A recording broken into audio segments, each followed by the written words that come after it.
the governor in person present. And given we're a newly constituted board, kick us off, but please turn the floor over to Governor Newport. Thank you, Chair. And, it's great to be with you. I want to thank you for your work here. As I travel the state, last week I was in Southeast Montana. Today I'm heading up to Browning and then doing a road trip all the way to Glasgow. I tell people often that the truth does not live in hell. So doing small town roundtables and meeting with small businesses, it's really critical to understand. I know that as I talk to business owners across the state, there is no issue more important than work. It's the issue. How are you going to grow your business? I can't find it. So the work of this board could not be any more important than right now. And we've been focused on this in our administration. We need your partnership to put some more points on the board. And there are some success stories and I think some lessons learned. So I want to comment just for a couple of minutes. Paul and I had a great conversation the other day in the Capitol. I want to share a little bit of that with you. You have great ideas to bring to the table too. We're gonna. I think we can execute on this and really make some forward progress. I ran on two specific objectives. One was more good-paying jobs. So the measure we're using in the governor's office to being an engineer, you have to measure everything. We are measuring the number of new jobs created in the state of Montana over $50,000. Okay? So we set a goal in the first 12 months, that is calendar year 2021, of creating 10,000 jobs in the state over $50,000. We're a little delayed in getting our data. We were tracking through June of last year, we created over 5,000. I think the preliminary numbers we have, looks like we created about 30, and I should be careful. The government didn't create anything. It was the private sector that created them. We've been trying to remove the friction that might exist and create partnerships that allow these things to happen. The private sector last year looks like, based on our preliminary number, created about 13,000 jobs, over $50,000 in the state. The reason that's important is we don't want our kids to leave, right? We don't want our grandkids to leave. And if we don't have opportunities here, they end up going elsewhere to put roots down and raise a family. So we want to allow Montanans, if they choose to stay, to be able to prosper here. So that's number one, is jobs. Number two is we have to protect our Montana way of life. That's something really special. It's kind of an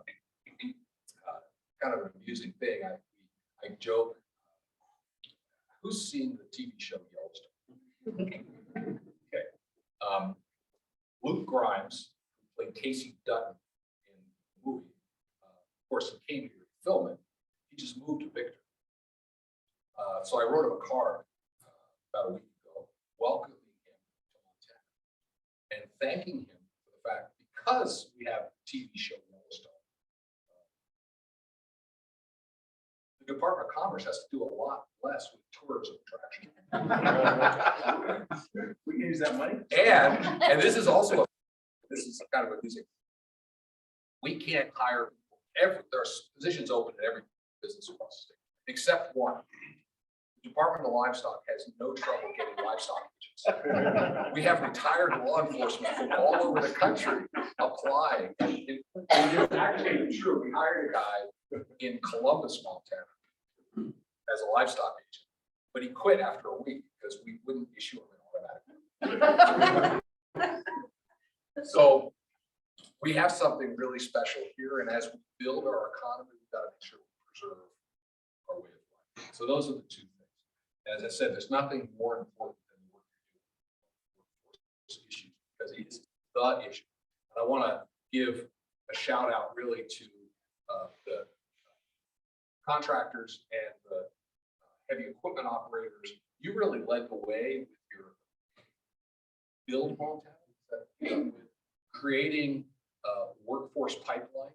And I think this is a model that we can replicate in other industries. I think that the work you did getting into the schools and exposing young people to opportunities early on. And I think it really, to solve this problem, it can't just be a government program. It's got to be a collaborative effort between government agencies and the private sector. And as Paul and I had a chance to talk about this a little bit, I think the way we've done education, whether it's trades education or higher ed, has not really changed a lot in 50 years. And it is ripe for innovation. And who is familiar with the work that the University of Montana did with Cognizant in Missoula? A few people. Let me describe that quickly. I think it's a really good example of something that could be adapted for other industries. Cognizant is a multinational corporation, tens of thousands of employees. They do technical work, professional services. They bought a company in Missoula called ATG. And it's that business had grown to about 200 people. And there's a macro trend globally for large firms to bring technical services back onshore because they don't want their work done in India or Singapore or China. They want it done here in the United States. So Cognizant made a corporate decision that they want more resources here in the United States. So they're looking for qualified people to fill these positions. They made a decision. They wanted to hire 1,500 people here in Montana. Now, if some business owner said, I'm going to hire 1,500 people in any of our communities, even our largest community, Billings or Great Falls, it would be hard to find 1,500 people with a very narrow skill set, particularly in technical services. So I give credit to the University of Montana. They partnered with Cognizant. Cognizant paid for the curriculum development. They created not a 2-year degree program. They created a 12-week class that was 8 hours a day. Think University of Montana through Missoula College became their recruiting arm. Cognizant paid for the curriculum development. They paid the tuition of the students, and they paid the students $14 an hour while they were in the class. They've now run 7 cohorts of about 35 students each. Every single graduate of this 12-week class got a job offer from Cognizant. They've run 7 classes like this so far, and now they've taken it virtually. We just had our first one to be done on the Flathead Indian Reservation. So these jobs can be done remotely. These jobs start at $50,000 a year. So they're taking students who don't have a technical background, might have a little marketing background or business background. They are in a class for 12 weeks. It's very applied training. So there's no degree associated with this program, just enough skills to show up to work and start making a contribution. These individuals, once they go to work for Cognizant, within 2 years, they're making $80,000. So they're in the process of creating. So I call this a employer-specific workforce pipeline. And I think Build It, Montana, was an industry-specific workforce pipeline. But it was structured around the needs of the employer and the students, not around the way we do education. I had a conversation with restaurant owners, and they have desperate need for chefs and frontline supervisors in restaurants. And there's an interesting dynamic in restaurants. The restaurants are busy Thursday, Friday, Saturday, not so busy on Monday and Tuesday. Therein lies an opportunity to innovate in education. What if there was and they have young servers who have the potential to become frontline supervisors. So I had a conversation with them about what if we put together a curriculum to help capable servers become frontline supervisors. And we delivered the content via the internet on Mondays and Tuesdays, and then they get to work the rest of the week because that's when the restaurant really needs them. that's an opportunity. So we've through the COVID money, we funded this Accelerate Montana program, which is now 8 full-time staff that'll work with any employer in the state to build these employer-specific workforce pipelines or industry-specific workforce pipelines. And let me say, as a business guy, I think industry has an obligation to write a check and to be involved in the process. I think the state can help facilitate working with the university system. And I appreciate our collaboration with OCHI and the university system. There's just more we can do. So public-private partnerships, I think, are really important as you think about this. Getting exposure to these career opportunities early on in K through 12 education are critical. Providing flexibility for school boards so that alternative experiences can count for graduation credit. That was something we did in this last legislature. Now we have to make sure the school boards know about that and can take advantage of it. We've been a big promoter of trades education. We have I don't know if anybody's noticed, but we have a shortfall of housing. We figure we're probably 30 to 50,000 short in the state right now because everybody and their brother is moving. The solution is not a government program to underwrite construction, although we'll help people get the homes. The solution to our housing shortage, we have too much demand, more supply. So we need carpenters, plumbers, and electricians. That's why we changed the apprenticeship rules to make that easier. And if there's other things you uncover in your work that require statutory changes, Dylan from my team is here, there he is over there. We're building our Comeback Plan 2.0, which is our legislative agenda for 2023. We'd love to get very specific input from you. As you know, the apprenticeships in Montana, in Idaho, one journeyman electrician can have 4 apprentices. In Montana, we required 2 journeymen for every apprentice. It was a restraint of trade. A teacher can teach more than 1 student. So we changed that through rules. But there are other areas of friction. You have to work on teacher licensure too. We're working on that because you can teach for 30 years in Wyoming, you're not qualified to teach in Montana. We say no. Or if someone has been, it was interesting discussion we had up in Lewistown, there's a cluster of manufacturers up there, HCR, Allied, Spica, and yet the local 2-year college doesn't have a machining or a welding program. And turns out that even if you've been welding for 30 years, you're not qualified to teach a 2-year school. So there has to be some accommodation for equivalent experience in our licensure. So help us identify these roadblocks and remove them. Thrilled to have Sarah Swanson over at Labor and Industry now.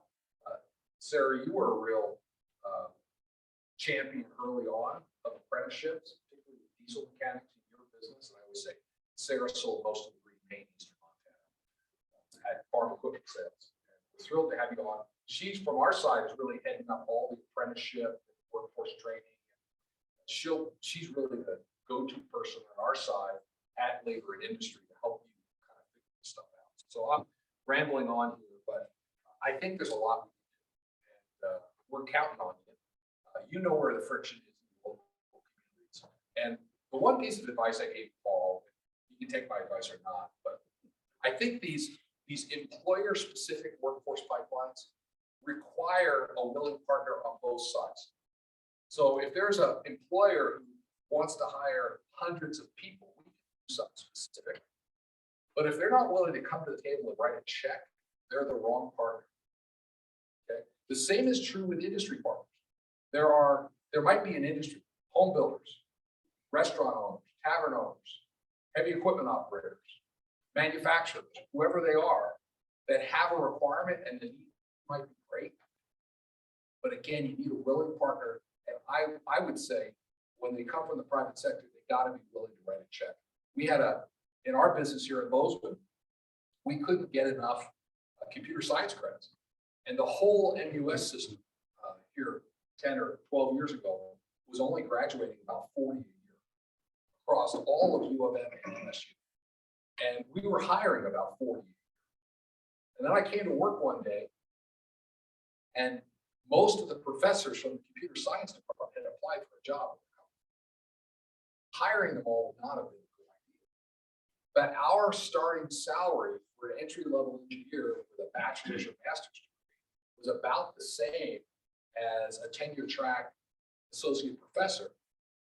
But we gave them time off for community service, we had very challenging work, and we gave them stock options, which they didn't get at the university. So it was appealing. But hiring the entire teaching staff, the computer science department, would not have been a good idea for us, because it would have thrown out our seat. So we were forced, I wouldn't say forced, we willingly worked with the university to figure out a way to underwrite professorships. And over time, we grew that department. We started, there were 175 or so undergraduates here at MSU in computer science. Now we're at 600 undergraduates. And we did a couple of innovative things. We thought outside the box. There was one professor, and I throw this out just as food for thought as we think about these problems. Sometimes we got to think outside the box. A lot of times you talk to higher ed, and I don't mean it doesn't matter what the question is. The answer is we need to build it. But that wasn't the solution to this computer science workforce pipeline. So the problem was we didn't have students enrolling in computer science. So we found a professor here at MSU who, prior to being a computer science professor, was a stand-up comedian. And we personally bought some of his teaching time so he could go on the road and do robotics presentations in high schools all over the state. He did that for 3 years. And he'd do these very funny stand-up routine in front of the high school assembly in the gym. And it was a soft sell. At the end, he'd say, "Oh, by the way, I teach computer science at MSU. If you like what I did today, why don't you come study?" And we drove enrollment from 175 to 600. And now we have enough computer science graduates to start to satisfy. I think it's incumbent on the private sector to step up, write the checks, and get involved in constructive ways.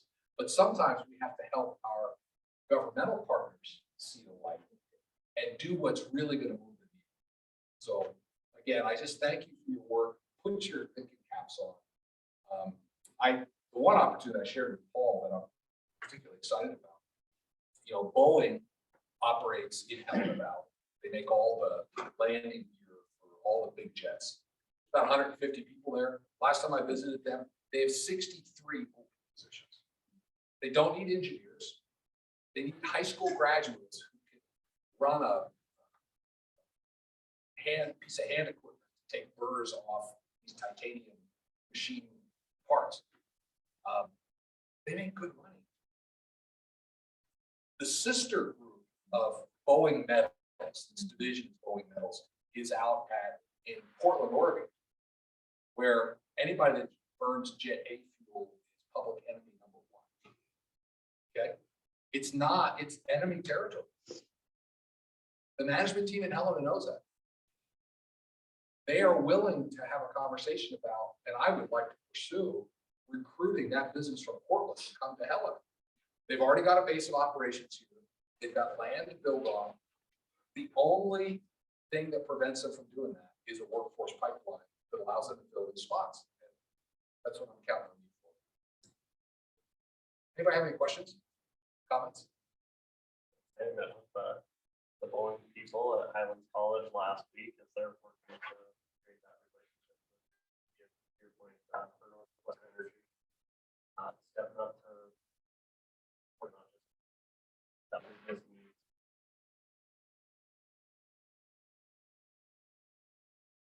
That's nice. Definitely. They'll do it. Maybe ask some. And we have to think outside the box, because the answer can't be, we'll create a 2-year program, we'll get it approved by the regents 18 months from now, and we'll give you your first graduate 5 years from now. That's not the right answer. This cognizant relationship that I talked about, the state got a call from Cognizant in October. We gave them the first graduate in March. So we can move much more closely. And that's one of the things this Accelerate Montana that Seth Bodden put together. It's a 501c3. It is not a state agency. It's next to the university. So if they can use university professors to do the training, great. If they have to go to the private sector and hire a contractor to deliver part of the training, great. The goal is to get graduates with skills from the employer, not to prop up the academy. We have great resources in the university system. We ought to use them. But we need to supplement that with other components. We ought to be willing to do that. Yeah. When you're talking about Boeing, is it possible to get, like, for a person like me to look at what they need as far as the labor force and see if there's somewhere where we can help? So we do handle a lot of aerospace stuff. That we can do. Just often we're not,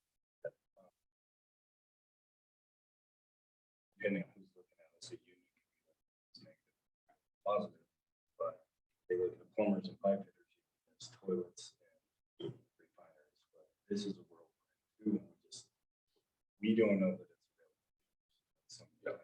Sarah, you visited with them about the requirements. Talk about. Yeah, we have their entry-level requirements, and we've got their preferred training platform that I'm happy to share with you. Clayton. Sure. If there's a way to adapt that into your program, I think I can solve those, absolutely. There's other places that do orbital welding. In the state that probably are unknown, but Yeah, we do a huge amount. We have quite a bit of it.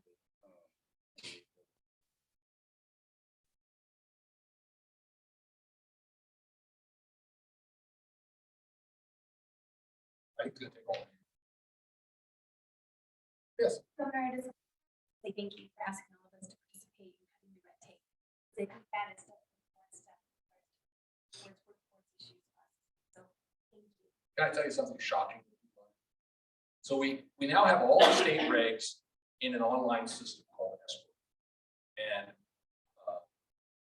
there are 60,000 shall nots, must nots, prohibited. We also did a linguistic analysis on it. And we want to understand the level of education required to read and understand the Montana regulations. So here's what we learned. A high school diploma is not enough. A college degree is not enough.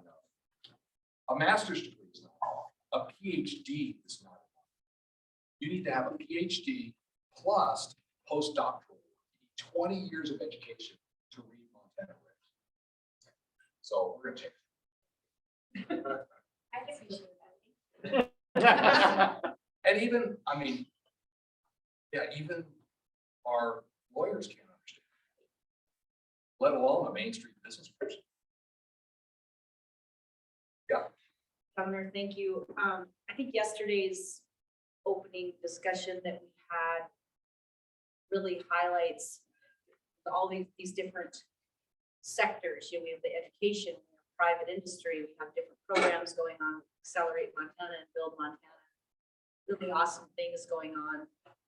One of the things I commented on was hopefully we can break down some silos and some territorial issues, and if we can figure out a way to collaborate and bring it all together, because I think we're gonna need public education. We need some of the things that they do. We need private sector and the things that they do. I am all for the experiential learning. I love it. I mean, I grew up that way and I taught that way, quite frankly, early on in my teaching career.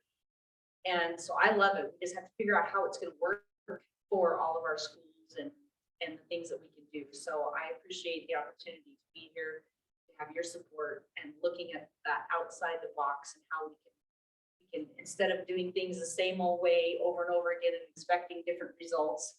I like the fact that we can try to figure out how to make this work. And I'm very honored to be here and I hope I can continue to be involved and figure out a way to make that work from the public education sector as well as working with private industry. So thank you.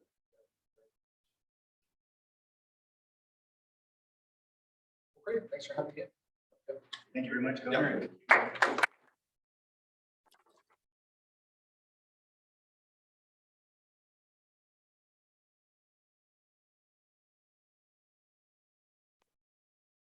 Our first official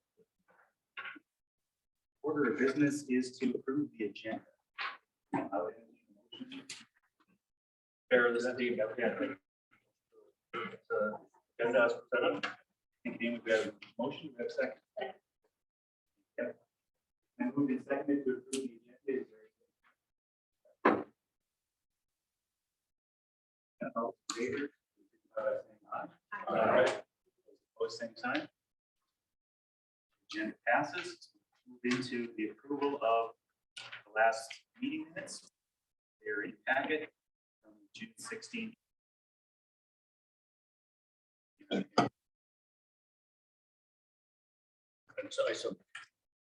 Okay, we have a motion, do we have a second?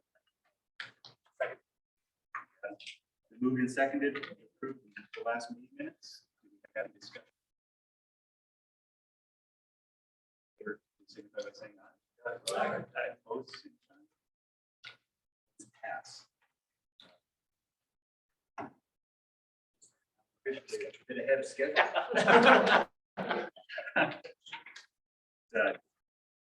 Direct Meyer. Edward,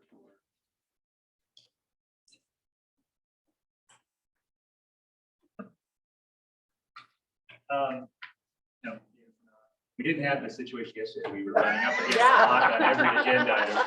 So Well, I would just, I could fill in for a second, you know, we were talking about the silos a little bit. You know, I want to highlight a situation. Quentin brought it up here about, you know, the traditional union apprenticeship models and being able to help support new ideas and kind of break down those stigmas. A few years ago, Quentin came to Northwestern Energy. Our professional pipe fitters through the utility industry or trained through the plumbers and pipe fitters. They came to us and said, we think we can support you guys better by you guys taking it yourself, take your training. We can help support you guys, but your professional level guys are a lot different needs than what our professionals are. And so they helped us break that out from training in their training facility, but they completely support all the new initiatives. Clinton's given us a ton of information just today. So, you know, like you say, some of those opportunities to partner with these guys can really outline a great success story. So I laugh that I have our plumbers pipe fitter training model to us to take on board. And now we have the IBW electrical workers saying, hey, we want our gas utility guys working through the plumber pipe fitter side and everything else. So that collaboration 10 years ago never happened. The address to those, breaking down those silos of here's ours, here's ours, here's ours. The need is a process, so don't be afraid to ask or bring that forward. I know Quentin's membership was like, what the heck, you're gonna have them just go ahead and take it on their own. It was the right thing to do. So don't be afraid to use those partnerships. Embrace those.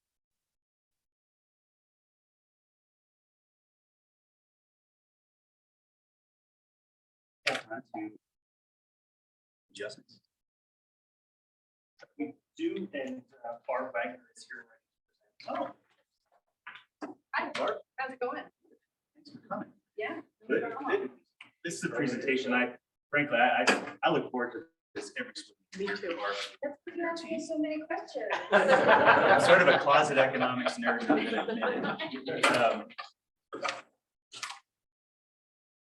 Great, so I hear I need to speak loudly and that I'm on camera right now in the right spot. Okay, good. You're gonna have to. If you just move that right here and then I can mouse, there we go. Sorry, I didn't.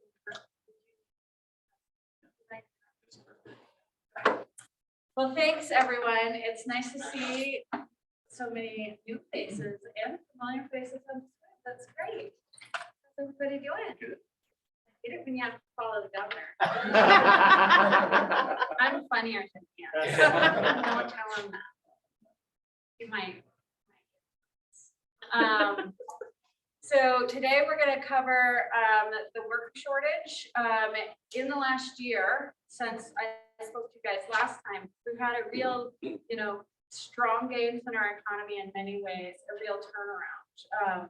When we met, I think I spoke to you last year about this time, and it was right as we were starting to feel the surge of the, consumer coming back into the economy, and a lot of worker shortages happening at that time. And of course, that continued all through 2021.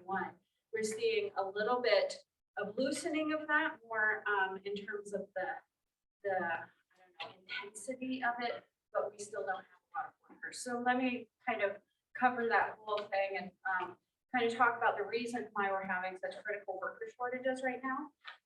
As you know, our unemployment rate is lower than it ever has been before, 2.3% in the most recent month.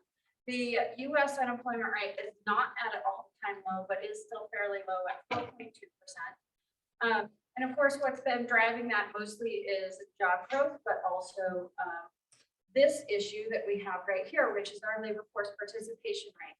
Now, the labor force participation rate is a measure of the number of people who are working or looking for work out of the full population. So we take everybody in the whole state of Montana, how many of them are looking for work? And as you can see, over the long term, this goes way back to 1990, you can see the declining trend over the full years. That's mostly because of an aging population and more of our population moving into retirement years, and I'll show you some more data on that later. The part that has been concerning to most people is just in this last few months here, and that you can see the pretty sharp drop off in labor force participation, both Montana and the US, due to the pandemic, and then a slow recovery. Montana doing better than the US, although both of us have not yet recovered the pandemic peak. Now I'm going to zoom in a little bit on specifically for just Montana, and we're looking at this trend. We are still down 1.2% from our pre-pandemic peak, but look at that trend. We're not off trend at all. In fact, when we dive in a little deeper into the labor force participation rates and we look at them by age, in fact, all of our different age groups and subgroups of our labor force are actually back above pre-pandemic peak, except for those who are under 25. They're still down by just a tad, 2/10 of a percentage point. So you can see, sorry, can I take those above 65 and older are down here at the bottom, about 20% labor force participation rates. They're up by 1.3%. That means that there are more and more retirees who are re-entering and are partially retired. And then note that there is a little break in this chart, so I can fit it all on one slide and you can still see things. Then those 55 to 64-year-old, that's very seasonal population. And right now they are a little bit below their pre-pandemic, but they were above earlier in the year. Well, actually last year. And then our prime working age population is right up here, 25 to 54, and they're up over a percentage point from our pre-pandemic. So they're actually increasing in their labor force participation. More people of the prime working age are working. So what's the problem? The problem is actually, guess what? We've all gotten a little bit older in the last couple of years, sadly. And so we have people moving from this 55 to 64 down to 65 and up. And, also from the other age groups, everybody ages, but we're dropping a lot in the labor force participation. So, and here is a slide that I really, really like, looking at going back, way back to 1994. And this slide to me really calls out why we're having trouble filling all of our open jobs right now, because you can see just over that full-time line from 1994 up to now, we've had continued people retire. And actually the pandemic didn't cause, these aren't early retirements. In fact, if anything, there's a little dip right here because of the pandemic, and then like continued pace of retirement. This is just our natural aging of our population. What's also really shocking to me in this chart is, we hear sometimes people say like, people don't want to work anymore, or some negative comments about Montanans not wanting to work, which I've not found to be true, but that is something that you hear sometimes. And what really stands out to me is all of these other reasons for not working, they're basically at the same level that they were in the late 90s. And we haven't had a huge increase in the number of people who are not working for other reasons, including the other category, which is basically everybody that, well, you don't really know why they're not working. There was a little bump up in that during the pandemic, but it's so in terms of people who are not in the labor force, the issue is an aging population and not some sort of cultural change that we've seen in our labor force. One of the things that was, yeah. How much of the retired is being driven by moving here to retirement? Oh, that's a great question. So we probably could get that breakout for you. I don't have it off the top of my head. It is both the natural population and people moving here to retire. But maybe if we have some time at the end, I'll pull up our migration statistics and we can look at the breakout by age. Of people who are moving to the state, there's a lot of people of working age. In fact, one of the most common ages is move back to the state in your 30s to 40s. And that's people who want to come back here with their kids. And maybe they were here to begin with and left, or they came back, or maybe they're just moving here because sure. But that is probably the most. Okay, so one of the big issues that you've heard about, both from the Department of Labor and nationally, is labor force participation rates of parents, particularly having impacts on moms. And the labor force, let me just, yes. No, I put this out a little, sorry, I got confused up order for a second. Okay. Huh? Occasionally I do. I thought that my men and women were gonna be before the parents, but the parents are right here. So here's the parents' labor force participation rates, and we did see this dip down right here. And then we came back up, and actually the labor force participation rates of parents have fully recovered. We're still having parents work lower hours. Prior to the pandemic, there's about 50,000 Montanans who worked reduced hours, but were working but reduced hours because of a lack of daycare. Now we're up to about 60,000, but the people who are out of the labor force because of a lack of childcare due to the pandemic has come back, and we have more than we did during the pandemic. However, we would say that this is still a long-term issue, and that 60,000 parents that are working reduced hours is still a very large population. So when we're looking for people that can come back in and turn the reports, this is a great population that we're targeting because they're well-trained, they're ready to start work. Most of them are actually already in place. They're just not able to work a full 40-hour work week because of the lack of data. So Laura, that's Yes. 40 hours a week, that's your. Yep. There's a lot of us work 12-hour shifts, we're 36 hours a week. And So is that part of that conversation or? So that's a great question. So for this particular question on the survey, they would need to be working less than 35 hours a week. But the question is kind of like, are you working less hours because of a lack of childcare? And so if they normally work 40 hours and they're only working 36, they're probably still considered full-time by their employer, but they would answer yes to this question. So there's a little bit of, it would be hard to tease out that nuance, you know? So that would be a challenge. Okay. Another thing to point out at the end here is see that huge increase in the labor force participation of Montana mothers down at the very end of the chart. I'm talking right here. Okay, now we're going to switch over to all men and all women, regardless of their parental status. And you actually see that same uptick of women just in the last 6 months. The concerning part is that we have seen kind of a decline from men. And part of that is, at least for the women tend to work in the lower wage jobs. Lower wage jobs are always the jobs with the fastest wage growth during a worker shortage.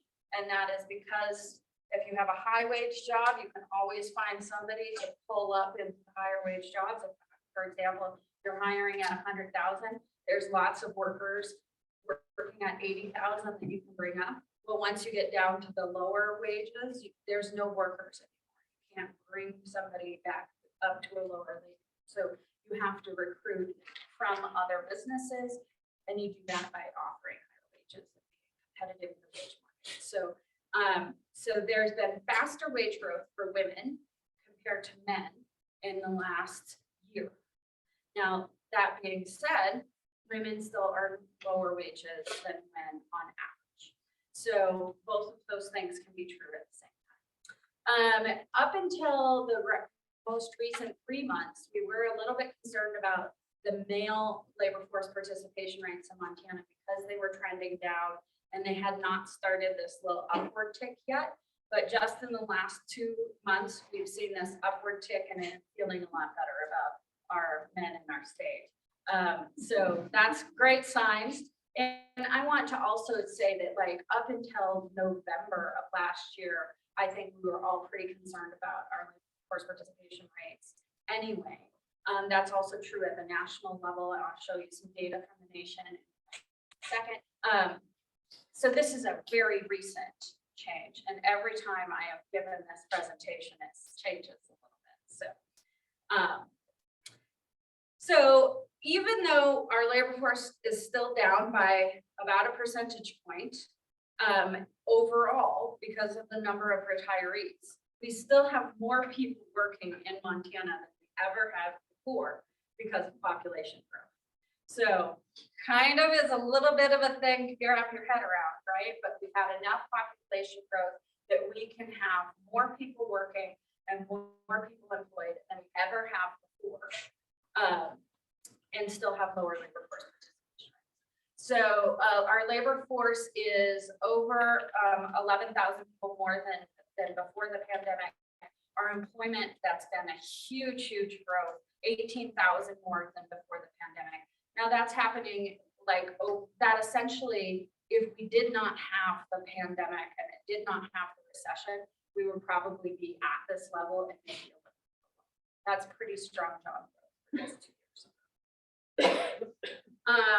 Where is the growth coming from? This shows just a couple of industries and this kind of a little bit of a crazy chart.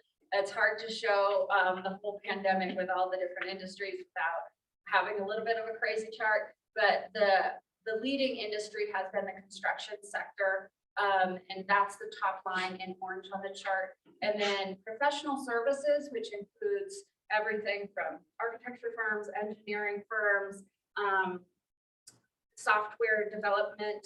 A lot of the growth in the Bozeman area comes in the professional services. Those are also really great jobs because they tend to be high paying and relatively like good for workers in terms of, they're not, they're fairly safe jobs. So that's a great industry for Montana to have growing. The other industries, the only one that's down is actually healthcare, which popped up above the pre-recession peak, but has since not. That is mostly in the nursing home area. And I believe that is partially due to not being able to find nurses. How much is due to worker shortage versus other things going on in the healthcare industry is difficult to determine. But certainly we know there's an extreme shortage of CNAs in the state, and it's difficult to raise wages for that occupation because of the Medicaid reimbursement rate. So you know all about this, so you might as well be given the presentation at this point. So the last thing I want to point out on this chart is the leisure activity sector, which of course is kind of the tourism, hotels, restaurants. They crashed all the way down to nearly losing 50% of their industry in the first months of the pandemic. Thankfully, a very, very, very fast recovery and coming back just in the latter half of 2021. And now they're above the pre-pandemic peak for employment at a gain of 4% from the pre-pandemic. Now, I want to mention that this is employment. If you look at the GDP in the industry, they have not yet recovered, but I would expect that to happen in the summer season. So. Our Pete, let me drill down into the construction growth a little bit more. Is kind of what I'm hearing from my members is there's a lot of new subcontractors in the state that have come in from other states, not necessarily growth by the big Martells and Swanks of the world. Are you able to drill down into that at all? So that would be a different, we probably could, I have not done so. What we probably could do is look at the number of new businesses, if they came in from out of state and then came into Montana, they would then have to register and be a new business in the state, just for, were someone who was working for, a big contractor and then started their own, which we saw a ton of during the housing boom in 2007, as you know. So I think that probably, I've heard the same thing. My neighbor across the street is a contractor in Helena, and so he gives me updates on how his business is going nearly every week. Neil Patterson. So, and I do think that, of course, at least on the housing side of it, we're going to see a slowdown as soon as the Fed rate increases come up in this summer. But, how I know that there's just huge backups. So, and then of course, we do have a lot of ARPA funding coming in for infrastructure. So I think that may just be in the residential construction sector, and I'm interested to see how the other construction sectors fare. How do you track that, but a driver or someone who doesn't have employees, but that they've changed into a kind of a new economy? How does that show up? That is a fantastic question, and thanks for asking, because I forgot to tell you when I started this chart. So do you see where I say payroll jobs at the top here? So that is basically all people who have payroll employment, and they are considered an employee. In the state of Montana, people who are not employees are supposed to be in the independent contractor list. So we do have that data. And then most of the data that I showed you earlier actually includes everybody, regardless of whether or not they were payroll. So when I say the words total employment, that includes those that are self-employed. When I say payroll, it just includes people essentially who pay in the US. There is some nuances there that you probably should worry about, but I do. But that's total employment doesn't include all. And that is one of the reasons I prefer to use that. Montana tends to have a high level of self-employment.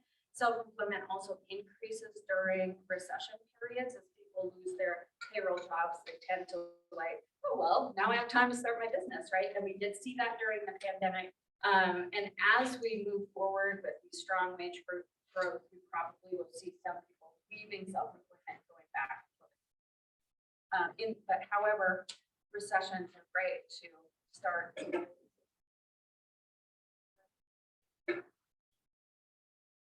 So I have walked through a lot of the discussion of the supply of workers and why that has caused some labor market tightness. And mostly it's the aging workforce driving a lot of the problems that we saw from COVID, including my childcare issues, and then also absences from work just being very difficult for employers to plan for, having to close down your business for a day because everyone there's exposure. We've seen kind of that stabilize a little bit with lower COVID cases. So the young and men are still lagging in their response, but we're seeing some good improvement in that just in the most recent month. And then also it's possible that there are more Montanans, I think particularly in rural areas, that are working from non-Montana employers. So that may take people out of our supply workers. However, this is just, I have two things here. Even with all of those problems, we still have more people working in Montana than ever before. for. We need to be proud of that. That's awesome. It's really demonstrates our strong economic growth we've been having. So let's not forget that. And then also I want to say, this is all of the things that we've heard a lot about in the press, but there's a whole nother demand side as well. Oh, yes, before I get into the demand side, I just added these charts just yesterday. And I wanted to say that the things I just said about Montana are not true for the United States. And here you can see those labor force participation rates by age. They have not yet recovered to their pre-pandemic peak. This is partially why it has taken the Federal Reserve so long to increase interest rates. We had a long discussion about that at the last board meeting last year, or at least the last one I was at last year. And that's a significant problem. Having the labor force participation rates are one of the strongest indicators of our long-term economic growth. So getting people back into the labor force, it's also really hard to do once people leave. So this is a concern nationally. That being said, the US has been a few months behind Montana throughout this recovery, and about 6 months. So hopefully in the next couple of months, we start to see recovery in the labor force participation rates. Ours happened about 6 months ago, so hopefully that comes around in the US as well. And this is just breaking that out by men and women to see, oops, sorry. Went the wrong way. Okay, now you can see how far below they are still. Also, the US unemployment rate is at very, very large lows, but they are not in a place where the number of unemployed people is lower.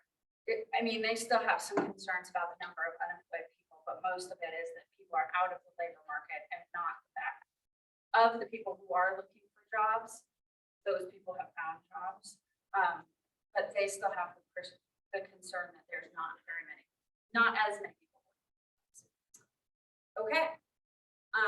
And that's their employment and labor force. Their employment and labor force nationally has not yet. Okay, now we're back on track with the demand for workers. The other aspect of our very tight worker shortage in Montana that people haven't talked about as much is that it's due to a very strongly growing economy. And then our economy is much, much bigger than it was before the pandemic. So this shows Montana's quarterly GDP. We just got the annual data out and the fourth quarter data. So that last bar is from the fourth quarter of 2021. And Montana had the 7th fastest growing real GDP in the state last year. That's great for us. We also have very strong wages. I'll show you that in a little bit. But I also want to point out that GDP was 5.3% higher than the pre-pandemic peak. And I added a little trend line of our prior GDP growth in there, and mostly to point out that this is much higher than we would have thought it would be had we not had the recession. So we haven't just recovered from the recession, we've gone beyond that and pretty significant growth in just in last year. That has caused a huge amount of demand. We have more people, we have more openings overall. I always get questions about where that growth came from and like the composition of the Montana economy. And so this chart is kind of a little bit crazy, but it'll show you, that shows you the 2019, 2020, and 2021 real GDP broken out by industry. I should have quizzed you guys first. And who knows what Montana's largest industry is? If people say that, That's why I'm asking, is it still agriculture? and people say tourism. Since 2004, financial activities has been Montana's largest industry, and that includes the financial sector, but it really includes real estate. That's where the GDP value is coming from. Every time somebody sells a house, every time we see Ted Turner's ranch get sold, although I don't think he sold his, other ranches get sold, that all goes into the GDP creation for the real estate sector. And that actually has been our largest industry since 2004. Prior to that, it was actually government. So now, that doesn't mean, I like to remind people that all industries are important. In fact, the information sector, which is, to be completely honest, so small that I don't even have it broken out on this chart. It's in the all other category. That includes the internet access, newspapers, radio, everything we need to sell our products, right? You cannot have an economy without that sector. So size does not matter. So, That's a great question. Sorry, I stole your. No, that was maybe I can't say anything more. I am at work right now. That's a kind of inappropriate joke, wasn't it? like, so according to the chart, so with financial is 8.6, and then so right underneath that is the trades and transportation is 7.7, which exemplifies need for workers in. And if you're saying, okay, I'm trying to figure out, so if real estate's pushing it, I think we have plenty of real estate brokers, but we don't have enough skilled tradespeople. So that's all connected right there. Okay, let me tell you, trade and transportation is retail and wholesale trade, and then transportation to get goods. So there we're talking sporting goods sales, grocery stores, gas stations, retail sales, and then sales, wholesale sales, and then transportation. And I put them all into one category to make the chart prettier. When it comes to trades, that's within the construction sector and manufacturing sector. Your question, Adam, was about the natural resources and utilities is where I have ag. Included in that is agriculture, forestry, mining, and utilities. All of the mining and that's a lot of that includes coal production as well. But the refineries, the petroleum refineries and Billings, which are an important part of our economy, is in the manufacturing sector. So how people are broken up sometimes isn't the way we would think of it intuitively, but that's the way that the official statistics are broken up. Is the growth in the government, is that ARPA and CARES Act money? So the interesting thing about government GDP is that, government doesn't sell their products, so there's no way for the market to value it, right? And so it basically is the amount of dollars going into government becomes the amount of dollars leaving government. They're one for one.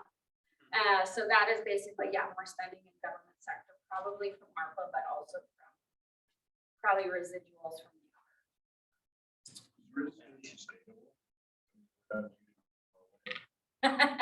yeah, but the value of the sale can continue to increase and perhaps it will supply.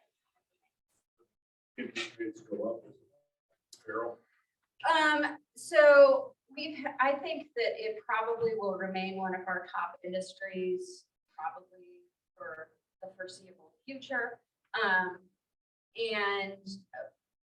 Yes, it will slow down, but again, it has been our top industry since 2004. That lasted through the housing bubble. I think asset prices then probably argue about asset prices now for sure, and whether or not we're in a bubble, but it's very certainly we're in a bubble then. So.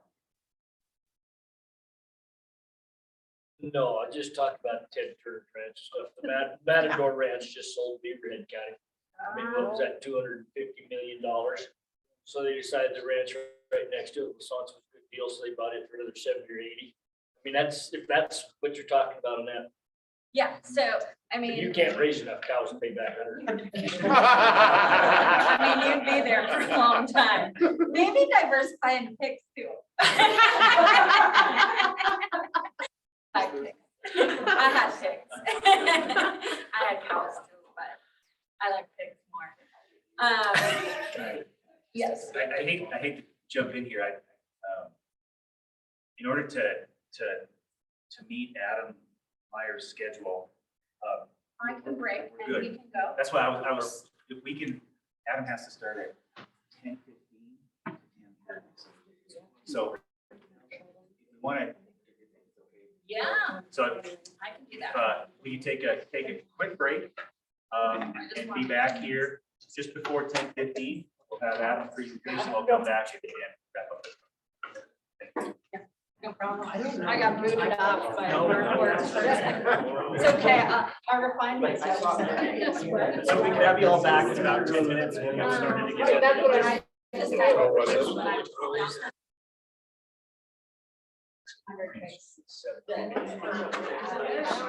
Guaranteed to help you keep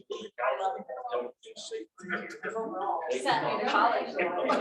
Born and raised on a farm, I like to. But growing trend is.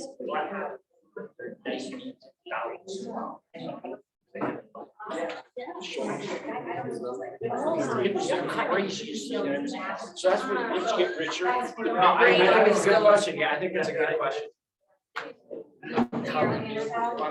This will be a little wet. Yeah. Keep the people. We were like, well, what are you doing? It's exotic. What are you bringing?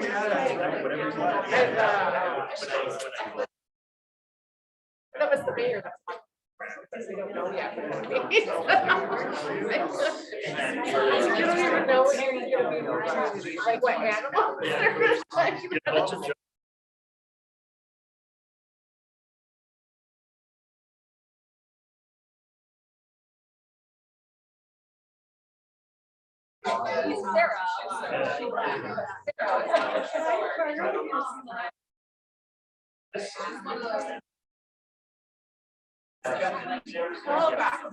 A lot of you guys would be interested to know about. So SNAP ENT, so SNAP, if you're familiar with SNAP, is our food stamp program.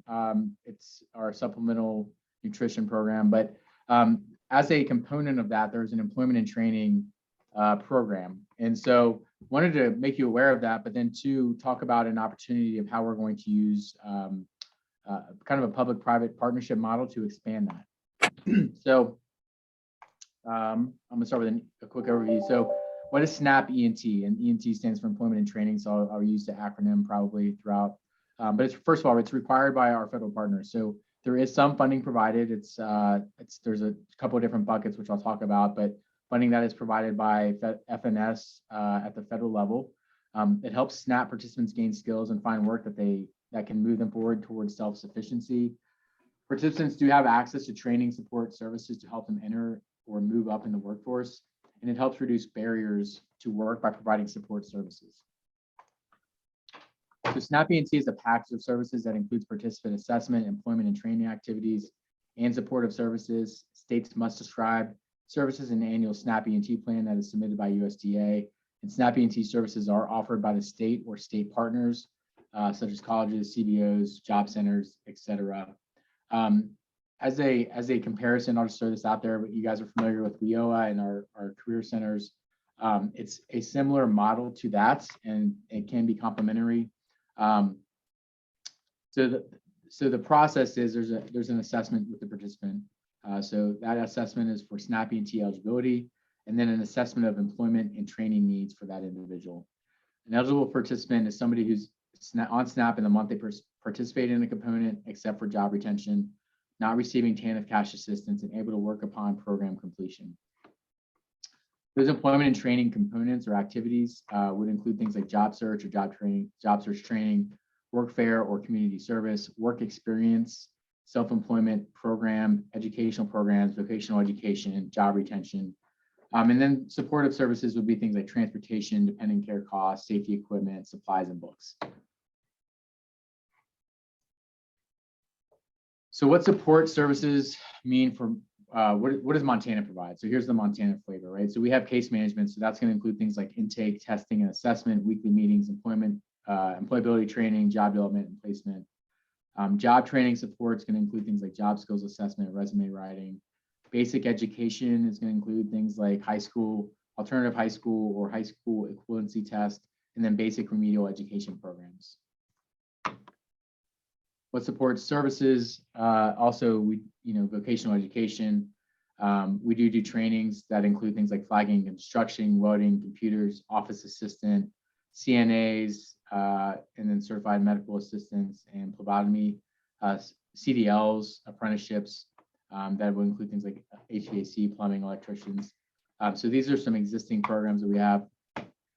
We also do some self-employment support and then job retention. So we assist participants on a case-by-case basis, providing supportive services for a minimum of 30 and maximum of 90 days to help that participant in new employment retain their work. And that's going to be things like making sure that they have clothing required for employment, or tools or transportation, and then support from a case manager. Sorry.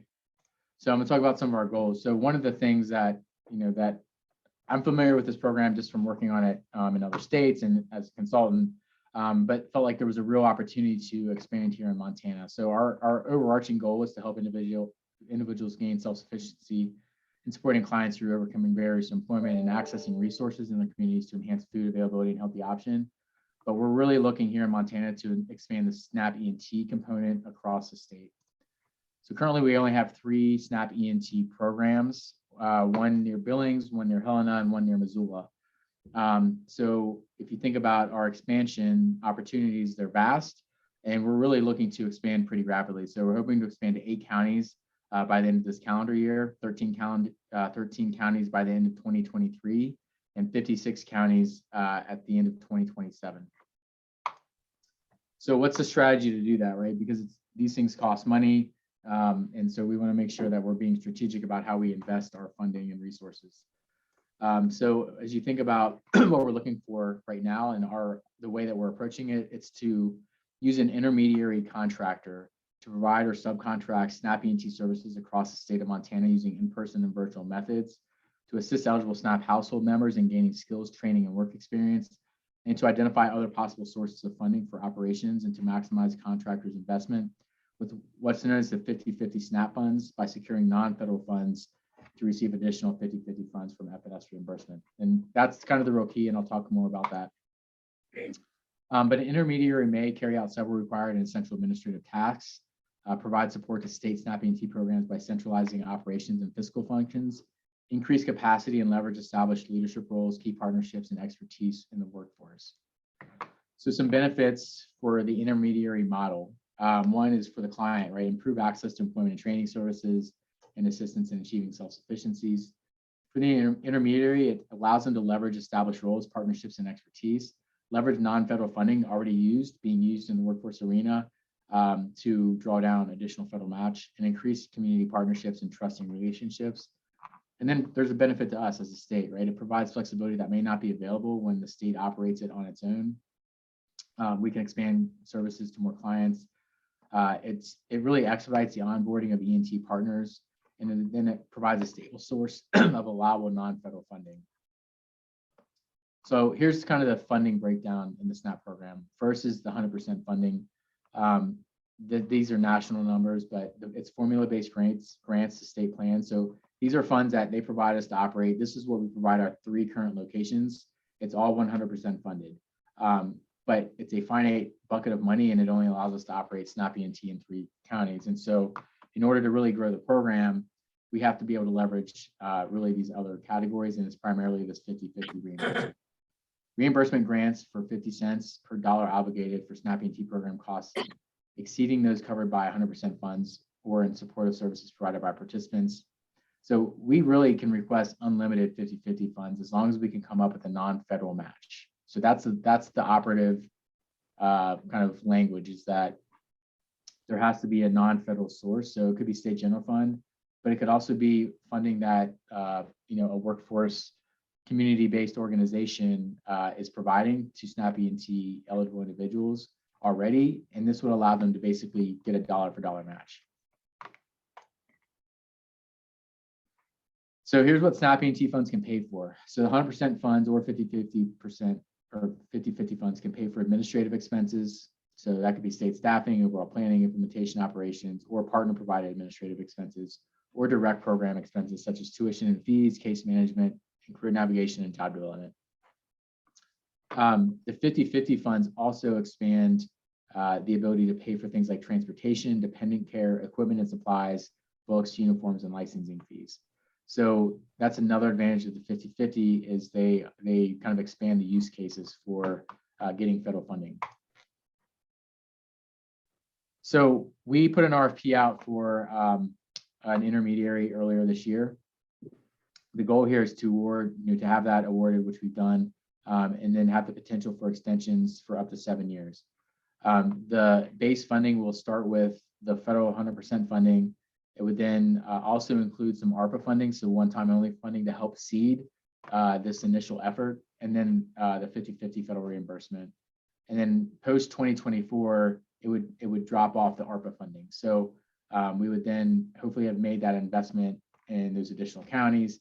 And the idea here is that over the period of the next 5 years, right, we use the 100% funding and the ARPA funding to really seed kind of the expansion of these ENT programs in various counties. And then after a year or two, right, they then move to that 50/50 funding or a higher percentage of 50/50 funding to free up that 100% funding to expand to other counties, right? And so the idea here is to make that initial investment, to build coalitions, to identify non-federal sources of funding, to then free up that 100% funding to grow to other counties and repeat that process to really grow statewide access to this program. Here's an example, and I won't spend too much time on this, but kind of a funding example of what I just walked through. But it's basically, essentially we use 100% funding to seed, and then we try to get to a point where they can maintain operations on the 50/50 revenue. Here's how the funding works though for kind of the intermediaries and the partners, right? So you have SNAP ENT federal funds, and then you have the non-federal ENT funds. So that could be private donations, it could be, operating capital, it could be existing programs that are state funded. It could be a community college who's offering discounted tuition, for example. That could then be used as non-federal match. It goes to the intermediary, it goes to the subcontractor. And when you add in the 50/50, right? So here's an example with the CDL. So let's say that the subcontractor paid for a CDL training for an individual. It was $5,000. They submit that reimbursement. They then get $2,500 back. That is federal. And so here's an example. And just to kind of, again, I'm speeding through this all, but you can see that how this could really increase, the operating budget for these services. In this example, it ends up being 27%. This is how we saw real growth in this ENT program in other states. So we've talked with Georgia. They've used this model recently to really expand nearly statewide. The state of Washington really pioneered, I think, was really the early most successful state in using this. And I want to say they expanded their ENT program from several million to like in the 20 or 30 $30 million range over the course of 5 to 10 years. So it's an opportunity for us to leverage existing capital, existing resources out in the community that what I would call are unentangled, right? That we can then use for federal match. And if they're not already being used for federal match and they're eligible for these expenses and we're providing out services, it's an opportunity for us to grow that infrastructure using what's already invested. So just wanted to get that on your radar, and I have 4 minutes left. So I will maybe open the door to questions. Questions for Director Mike? What's the size of this population currently in town? Yeah, that's a great question. So our SNAP ENT population, and you think about our unemployment rate and you think about the lack of a workforce, it's a really great opportunity because there's probably about 15,000 SNAP ENT eligible individuals currently on our rosters across the state. And the problem is we don't have programs to support operations, so they don't have to participate unless they're in one of those 3 counties.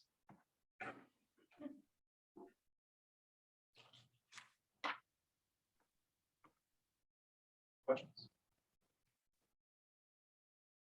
Hearing none, thank you again, Director Meyer, for giving us some time this morning and giving this presentation. Excellent work. Thank you. My pleasure. Enjoy the rest of the day. Thank you, Director Meyer.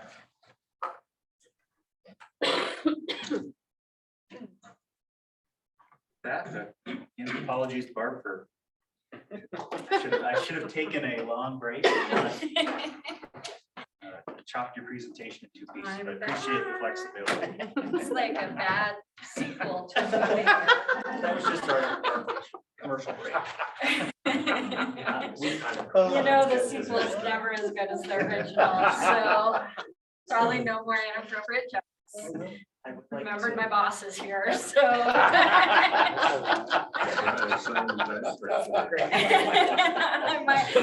might be without a job and looking for one later today. Sorry. Representative Buttry is on, so welcome Representative Buttry. Thank you for joining us today. We'll add you to the list of board members.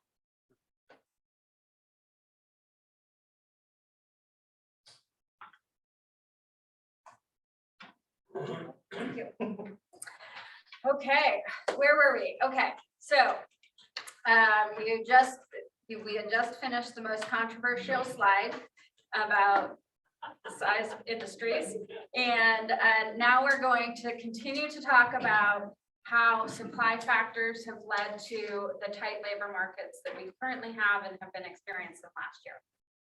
So one of the things that we use to track labor markets and tight labor markets is job openings. And on this slide, you can see going back to 2007, the number of job openings in green. And our most recent month data for that is 41,000 job openings. And obviously that's a lot higher than where we were before. Some of that is due, and the hires are a lot lower at 28,000. That is that gap in between job openings and hires is a sure sign that we are now in short supply of workers. You see how closely those lines were before. I mean, we've had low unemployment rates in the state of Montana for a while, but we have been able to keep up with our job openings mostly through in-migration, but certainly because of the strong growth of the economy, we have not been able to keep up with those in the last year and a half. And now we have this big gap. Now, some of those job openings are actually because of people who are quitting and moving up the job ladder to get better jobs. So there's, for any one job opening we have, that ends up turning into 2 job openings and 3 job openings. You've seen nationally probably some articles about the great resignation. I don't like to call it that. I like the term the great reshuffling a lot better. They've also said that because people aren't leaving the labor force to not work, they're leaving the labor force for a better job. And that overall is really good for our economy in the long run because it promotes increased productivity. It also leads to higher wages for Montanans. Those are higher wages for Montanans means stronger demand for our goods and services in Montana. Overall, that's a positive thing in the long term, even though it has been a little bit difficult in the last year and a half. Now, a lot of the quits and the reshuffling is being driven by wage growth, and Montana wages have had very, very strong growth in the last 2 years. I've never seen anything like it. Montana's wages typically grow at about 3.5% to 4% per year. And you can see that with this orange line on the chart. And then on the right-hand side is percentages. That's the one that corresponds with the orange line. The blues are actually just the average wage of the last 4 quarters. We're we're in the 3rd quarter of 2021 for this chart. We do have some estimates for the 4th quarter, but it's not going to change very significantly. We will probably, this is the 1st quarter we've ever had that Montana's average wage is over 50 grand. We also see those percentages, hit over 8% back in the 4th quarter of 2020. That, over twice our typical wage growth. Very, very strong growth. Of course, wage growth leads to inflation. But also wage growth needs to be higher than inflation for us to have real wage growth. Now, it's a little confusing, and I do have some more conversations about the inflation later. But obviously, the real question here is whether or not that high wage gains have been keeping up with inflation, and the answer is yes. So this chart, the green is on the left-hand side, and that shows the average wage for each year, but I put it in inflation-adjusted dollars. So our average wage back in 2017, if it was in current dollars, is a little bit over like 46,000, probably 46.5. So, and then the estimated one is including all 4 quarters, so it's still an estimate, but we have data through the 3rd quarter, so it's a decent estimate at this point. Now, the blue dots show the growth for all Montana workers. The blue squares show the dots for all Montana workers, and then the blue, the right-hand side with the blue axis is the labels for that. So in 2021, we're estimating that there will be about 1.2% real wage growth. You know, obviously not as strong as we had in 2020, which was huge gains for us. Workers had very, very strong real wage gains. In 2020, it was up above 6%. That's amazing. That's huge gains in our standard of living. I also put on the blue dots are for all private workers. And you can see the reason why I put that in on 2021, because private sector workers have had pretty strong wage gains, but the public sector, most of their, in real terms, their wages have declined. There hasn't been a lot of wage amounts awarded, largely because pandemic tax incomes were the lower. So they're kind of a delay in that. So for our private sector workers, they're up about 2% real wage growth. I probably should have said this at the beginning of the slide, but real wage growth is wage growth adjusted for inflation. But really why we track this is because it allows us to see whether or not our workers are getting more for their work hours than they did in the past. So it's really a measure of whether or not our standard of living is increasing and not, so that's why this is a really important metric for us. Good news is we continue to have a higher standard of living in the state with some strong wage growth, despite the pretty high inflation. So that brings me to the kind of a conclusion slide. I do have a couple more things to point out for you, including a little more discussion about inflation. But the reason for our current labor market tightness comes from both supply issues and demand issues.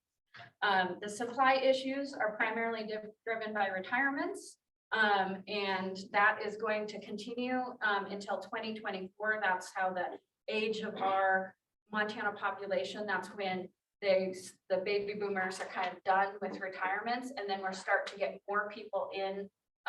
There's more people entering the labor force than people retiring. We have more younger workers coming in and older workers exiting. That will happen in 2024. Also, there is about in between 8,000 to 10,000 new workers coming into the state of Montana every year. So that also helps fuel our growth. But we still think it'll be about 2024 before it kind of starts changing this very tight labor market supply. However, that's also been driven by the demand for workers with very, very, very strong economic growth in 2021. And, you know, with the very strong wage growth as well, we have a lot of reshuffling. Eventually that'll kind of work its way out. We probably won't be able to repeat that very strong wage growth of 5.7% in the last year. In fact, I think for annual, it's even a higher amount of growth. So I think that will help alleviate some of the issues, but we will are anticipating tight labor markets for at least. The tight labor markets have driven down unemployment, as you well know. This is one of my favorite slides because it does show the unemployment rate at 2.3%, and it goes all the way back to the very first data point we have for a state unemployment rate back in 1976. But basically, it just shows you that we're at a record low unemployment. The other thing that shows is in the gray area, and on the right-hand axis shows the number of unemployed people. And despite population growth, the current number of unemployed people, which is about 13,000, is a record low. We have more people unemployed now than we did, fewer people unemployed than we did back in the 70s, despite all the huge population growth we had. Isn't that crazy? So yeah, that's why it's hard to find a worker in Montana right now. It only took me like 20 minutes to get to this point. A little bit more with our pause. The other thing that I want to point out is these 13,000 people who, in order to be considered unemployed, have to be actively seeking work. They're probably in between jobs.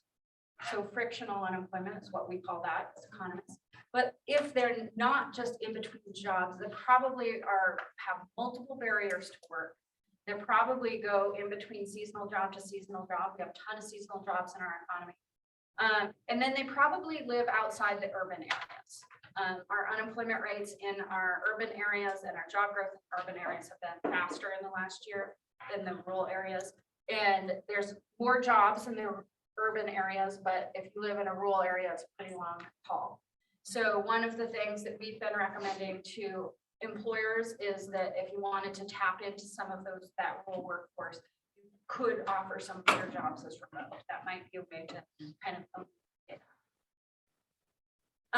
looking by county, there are still some counties that have higher than normal unemployment rates. The upper northeast corner has had pretty high unemployment rates ever since the 2007 recession, where there's a lot of loss of timber manufacturing in the area. And then both Bighorn County and Glacier County up there are right around 6%. Now, both of those are reservation communities, which typically have higher unemployment rates than the surrounding areas. But I will also say that this is probably the lowest unemployment rates I've seen for reservations since I've started my job here. So that is a very positive sign for those communities. The rates have been pretty much low across the entire state. Also, inflation has been hitting a lot of headlines, so I wanted to include this chart. I did, from an economist perspective, you really pay attention to real wage growth for workers, and we showed you that chart. The inflation has really hit hard just the last 6 months.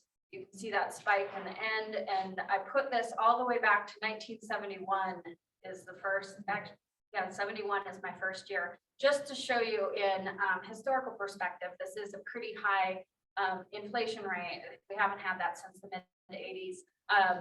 And as last time we had a lot of discussions about monetary policy, which the Fed will be starting to increase rates and perhaps even more interestingly, pull back their asset purchases this summer, which will have, I think, a slowdown in the construction sectors, probably will be the most impacted by that, but also financial services. So, and I will also say part of those, does anybody know why the less food and energy is such an important? Here's a quiz for you today. So we always talk about, so the two things on here is the CPIU, which has the all items index. And then there's also the index of less food and energy. We always report both of those things. The all items, because that's how like we as consumers feel inflation, and includes gasoline, which is a big hit, right? The less food and energy is actually more important for long-term inflation. It's actually a greater predictor of what inflation will be next year than the all items index, because the all items index is super influenced by energy prices, which tend to be very volatile. So that's why we always report both of those. And the Federal Reserve tends to pay more attention to the less food and energy price increases than others. This is a global problem. In fact, our import prices have been increasing a lot faster than our domestic prices. And of course, the energy has been worsened by the conflict in Ukraine.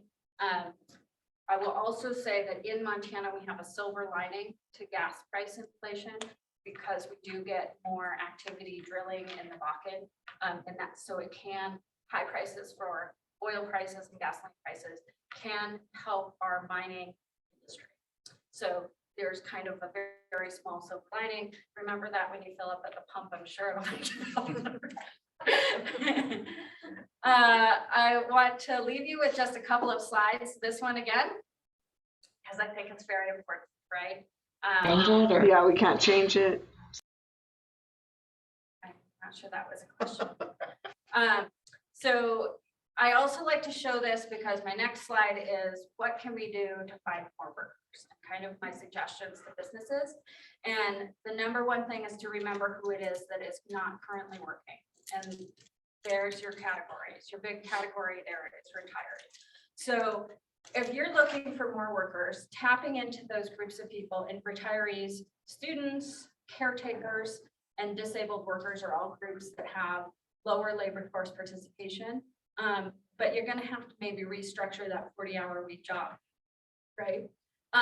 Interestingly, for disabled workers, when everyone was working remotely in 2020, we actually had an increase in labor force participation rates among disabled workers because there was more remote jobs available where they could stay in the comfort of their already handicap accessible home.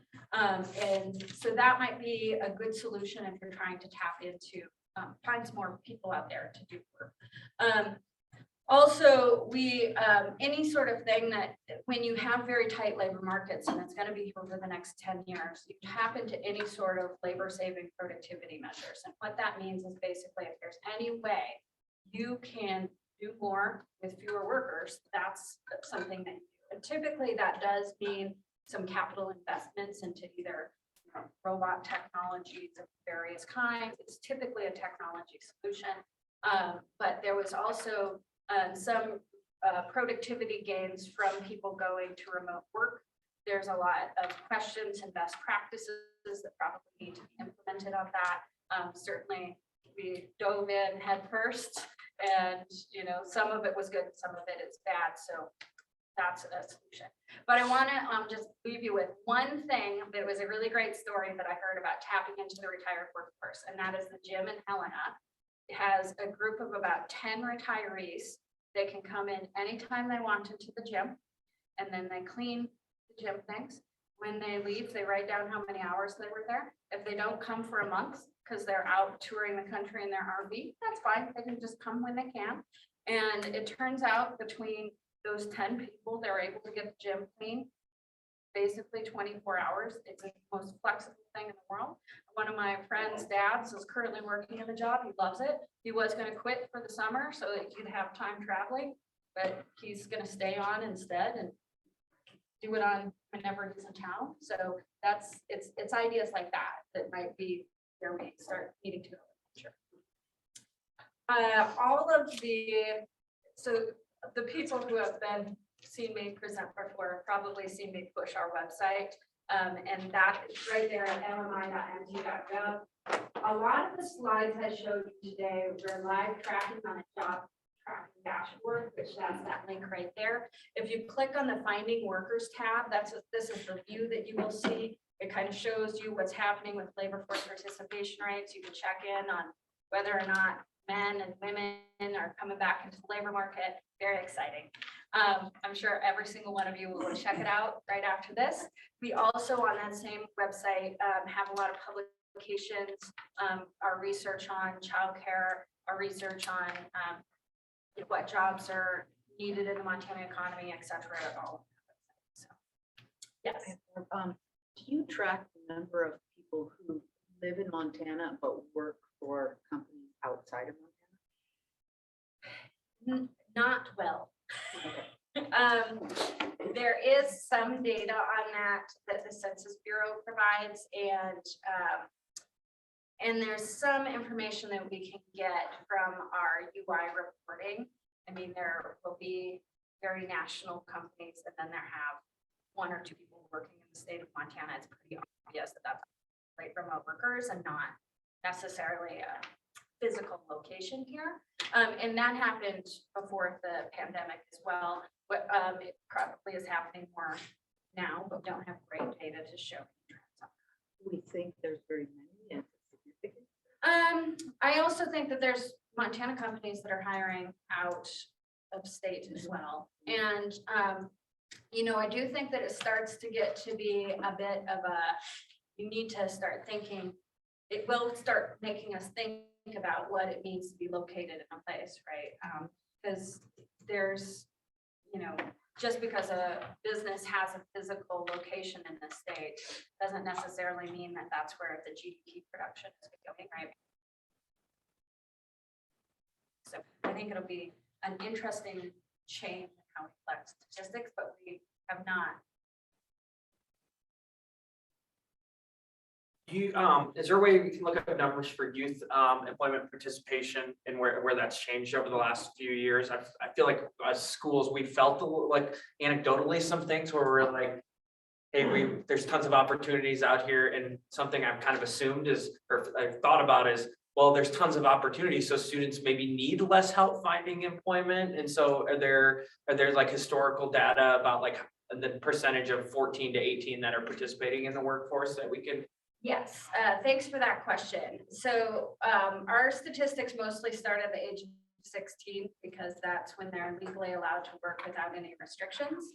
And there are some data that goes down to 14, none that goes down to 12, which you can start working at 12 in Montana if you're working for a family business. So it's not perfect. We can provide those, and if you want to shoot me an email, I can definitely send you. I've seen them before, but it'd be nice to get an update just because things, obviously COVID Certainly. happened, things changed, just. Yeah. So, and that's a really interesting thing that has happened in the last year and a half. So if you look back over the last 50 years, youth labor force participation has decreased. And a lot of people think that's because families are better off now, and that's probably part of it. But the Federal Reserve and a bunch of other researchers have done a lot of research on that topic, and they actually find that labor force participation of youth is actually more highly correlated with the price of college. Which means that instead of working at a minimum wage job and not really earning that much, kids are instead choosing to be in extracurricular or spend time on their academics so that they can get a college scholarship. Because a college scholarship for, $1,000 a year is going to be a lot more than they get.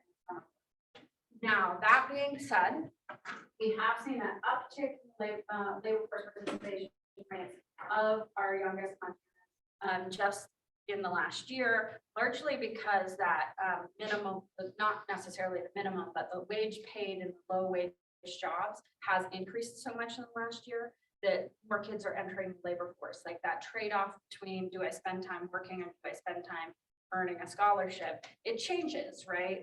If the minimum wage increases. So, and not just minimum, like the wage paid for low wage jobs increases. So that's a great question. Do you have any insight into or specifics on overtime that's being worked currently?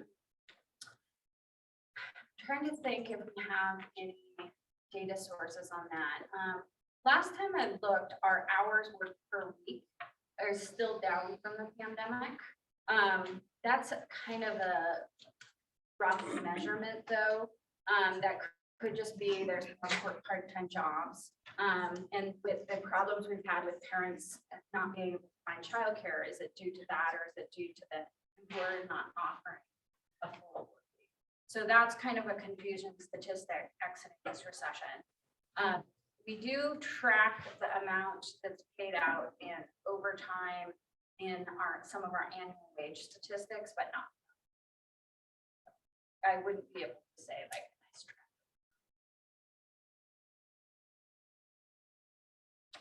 Any other questions? All right. Well, with that, thank you, Barb. Thanks. I would really encourage everyone to check that website out. There's a ton of good information. Wes and Dylan and I were talking last week, and Barb and her team are top flight, and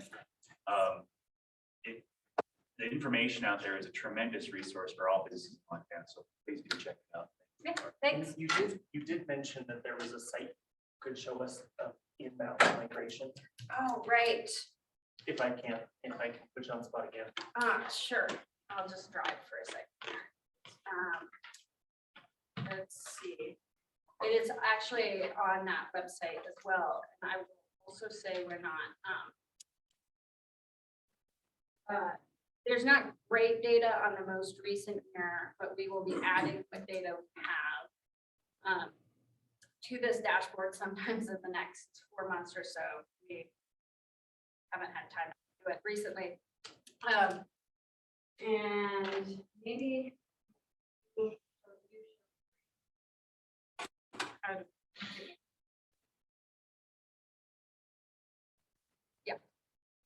together, we can get this done. Thank you. So this is one of our dashboards that we show. And you can find this by going to that lmi.gov site and then go to the data dashboards tab. Which is here. And then we have some sub ones, go right here. Click on each of these tabs to kind of look at each thing. We do have data that goes through 2020 now, but like I said, that hasn't quite been loaded yet. But here shows the demographics of it, and you can see that most of the people who are coming into our state do have some level of post-secondary education or training. And then I think, oh yes, here's our age category. So here's the net flows. So we tend to have in migration among these three groups, and I guess there's some in migration above the older workers, but not as much as the younger age, which is good. Here's our prime working age, right? So we've got people coming here to work, live, raise families. We do have people coming here to retire, but not as much. Now, these are net flows, and I will also say the 2020 data that we are getting from the census and official data sources is suggesting that the number of people who have moved into Montana during 2020 actually didn't change very much from 2019, but we didn't have anybody. So that does change our net flows a lot. It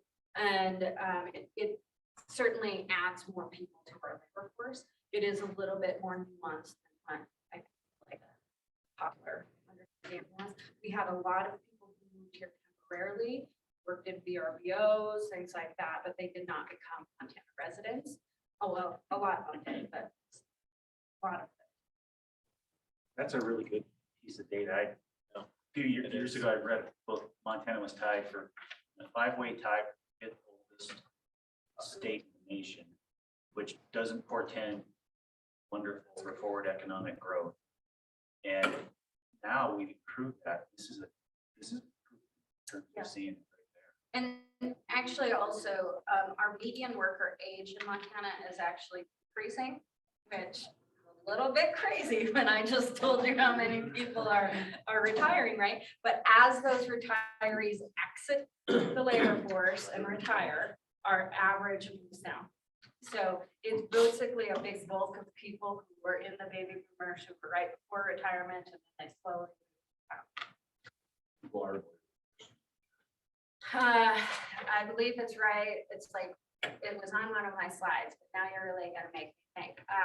I think it's 560,000. Now I'm gonna just go look. So 41,000 is probably 39%.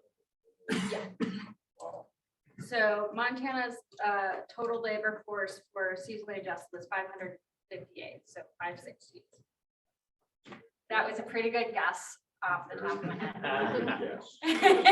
Well, you live this stuff. So I it's all in do. there somewhere. I do. It's wedged in there somewhere. I just have to tap into it. And did you see how handy our website was?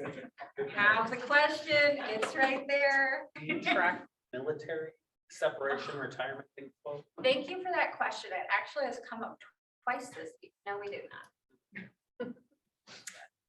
But it has come up twice this week. That's a big question from Ms. Sarah down there at the table. Of course, you can count on her to ask me a question I can't answer. Thank you. All right, thanks, everyone. It's great to see you all. Thank you. Thank you. Thank you. And I didn't plant that last question from Adam, but it couldn't have been a better segue. Served out really well, Our next right? presentation. If we don't have our other ministers. Okay.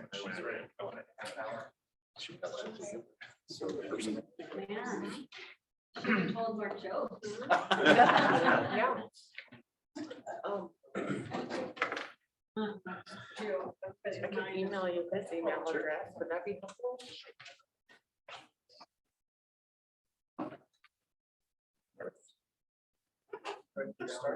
You know, we don't have to write it. We're gonna type it. Let's do that. before we get into the next presentation, we've got a half an hour, which is best use all of your time. We'll keep forging ahead. We can move up the US DOL ETA enhancement desk monitoring review. Sure. Now fit that time slot perfectly and keep forging ahead. And I don't know if this is something I want to follow Barb's great presentation with, telling you all about a desk monitoring review audit, but it is important information. Part of my role as SWIB director is to notify you of things that go on, is to keep a report for you all of some of the items that we deal with the Department of Labor and Industry. So there was a number of things that I wanted to go over with you about it. And also prior to that, wanted to give you an update because you've been asked yesterday for some numbers. You'd asked budgetary numbers from the Department of Labor and Industry for some of our programs. So I also wanted to update you on that. The adult program, our annual budget last year was 2.15 million. For our youth services through Title I was 2.26 million. Our dislocated worker was 1.75 million. And that's a total of $6.16 million. Wagner Pizer that we went over, the budget is just under 5 million. And then as far as the amounts for Department of Public Health and Human Services and Office of Public Instruction, I would have to defer to our core partners there. I'm sure if they were given time, they could probably give you those numbers if they didn't have them today. So I don't know, Chand, if you have that on off the top of your head. The total amount for the federal grant? For both rehab. For both grant, well, it's complicated this year. We're in a penalty year because of overspending that occurred in 2017. So we have a $7 million overspend, which means the penalty this year is $7 million, which they just reduced our grant award by that much. So we don't have to pay them, they just reduce the grant award. So our total grant award this year is about 6 million. But within typically about 13, 14. We did carry over the last couple of years because we knew this was coming. So we've managed ahead and everything will feel and look stable as it always has because of how we managed forward. So thanks. Just some context around that before I threw the numbers out because it would be alarming about all of that. So you're not going to get a big raise next year. No. Yeah. So then that I wanted to report on to you all. And then it was about the desk monitoring review and where we are. So I included one of those pieces of information in your packet. The rest of that information was all posted online and sent to you all. I just didn't want to print all of the information. But a couple of the findings that pertain directly to the State Workforce Innovation Board were about our membership, that you were all well aware that we didn't have a great membership, just with the transition of administration and a number of the folks that transitioned off of the board and then getting appointees appointed or reappointed. There was a lag and there were a number of vacancies. So that was a finding that they had. We have rectified that. And next week, the Department of Labor will receive a letter that states that we've rectified almost all of our findings. That being one of them now held our first SWIB meeting. One of the others is within our bylaws that we did not have an appropriate method to notify the governor's office when there was a vacancy. And that's a requirement through federal law. And so one of the agenda items later that we will be voting on is to fix that and have a proper portion in our bylaws to notify the governor's office when there's a vacancy of a member. And so hopefully we'll of course have that rectified as well. One of the other things that thanks to Erin Weisgerber, who's been amazing in getting me some of these numbers and then working on a number of other items. She is now the division administrator for central services, but was within workforce services division prior to that. And she's been working on the MOUs with Native American programs. That's a requirement as well, that we have partnerships with all of our Native American communities. And she has gotten those out, all signed those. And we are now waiting on our tribal representatives to sign them on their end. We have 2 signed and then some others out, but we will hopefully have that rectified as well. Part of the finding of that was that we weren't getting them back signed. Kind of the understanding now from the U.S. Department of Labor is we can't control that part of it as long as we've done our due diligence to get those out signed and follow up to get them signed. Then we are okay. And so we have received 2 back. One of our partners is actually applying for a grant, so they did it, wanted it, and we're glad to be on board. And then the others hopefully will come within the days or weeks ahead. Those were just signed last week. If I'm not mistaken. So that was another finding that we will have rectified. And once those 3 things are done, then we are in good graces again, along with our state plan modifications that we'll be voting on later on as well. And I'll go through a little bit more information on that at the time also, when we get to that. So that's just a little bit about the desk monitoring review. I wasn't with the Department of Labor when it happened, but have been working with you all and with Sarah and with Dylan and with Commissioner Esau to make sure that we can get all of that rectified as soon as possible. So do you all have any questions about the process or? Yes, sir. Which tribes haven't you, or have you received back? Who's gonna get that question? See if I can find. Give me a minute and I can give you the answer to that.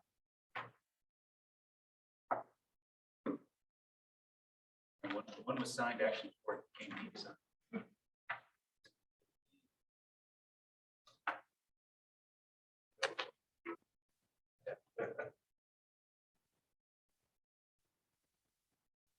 Little Bighorn College, so that's the who the MOU is. We have that one back, and then with the Montana United Indian Alliance out of Great Falls, they have signed and gotten it back. It's the Montana United Indian Association, excuse me, not Alliance, who was applying for a grant, and this was part of their grant requirements as well. So that was good and shows the partnership requirements and what we need to do as well.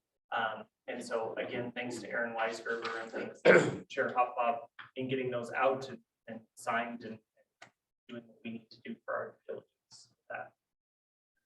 Yes, sir. I had a question for you. I was wondering who's actually doing the tribal consultation. It's kind of my understanding. She hadn't been involved in that. So what proof or evidence do you have that, I mean, for future litigation purposes or whatever? Sure. What, how do you know that the appropriate consultation has taken place? And who is doing it? I don't have an answer to that question. I wouldn't know that process. That would be a question for either Pat or for Aaron Weiser who works on that. I don't know. So I'm happy to ask Aaron what that looks like. I don't think she's on right now, but would be happy to ask that question.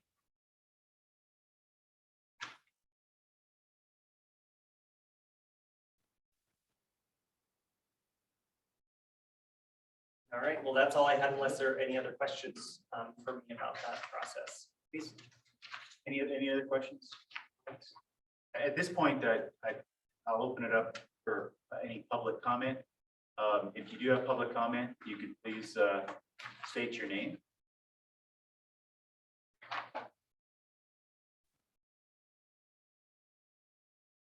There'll be other opportunities as we move into some action. Yes. We've got about 20 minutes. We want to start on some business.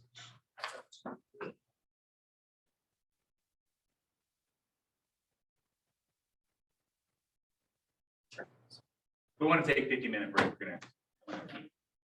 We're gonna get all out of sequence. Take a little break and come back at, how about we come back at 25 minutes after, so that's be 20 minutes, and we'll be seated and ready to go. And lunch will be served at 11:30, so I'm sure it'll be in here a few minutes early, so you get your grub, and then we'll have our presentation that will begin shortly thereafter. Good. How are you? It's nice to see you. So. Are you Survey. Nice to meet you. or are you wanting to?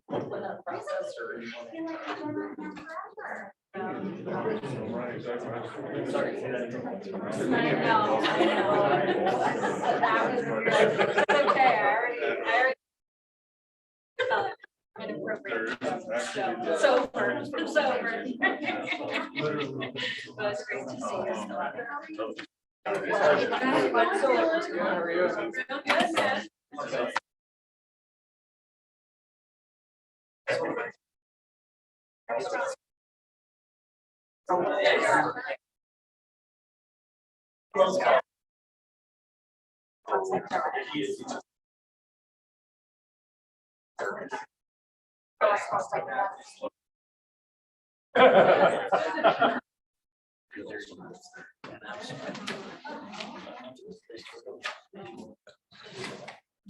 Really?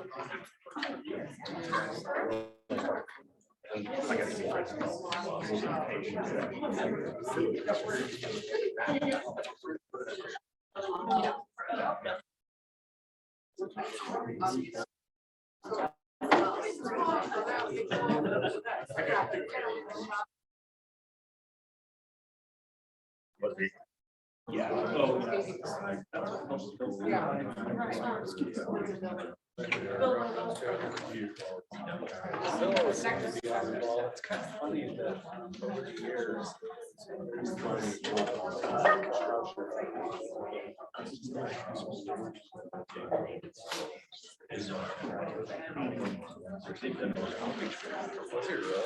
So it sounded like he and his wife. Gabby just barely, he was always a, they got married pretty young. And again, kind of setting up and doing responsible things, raising a family.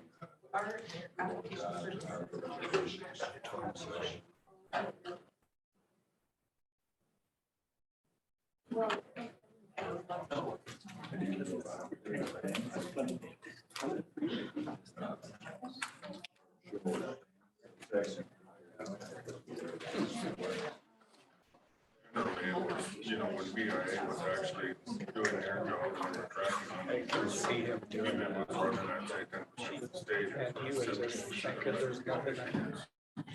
Well, why would they?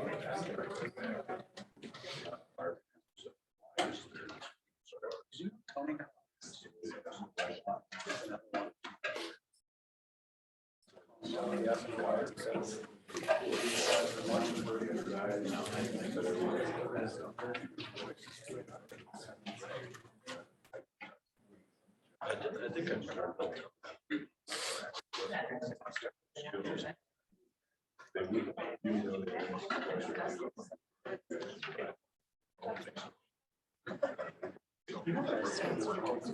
I'd like to welcome Lee Gibson and Jane Bernard to the SWIB board.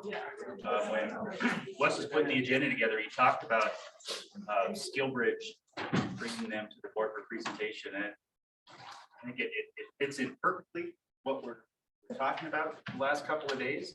I'm really looking forward to hearing what you have to say, so I'll turn to. Thanks, Paul. So as Paul said, I'm Leif. I'll do a quick introduction of myself and let Jane do an introduction of herself. But I'd say to this audience, I was excited coming here to brief about what this program can do.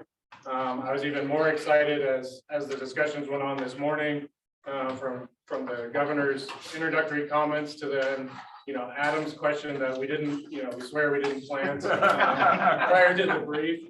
But the disclaimer that I'll add at the beginning of this, especially for I guess two things. I've given briefings like this, which you'll hear later throughout the state as part of my transition with Montana State University. For this briefing, I'm not briefing on behalf of the Department of Defense. I'm not briefing as an Army officer. I'm briefing as the person on the bottom left of that slide with that organization, and as a service member that built his own path to get back to Montana. So that's kind of my disclaimer up front. I alluded to it. So I've got 21 years in the Army. I don't officially retire until June 1st of 2022. So I'm on my terminal leave. right now, and then I get the, great opportunity to come and share, my experience, how I actually did it using this program coming to the state. Pass it over to Jane. Thank you for including me and inviting me. I'm Jane Bernard. I like how we start with our disclaimers in our introduction. So I am the office manager for Beeson Enterprise, in Helena, Montana. Beeson Enterprise is a general contractor. So my disclaimer is when I say when I say we, I am speaking on behalf of Brian Beeson, who is the owner and president of Beeson Enterprise. And I am absolutely thrilled to share with you the successes that we experienced with Stillbridge. So thank you for having us. Okay. With that, I'm gonna pass these to both my left and right, and I'm gonna give you an incentive, to take the card up front. From the discussion this morning, I think you're gonna want to, contact either Mary behind me or she's my, business partner in this venture. With what we could potentially provide, but also if I fail to do that in the briefing, if you catch me in Helena or Bozeman or somewhere else in the state, this will at least get you a free coffee, a beer, or whatever else, depending on what establishment you find me in. So that's some incentive to take the card ahead of the briefing. So with that, we'll go ahead and get it. So the agenda today, I'm going to give you an overview as far as some basics to give us all a common understanding of what the SkillBridge program is within the Department of Defense, just so that we all have the same level of understanding. Jane's going to cover their use and their dedication to supporting SkillBridge and their future within that program. I'm going to provide an overview of what my path back to Montana was, and really as an example of what a service member would encounter trying to do it, some opportunities and benefits that SkillBridge could provide for you all in the room that are Montana employers, what it could do, and then we have ample time set up as far as questions and discussions at the end. So the first question at the very beginning, obviously, is so what is the Department of Defense SkillBridge program if you've never heard it? To kind of set the stage to answer that question and to really dovetail this whole morning's conversations, I show you this statistic to get partly into what Adam's question is there's 200,000 service members, and this is based off of DoD estimates, that transition from active duty every year, from 140 military installations, both nationally and across the globe. So that's an opportunity that, in Leif Ipsen's opinion right now, is not being fully maximized inside of the state of Montana because of, the awareness in across the state for Montana employers. I can tell you with the program that I participated in, this program is expanding rapidly inside of the national and international billion-dollar companies. Think Amazon, think Booz Allen, think Microsoft, Verizon, any of those places have actually stood up entire personnel departments focused on trying to get a percentage of that 200,000 people. So what I'm hoping to do is at least share this with you, and then where the opportunity for me as a business owner to help you get a percentage of that 200,000. So to segue into actually answering what's the Department of Defense SkillBridge program, it's for a service member of any rank, whether you're enlisted, a warrant officer, or an officer, you can participate in the SkillBridge program. It has to be executed during the service member's last 180 days of active service. And then out of that last 180 days of active federal service, depending on which branch of service they're coming from, whether it's the Army, the Navy, the Marines, the Air Force, and then most recently, as of January 2022, the Coast Guard's allowed to participate as well. The amount of days out of that 180 that they can participate varies by service. So for me as an Army officer, Army soldier, I could only do a SkillBridge for a max of 120 days. I'll get into more specifics of my specific path later. What you get, what's the cost to you as an employer? You see on the second ribbon there on the slide, there's no salary cost to you as the Montana employer. Your cost comes in the commitment to host that service member and provide training, a mentor, a supervisor, somebody to answer those questions for that service member that's trying to either fill a position that you're trying to fill or gain experience inside of the industry that you're providing that opportunity. So your cost is in that onboarding piece. You're not paying the salary cost. The service member continues to get paid all of their entitlements and pay and allowances for their duty station they're transitioning from while they're working for you. So for me, I received my full Army pay the entire time I was working for Montana State University in Milton.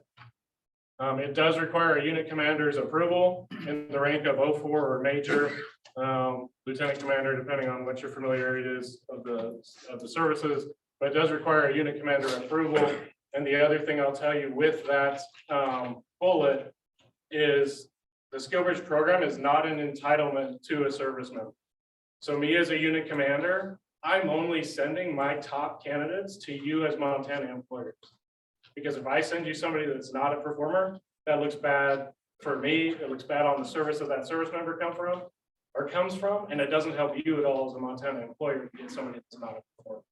So that's a caveat, because there are service members that apply for SkillBridge, and either because of op tempo of that unit, because they've got training exercises, they're coming back from deployment.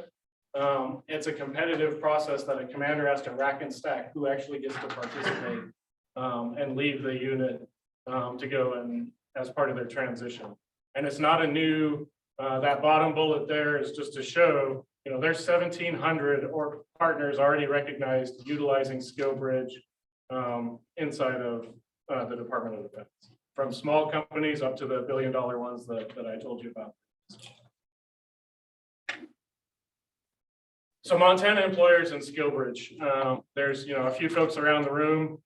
Obviously Jane, because she's my briefing partner today, but then I learned Adam's got experience in SkillBridge. And it seems like each time I give this, I find more employers that have had a SkillBridge experience, or at least a SkillBridge question asked to them of a service member trying to get there. And then sometimes it's worked, and a majority of the times it hasn't.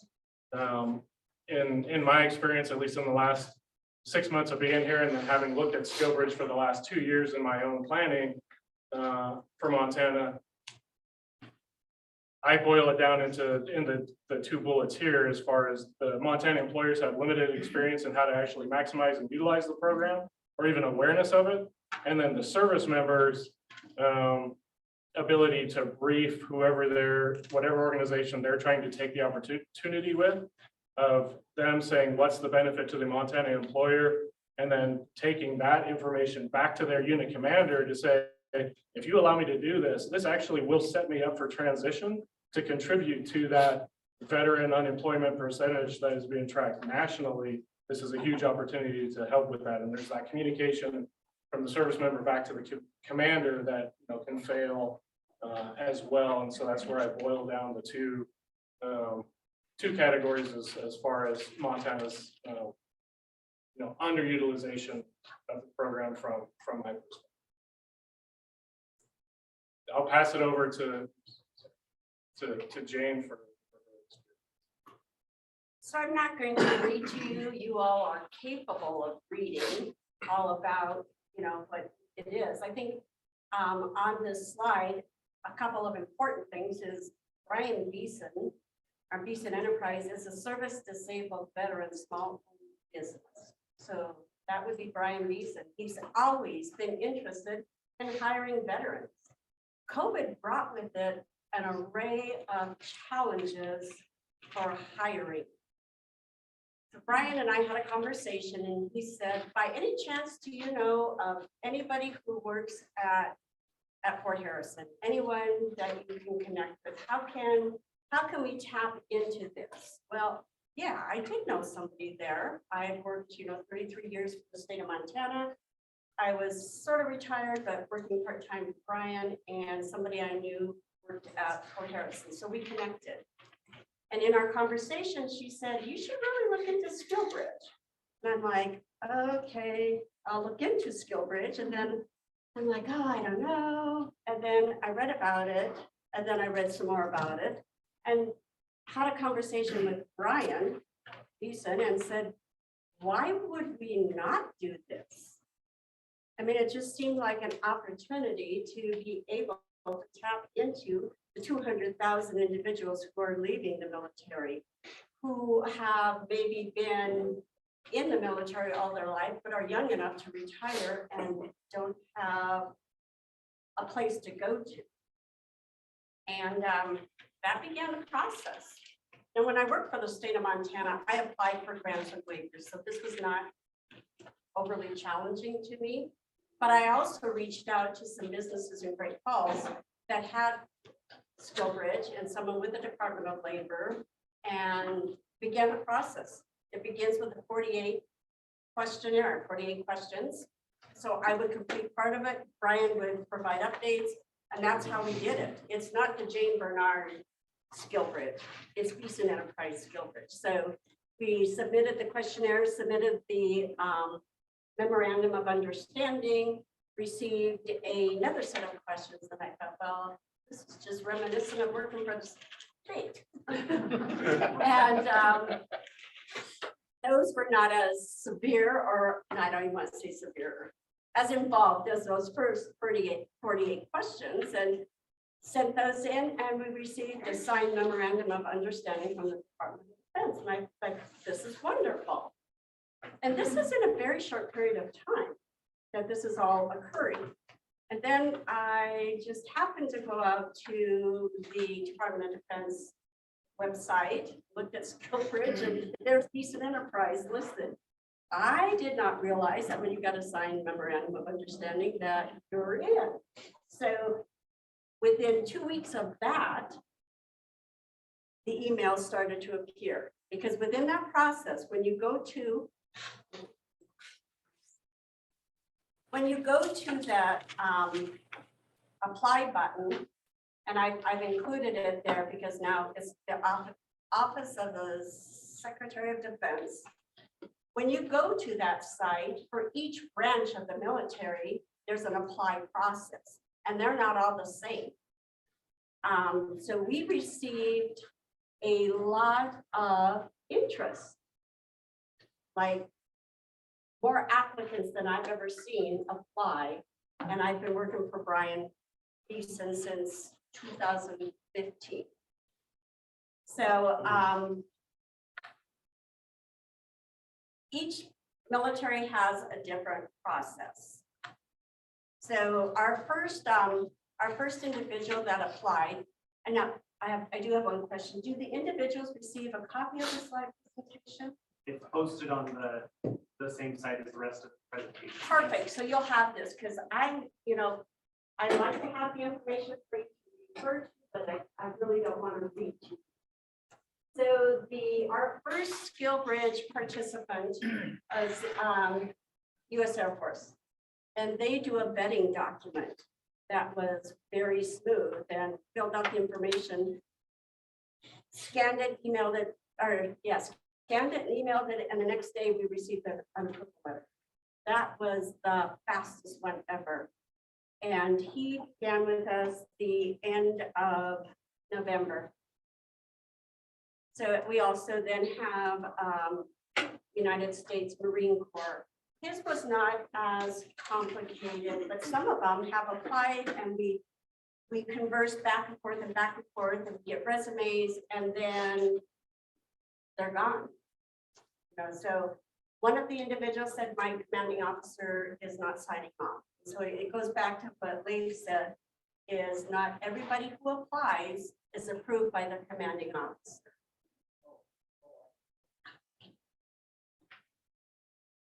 So this, I wanted to show you, this is the front of the building, Beeson Enterprise. So when we got our signed memorandum of understanding, and before our first SkillBridge came on, Brian Beeson ordered that parking sign. So that was for our SkillBridge, that's veterans parking only, so that we would have that there. Brian takes great pride in being a participant in SkillBridge. It's an on-the-job training. there's carpentry, there's welding, there's fabrication. I mean, there's a little bit of everything that an individual who comes on board and receives on-the-job training has the ability to receive training on. You know, maybe the person wants to be more into welding rather than carpentry. So one of the areas, and I'm pretty sure it's not just Helena, Montana, housing. Housing is like a bit of a conundrum. If you're looking for housing, I'm sure it's not a conundrum if you have housing that you are renting. So Brian Beeson is, I think, outside the box kind of fella. He purchased some land and he is building what we affectionately refer to as the SkillBridge duplexes. He is in the process of building duplexes so that individuals who come to the SkillBridge at Beeson Enterprise have a place for themselves and their family to live. And it's not just for the duration of the SkillBridge. I mean, you know, 120 to 180 days, that's not going to be beneficial if they're in and out. So he's working on that component of it. I mean, honestly, like just pouring foundations and doing work. So if you go to the next slide, there it is. This is from the architectural drawing. I wanted you to see for real. It is going to happen. There are going to be 2 sets of duplexes. It's going to be for SkillBridge. And if the SkillBridge in Beeson Enterprise, if they do not need housing, if there are other SkillBridge entities within Helena that need housing, then they have the ability to approach Brian Beeson. He's very much looking for solutions to problems. We haven't gotten into looking any further on the other issues, daycare or any of those issues, but working on the duplex situation and the housing issue. So the next slide. So the gentleman on the navy blue shirt, that's Brian Beeson. And the other 2 gentlemen are SkillBridge guys. And what you probably can't see what they're doing is they're framing walls. These are framing walls for the SkillBridge duplexes. So how cool is that, that you have SkillBridge participants building duplexes for other SkillBridge participants to be able to be a part of? I think it was Martin Luther King that was, it's always the right time to do the right thing. So we had our first SkillBridge come on US Air Force the end of November. Then our second is US Marine Corps, began in March. We will have US Navy begin July 1st. These are people who have all their completed paperwork in order. We have a prospective SkillBridge participant. He was supposed to come on earlier, but his, what's the word? His stay got extended. So he has to stay in the military a little bit longer, but he has already requested that a slot be saved for him for January 1st, 2023. We have 2 other prospectives out for 2023. So including the above numbers, there have been 29 interested service members contact Beeson Enterprise. There used to be a map out on the website, and it started to look, at first there were just a few pins where there were SkillBridge locations. The last time I saw the map, it sort of looked like a porcupine. And now the map is no longer on this website that I provided earlier on the other slides. You have to type in like MT for Montana, and then we'll show you those SkillBridge companies or our employers, excuse me, that have a signed memorandum of understanding with the Department of Defense and who are active partners with the Department of Defense. So I have just one other thing, sorry. So one of our US Air Force individuals who is transitioning and looking into skill bridge opportunities, he sent in a message, and it says, as he's looking at transitioning and looking into skill bridge, he said, and to that end, Decent Enterprises caught my attention right away when researching and seeing your offerings to teach interns not only carpentry and the construction process, but that of welding and fabricating. In addition, as a veteran-owned company, and noting from your company website, the pride and craftsmanship of your projects, along with the inclusion of timber frame and custom fabrication, and the strong range of community involvement, Decent Enterprises seem like a solid and reputable company to seek a skill bridge internship. So we do have our website included in the process so that any service member who is looking and interested has the ability to see the types of work that Decent Enterprise does. So are we taking questions? Sorry. If you have questions, then feel free to interrupt it at any point. I apologize for that. So my final comment has to do with a conversation I had with one of the prospective skill bridge individuals coming on. Is our July 1st skill bridge individual, explained what was available, provided the signed memorandum of understanding, provided what the on-the-job training was. After that conversation, he contacted me and said, first time in 1 year, last night, I slept all night, knowing that I have somewhere to end up after my 21 years in the military. That speaks volumes that we have something to offer and something that's wonderful. So I am available to answer questions. I don't know if you want to go ahead and share components, if you take them, whatever works for you.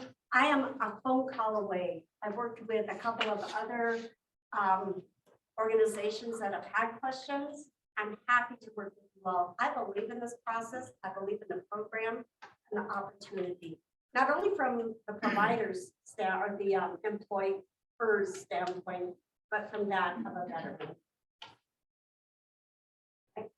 Thanks, Chair. So I guess we can pause for a second if there's questions, but Wes had programmed into the brief for a large allotment of time for discussion and questions because he foresaw a lot of interest based on that. So, I think it was your brain also. Yeah, I'm just curious, and I may have missed out, I apologize. Is it strictly based around opportunities for manufacturing, construction? Nope. IT? So I guess the way that I would answer that question, it's open to anything. And if, as a Montana employer, if you can think of a job that's inside of an employer or a city, we have an MOS in the military. That's an exact skill set for that. And at some point, they're going to be part of that 200,000 and they can utilize it. That's how we used it. John Deere has come in as one of those big multinationals and all their distribution network across the US is partnered into this, but being able to look MOS specifically and really dive into those skill sets. So you have to catch this future employee within that 180 days before their exit, right? For them to be. They have no problem finding us. Okay. I think that that's part of the TAP training, that as the military is getting ready to exit the military, whether their 4 or 6 years service is done or whether they're retiring, that's part of the process, and they do cover skill bridge within that TAP process. So yeah, we were discovered by them. So in, I guess, employment terms, you're really providing a opportunity for someone to pre-screen the top at the top for an employer to help bring that. Yeah, so for what, I want to accomplish as a new company in Montana for you all ultimately is I want, Montana Opportunities for Veterans to become that belly button for state employers to say, so in 10 days, I'll probably have my skill bridge approval to be DoD skill bridge partner in the state of Montana. So out of that, I want to have a network of employers that then you can come to me and say, I want a welder. I want an IT computer programmer, whatever, with all of these certifications. Because of the access that we have, I can go to any military installation and I can target the installations for the MOSs that you want. Or if you want somebody like me, that's, more in the leadership realm, to be at a senior level manager in an organization, I can target those too, because we know which bases by service the higher ranking service members are in. And just as an example, before we get there, think of taking a road show of Montana employers to a base in Italy, in Germany, down the street to Maelstrom, that says, hey, here's our current vacancies we need to fill right now. And here's ones that if you're in the SkillBridge window, we're ready to have you use for SkillBridge. That's like what I want to provide as that organization for the Montana employers, because what I would say is, like Jane told you, from their perspective as a partner already, and Adam would probably tell you the same thing, they're getting a feed of interest off of the internet. But what I would say as, whatever cliche as a sales pitch of, I can probably double that or more, because I've got the access to the installation. So I can get all of you on any installation on the globe. I speak the language. I've been a commander at multiple levels, so I can help with that approval if you're running into issues with a commander. So I'll stop my comments as an organization there, but. So I guess how does it work? You guys identify a candidate for a business, and I've got a position in Cut Bank, Montana. They need to be at during that 180 days. But how's that work? Where's the responsibilities to employers or the individuals? Okay, so I guess if I can, I'll answer that with my story because I fit that exact question. Perfect. Thank you. But any other, I guess, before I get to the next slide, any other questions there? Okay, so this is my SkillBridge path. This is one story from one service member for just for your awareness. I'm not the only one that's used SkillBridge in Montana. I am the only one that built my path and built my own program. So there's the other disclaimer. So I am a native Montanan. My roots go back to the 1890s. Mary's roots go back to the 1860s. So inside of our own family, I'm the newcomer, but we are native Montanans. It's 21 years in the Army. Like I said, we've been stationed all over the world. And then as Montanans, we knew we were coming home no matter what. We didn't know when were we going to be 70 by the time we got home, or were we going to be in the 40s to help contribute to that number that Barb briefed earlier inside of the workforce. So I can at least say positively that I'm contributing to that, because I do have my follow-on job with Montana State afterwards when I'm off of my terminal. So but we started looking at this 2 years ago, 3 years ago, when we were in Italy, of how do we get back to Montana, because Montana is a rural state. There's not huge military bases inside of those four borders. Even though we have an active duty Air Force base at Maelstrom, it's not near the size of the big level installations that you see service members go back to within their particular service. So for my path, the boxes that you see represented here, obviously the footsteps are our path back, but this is everybody that I had to involve in order to get my piece approved. So obviously the DoD SkillBridge program, hiring our heroes was the organization that I sought out to manage it for me, as opposed to doing the complete thing myself. And then Montana State University and Miltech were the two organizations and Miltech falls under Montana State for those of you that don't know who they are. But they're the ones that were that host organization to allow me to do my fellowship. What I'll tell you on this slide is, Leif called 3 other places inside of the state to do that car sales pitch, which is just cold calling to an HR manager, a business owner, whatever, somebody inside, a recruiter inside of government, to say, hey, I'm a transitioning service member, I've got this much experience, here's a program. So the sales pitch I was selling, cold calling folks was, let me come to your organization, tell you about this program, and tell you how it can benefit you and the organization. My first few attempts, we're uncomfortable for the person on the receiving end and uncomfortable for me. It didn't result in anything other than, good practice on cold calling folks if I chose to do that all the time. But lucky for me, I had a warm introduction from my duty station in Maryland to a point of contact inside of Miltech at Montana State. And I gave that same sales pitch. I said, let me come to your organization. I'll target the thing to a university of what's a skill bridge look like for a university and how it can benefit a university. So I spent 100 days at Montana State focused on that exact topic, and I outbriefed Montana State, and I'm still outbriefing Montana State leadership. I'm actually doing another department at Montana State tomorrow as far as what it looks like inside of a university. And I concluded all that. My fellowship ended the 1st of April. So to get to answer your question, Dean, service members can go outside of their 50-mile radius of their duty station, but that unit commander still has to approve it.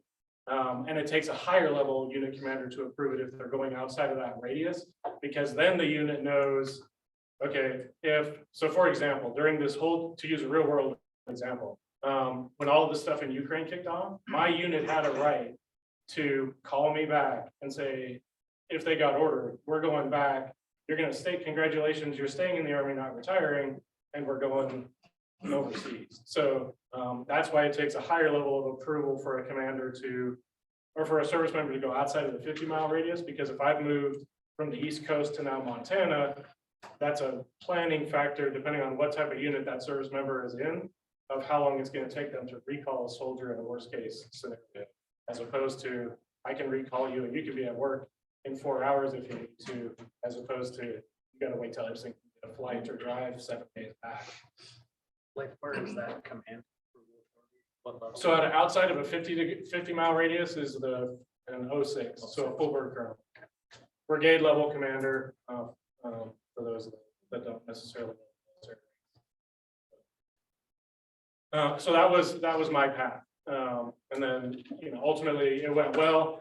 It's led me to a lot of other. I got to meet Wes as a result of my path with Montana State, and I've had a whole bunch of. I got to meet Jane as a result of it, and I've got to have a whole bunch of discussions about skill bridge across the state based off of this experience. And then because of the support of the Montana State and Miltech, I'm not the first to use skill bridge like I told you, but I am the first inside of the Hiring Our Heroes organization to be a fellow at Montana State, and I'm the first Hiring Our Heroes fellow in the state of Montana. So I'll transition. This is the last slide into the briefs, but this is just to give you a kind of a snapshot of what could the benefits look like for you as a Montana employer, or the state of Montana, and then also from that service member perspective based off of my own experience and the folks that I've gone through the program. So from a Montana employer, we saw at the front, there's that service pool of personnel, large service pool of personnel that I think Montana needs to target to eliminate some of that labor pool shortage that every state across the nation and every employer across the nation is facing. It's a benefit to you because it's just the time and training associated with your company or your industry that you're in. But the flip side of it onto that bottom bullet there is, you're gaining a highly trained, disciplined talent pool that's self-motivated, that wants to separate from service and make immediate contributions into the next phase of their career chapter. And then the third bullet there, I think, aside, what better 6 o'clock news story than bringing veterans to Montana or bringing natives like me home, then you're supporting the governor's campaign, and then to dovetail it into what Jane's, the segue into the 6 o'clock news story of here's an organization that's solving a housing problem and providing opportunity to bring service veterans and service members to the state. I mean, if that's not a 6 o'clock news story, then I don't know what is. So. Oh, and it actually gets a little bit better because what Brian has done with Beeson Enterprise is purchased a couple of sets of hand tools and power tools and tool bags for each of the SkillBridge participants in hopes that they will sign up and continue on as employees. And if they do, I'd like to say when they do, that set of tools becomes theirs. And if they are not going to continue on, then the tools get cleaned up and ready for the next. Brian is totally committed to this process and to the opportunities. And we're in Helena. There's the VA there for medical. The Malmstrom isn't that far away. Our Air Force member has been to Malmstrom. It's just opportunity. Is it a business or a 501c3? It's a business. So from a service member perspective, I just grouped it into 3 categories as far as, I guess that top one's kind of blocked. But, we have the 2 universities inside the state, Montana State and the University of Montana, are both ranked as military-friendly universities within a national ranking.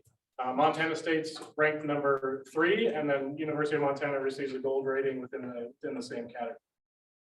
We have employment opportunities inside of the state with, decent paying and good paying jobs for service members to transition into. And I can tell you, even though I was a Montana native, and for especially folks not from Montana, there's a misconception that you can't move to Montana and support your family as a transitioning service member. I was almost part of that statistic, and we almost went back to Fort Bragg, North Carolina, because we weren't sure, especially after the first 3, cold call attempts, we could actually do it.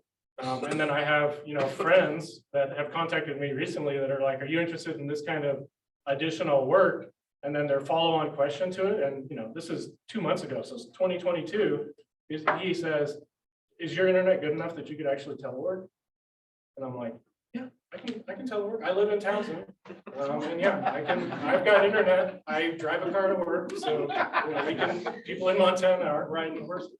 So, and then the networking opportunity. So is huge. I can tell you, just from my own experience, there is no way without utilizing SkillBridge, I would be sitting in this room with the opportunity to brief this audience and share this program and have met the people if I wouldn't have been inside of the Montana during my school. Just wouldn't have happened. I guarantee. So with that, I'm going to show a slide. Just you've got it in the decks on the website. Hopefully I sold you on taking my card at least, so you got my contact information, if nothing better than for free coffee. And then we've got the time allotted for questions and discussion.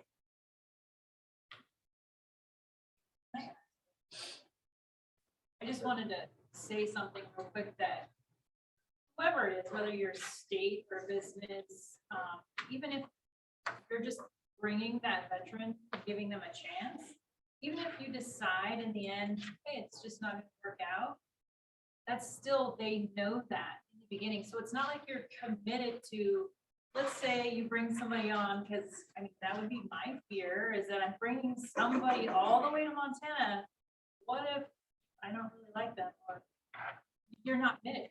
So if you want to offer them a job, you can in the end, but you don't necessarily have to. It's kind of you're giving them an opportunity to network, like they've said, or, just kind of like get themselves out there into, civilian life. So for me, my perspective, the whole state, look at those numbers of those opportunities that you would be providing just to veterans. Even if, like I said, even if you're not offering a job, you're still giving them, providing them a new opportunity. I apologize if I missed something, but I'm trying to connect a couple dots that I thought I was on track. And so 50 mile, in my mind, I'm thinking how many places in Montana? Because Well, so such it's, a big state, but how do you get somebody from across the country outside of that 50? I mean, in the approvals, but Right. So, kind of just disconnected. so there's some of that, there's got to be a commitment level from that serviceman. And that's where with what, you know, Brian, Beeson Enterprises is committing to with the housing, that's huge. Because that's, you know, aside from what's going to actually pay my bills when I transition, the next question that every service member is asking is, where the heck am I going to live? So for my family, just to use mine as an example, we were committed to coming back. So I brought my family here, you know, 6 months ahead of time. Lucky for me, my dad had as a second home that he doesn't utilize part of the year. So they were able to start there while we did the real estate game of where we're going to end up. But we had to commit to coming. So for a different service member, if they don't want to make that commitment, or inside of the discussions as an employer, you say, because I got it for my internship, my fellowship. Hey, I can't guarantee you employment post fellowship. I can guarantee you this experience, but I can't guarantee you the employment like Larry was saying. I'm like, fine, I just need to get to the state, the networking opportunity, I'll figure out my employment afterwards. Now, a service member could choose to leave their family, which in this audience, you know, may sound unappealing, but to a career service member, I mean, yeah, I've deployed multiple times over the course of 20 years for a lot longer than 100 days. So to leave my family to do an internship to make sure that we're set up for transition would have been a totally feasible option for us if we wouldn't have had a place to stay, and I would have needed to just, you know, rent like a 1-bedroom somewhere while I was doing something. So that's kind of the commitment piece, but the unit commander has to still approve that service member being out. And there's, you know, 2 ways a service member can do it: either move their self and do the internship, and then once they know for sure they're going to get hired, then move their family, or do like we did and make the scary commitment and just move ahead of time and be like, we're figuring out no matter what. But the service member's got to commit to it. I think the one thing from our perspective, you get a resume, you do an interview just like you do a normal interview. So you've got a background, you get an understanding if they're a culture fit before you ever say yes.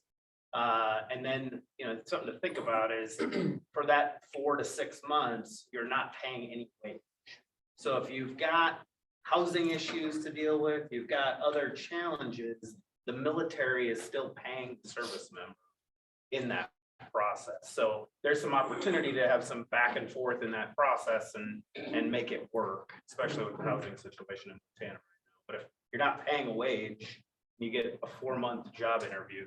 For us, 6, I think if I ever see 6, it'll be great, but 4 has seemed to be what the number is for us. So to that, you know, we use the term free look. This is literally. This is the free look. I mean, Yep. Now, I guess where I would dovetail it out of the free look piece is, yeah, it's a free look, but the general trend.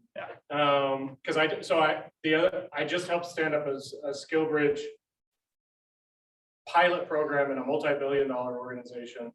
And part of the as I was briefing the vice presidents there, they're like, well, that's great, but that's not a great benefit for us, because if we don't want to hire them at the end, I'm giving them a SkillBridge because I intend to hire them. Otherwise, it's a waste of my time. So out of the statistic with it is 93-95% of the folks that are inside of a SkillBridge follow on with that host company that they serve, because the host company is generally trying to align whoever they're bringing to either a vacancy they already have or one they're predicting in the near future that then that service member could slide in. And when I use word free look, I meant beyond economics. I mean, you're getting somebody that, as an employer, every hire is a calculated risk.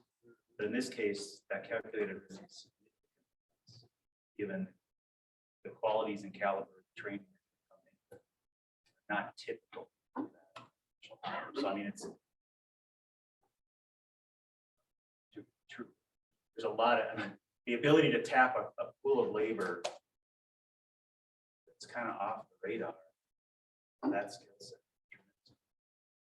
What, Absolutely. you're kind of the missing link for the state that I don't have, which is help me build the candidate pool. Find the folks, spread the message about the Montana career opportunities and all these companies that are available, which is a big part of it. You got to be on the installations, understanding the problems, maybe interacting with the commander who's not or reluctant to let them go. There's some real benefit there. Sure, thank you. I guess, you're talking about these candidates are employed still in the military. How does a business organization assume responsibility during those 180 days about making sure risk liabilities? So that's a great question. So with that, so you mean like if a service member gets injured on your work site? I'm utility guy climbing electricity. So there's an acknowledged risk from the services. And I'm not going to try to get into the full like legal perspectives, but the layman version, I'll tell you, you're protected as long as, which there's no employer in this room that's not going to do this. If you onboard and provide the training for a service member in a skill bridge internship, the same way you did for the somebody coming off the street to your organization. So the same level of training that you give your regular lineman going up to mitigate risk, you give that to the service member, even though they're still getting paid by DOD. The DOD acknowledges the service members going into that industry, there's these risks associated with it. And if for your industry, there's other paperwork associated with it, then that can be added to that packet. Maybe the answer from the construction. Yeah. And you're right, that is a very good question, very appropriate. I did do some checking on that specifically with workers' comp, the state fund, making sure who pays that premium. And so that was very much clarified by Department of Defense. It's not on our rolls. It's paid by, everything is covered by Department of Defense. Their salary, their housing. They're on temporary duty from the military. It's really the way it breaks down. So our lawyers looked at it and they said, I mean, in good faith, if something terrible happened, it's more about a reputational issue than it is a legal contractual dollar issue. I think the nice part also is when we receive information from a service member who is interested in our skill bridge, and we send the copy of our memorandum of understanding with Department of Defense, we send our on-the-job training, and we send a letter of acknowledgement that we would accept this individual into our program. That goes to the service member, who goes to supervisor, whatever level of military, and then we receive a letter back that says we've accepted this information, we have approved, and here are the numbers for you to call if there's any question or concern. Because there was always the question or concern, what if somebody gets to Montana and doesn't realize that 3 below 0 is not that fun, and no longer wants to be building houses and wants to, leave the program. They can't just leave the program. So there's opportunity for conversation with the supervising individual of the skill bridge participant. They're not stuck, we're not stuck. And I don't like to use the word stuck, but it at least gives you some areas of communication, some lines of communication. And I guess, we talked about rates and what about opportunities if you're able to work somebody? I don't clear them. It does, and I would say that the piece that we're not targeting here, because this is specific to skill bridge, is there's a whole military spouse network that military spouse employment across DoD is a targeted issue that they're doing. And if you're an employer that can offer remote opportunities to military spouses, I would tell you that when that news story hits, that's segment 2 of the 6 o'clock news to bringing veterans back to Montana. Now you're employing military spouses that can remote work anywhere that their service members stationed. Like I said, boom, another news So were story. you meaning sending them to a? No, wherever they may be, if I work them 180 days and training opportunities, which a means to getting them to our location, not entirely, but, our overall goal is for remote work that we want our employees within our service territory, to work and support our community, so we want our employees to as well. But for 180 days, of training opportunities, if you're talking about our DPI skill set, finding those specific individuals that have done telecom networks and it's hardwired. During that time frame, connect us, but not serve person. So, Yeah, I think that would go gangbusters. If you go out to the website that, it's a few slides ago, actually, if you just go out and type SkillBridge, it'll bring up a map. It won't bring up a map anymore. It'll look like line, but you can go to locations and you can type over on the side MT. And if it has an N in front of it, that means it's national. That means it's in several states. A lot of that is telemarketing type or that type of opportunity versus an on-site. And when you look at it, if you can actually find the map, so when I was doing my research for my fellowship, there's actually only 17, a couple months ago when I had pulled the data, 17 Montana only organizations. 29, okay, 29 inside of the 4 borders of Montana that are recognized. Do you have these partnerships with like joint apprenticeship programs? We represent several employers and we do the screening and training. I have roughly 20 employers that we screen. Train all their apprentices. So that'd be something that we can get involved with you. We're involved with a different program. It's a little bit more restricted. So our employers love veterans.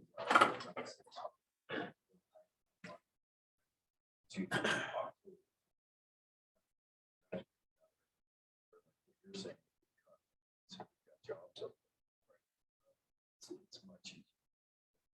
Right, so yeah, I would say yes, I can. We'd probably have to have a conversation to understand full details, but I think we can fit that niche.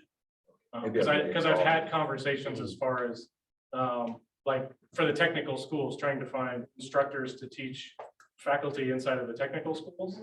As being interested in, hey, how can we get, the experienced journeyman level of this skill set out of the military? And really I've answered that as far as, tell me what that skill or trade is. We'll figure out what base has the highest population and we'll advertise those opportunities directly to that base and see what kind of feedback you get from those bases. Would it be more of something where you're just placing like journeyman level person, or would it be apprenticeship opportunity? It could be both. Okay. So it'd be based off of what, you as an employer or organization. I would say we can cover the spectrum from you want an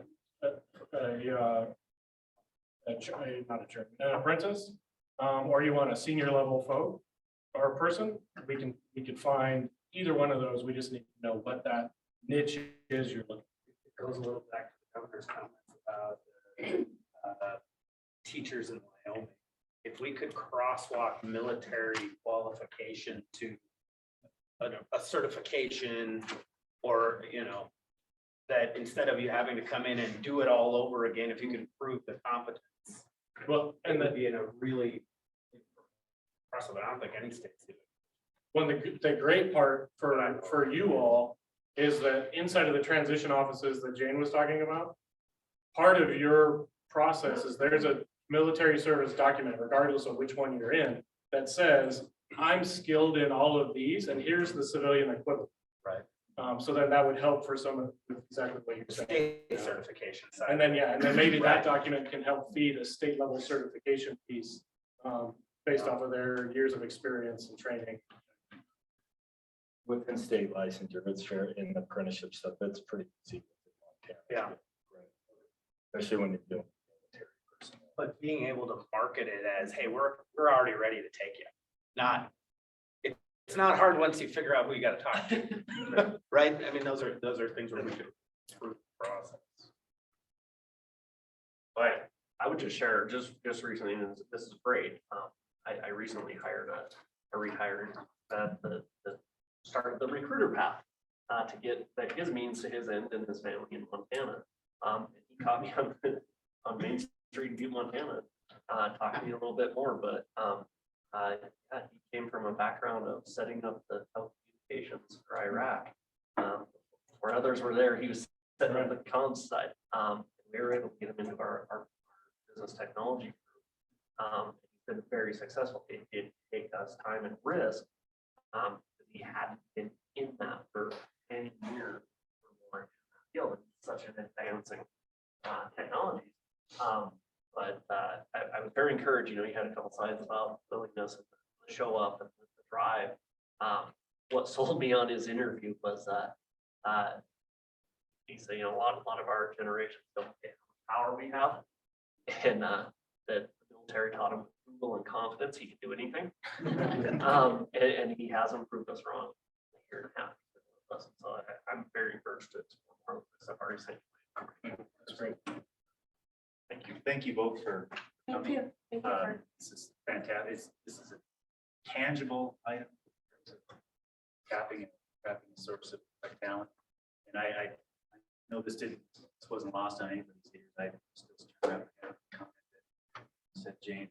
I had more applicants. You just don't hear that. Music to your ears. Yeah. I know, right? Particularly, I mean, it was bad before COVID. This was like awesome. So thank you for having us present. Our contact information is included, so please reach out if you have questions. I think this is a wonderful program, a wonderful opportunity, not only for the employers, but certainly for the veterans. So thank you.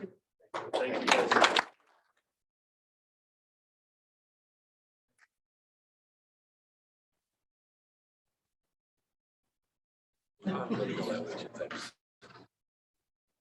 How are we speaking?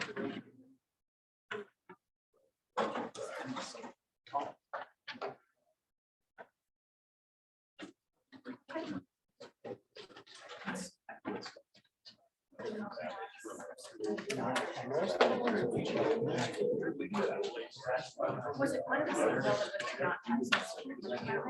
Was it like?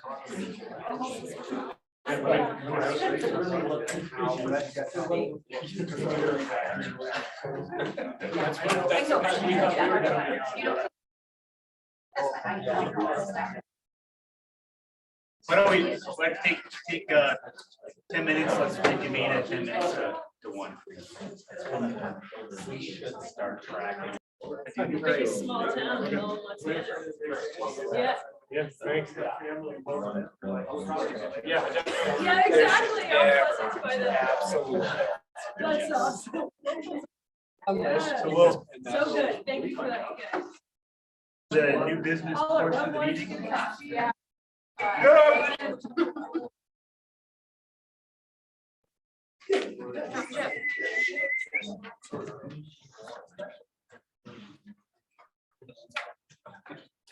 So we've got a number of action items listed on the agenda to take care of. Wes, I'll turn it over to you. If you want to demonstrate those. Yeah, if you would all like to turn to page 2 on the bottom, the start of new business. We have our beginning of new business, which is the SWIB bylaw update to include a vacancy notification procedure, which I had mentioned earlier today. That is the agenda item number 1 for new business. And it's section 202.5 in the document, again, in your packets, that there's a, I didn't print all of the things, but in there is a kind of, if these are all updated or however they're updated, the sections are in there.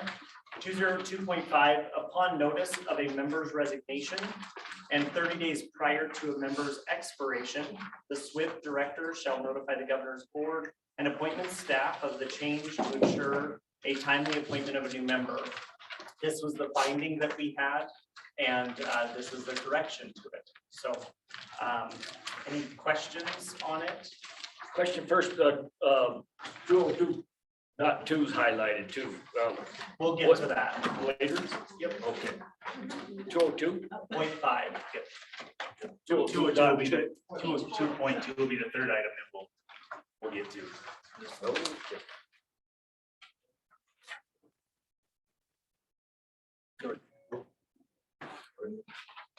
Hearing no questions, entertain a motion. Make this change. I move we adopt the bylaw change 205. We have a second. Who seconded that? Sorry. Thank you. Then moved and seconded to approve the bylaw change. Is there any discussion? Do we have any public comment? Hearing none, all those in favor, please signify by saying aye. Aye. Those opposed, same.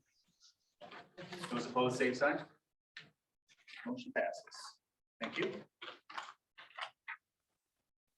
Agenda item number 2, so if you go to page 3, the first item listed there under new business continued is that this SWIB bylaw update to update meetings from 2 to 4 annually. And I have a little explanation about this. Me coming in December, there was no one in the role from end of June through December. But in the official document that's kept to update the bylaws, this was added in there. It wasn't in the meeting notes from the last June meeting, but from a number of members, past and present, they said it was discussed. So this is a cleanup. I'm not advocating for 2 to 4 meetings annually. It was just in there as an update potential. The chair has the authority to call additional meetings should they be needed. And through the committees that are formed and or may be formed, there may be additional meetings for those. So not advocating for 2 to 4, but it was something that was kind of a cleanup on aisle 2 here to fix, to make sure that there was no question out there that I thought that we were going to have 4 meetings a year. Again, we have 2. That's what currently the bylaws state. 2 has worked well. And the chair has the authority to call additional SWIB meetings, but there will also be committee meetings throughout the year, of course, as well. Questions? Just a comment. I mean, I'm excited about the energy that's around this table yesterday and today. And I don't really want to be around twice a year. I'd rather be 4 times a year. I'm all for, us developing better relationships with each other. I see a lot of that going on. And I think that this governor is telling us he wants some action out of this group looking at us. So I would sure hope that 4 times that we would be. I mean, I know it's a big lift for all of us to come across the state and do this, but just my 10 cents worth.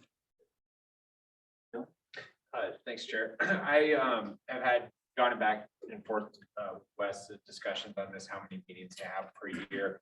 And I don't want to advocate one way or another, other than the board is the governor, and you want to make sure you do your work. One thing to consider, and I don't know if Wes can talk about this, is what sort of budget we have, and if we should consider maybe doing a couple meetings in person versus a couple meetings through Zoom or remotely. That's just an idea to throw.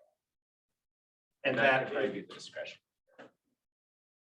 Yeah, and that I think was, again, from the conversations that I heard, that this was on there and some people expected it to go somewhere and others were unaware of it. was that it would be half and half, 2 in person, 2 remote. And again, the chair can call special meetings should there need to be one. But this is just what's in the bylaws and would be required of the board. When I was listening to the governor, one of the things that really struck me was when he gave the example of what was acceptable in time frame and what wasn't. And I heard months and was acceptable and years was not. So it would seem like we need to meet more frequently if we were going to help him with that. Any other thoughts? I think it makes sense. So, I mean, it seems like there's lots to do and lots of things we discovered in the last 12 hours that we can work on. I guess what are my thoughts? I don't necessarily like having meetings for meetings' sake, but I will say that the last day and a half has been, not that one comes in with, I had modest expectations for the discussion, the dialogue, how things were going to go. From my perspective, personally, you all have vastly exceeded my expectations in terms of engagement, willingness to dig in and get after these topics. I think that David and Mary's point about, it does feel like we're in a different place as a SWIB, that we've got very clearly strong engagement from the government. I didn't mean that lightly. He and I both commented that, like you, I don't know if you've seen, you've been longer than I have. Never been a governor board. Yeah, that speaks volumes. Frankly, it speaks volumes. And to have that level of support, if we've got work to do, it's time to get done. Every year that goes by, this workforce issue is becoming a bigger and bigger deal. I commented to Wes, I say this is a compliment to his agenda that he put together, that the way these topics, they interlace with each other throughout the last day and a half, it becomes really clear. Workforce isn't about employees, it's about housing, childcare. It's such a big ball of yarn. So if there's work to be done, I am going to have to. Well, in looking through this and in the conversations, it wasn't my place to just take it out because I didn't want it. That's why it's been brought to you all, because I was a part of the conversation, but just wasn't properly noted, and wanted to make sure that it was raised to you all as it's your board and your discretion as to what happens. And so we'll do whatever you all decide. And we did at the last, sorry, Go ahead. I do recall that conversation that we had at the last meeting. It was to do two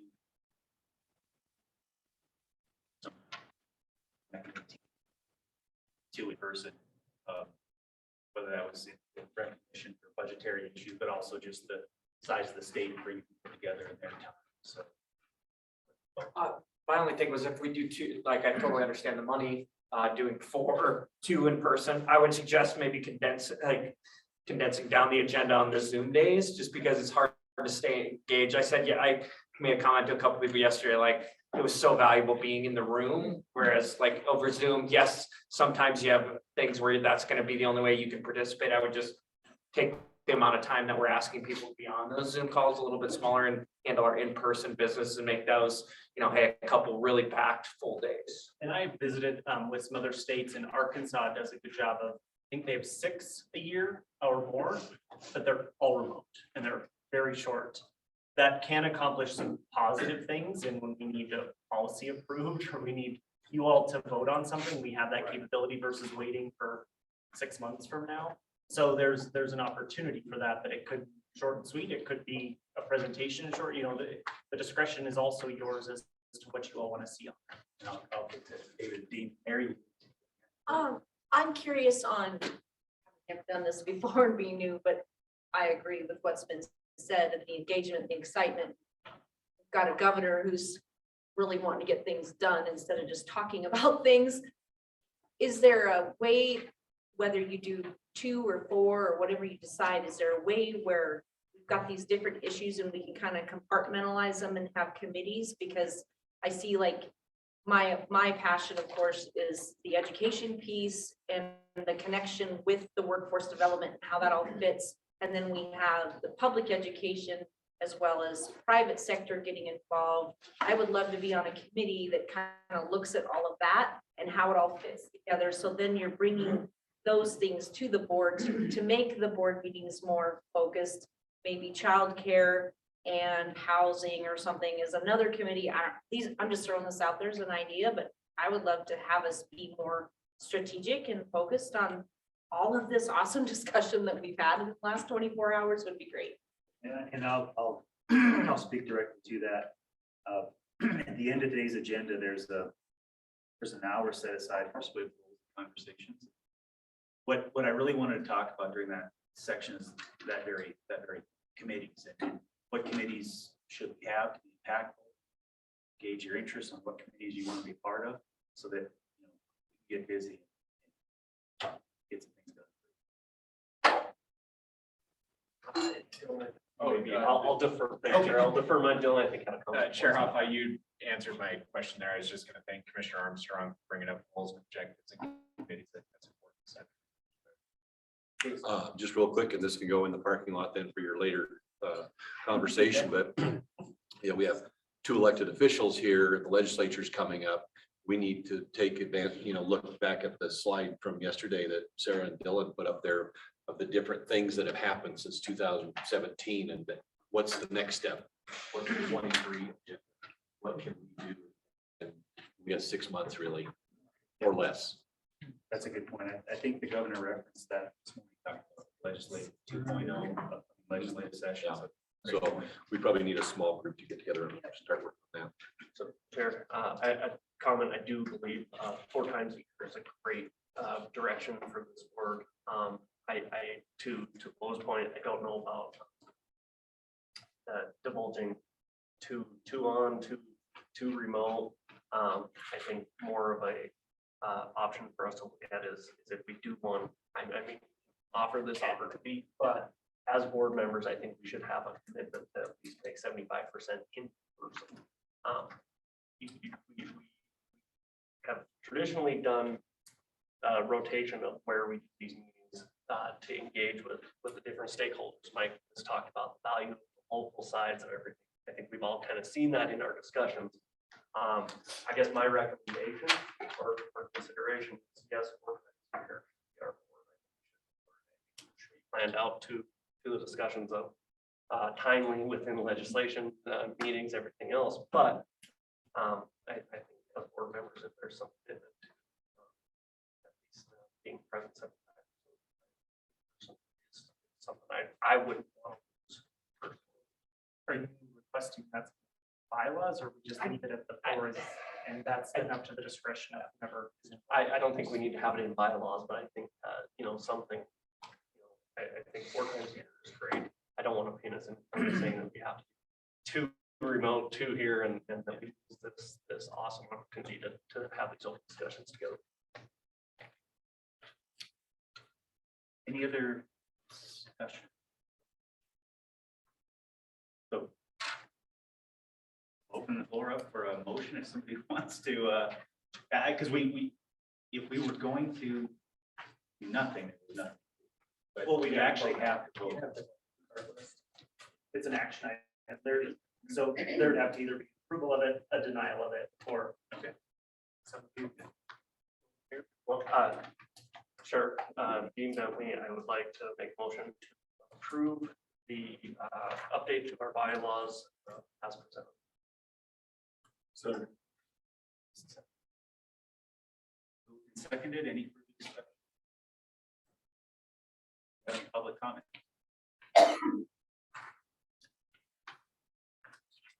Hearing none, those in favor of the motion, please signify by saying aye.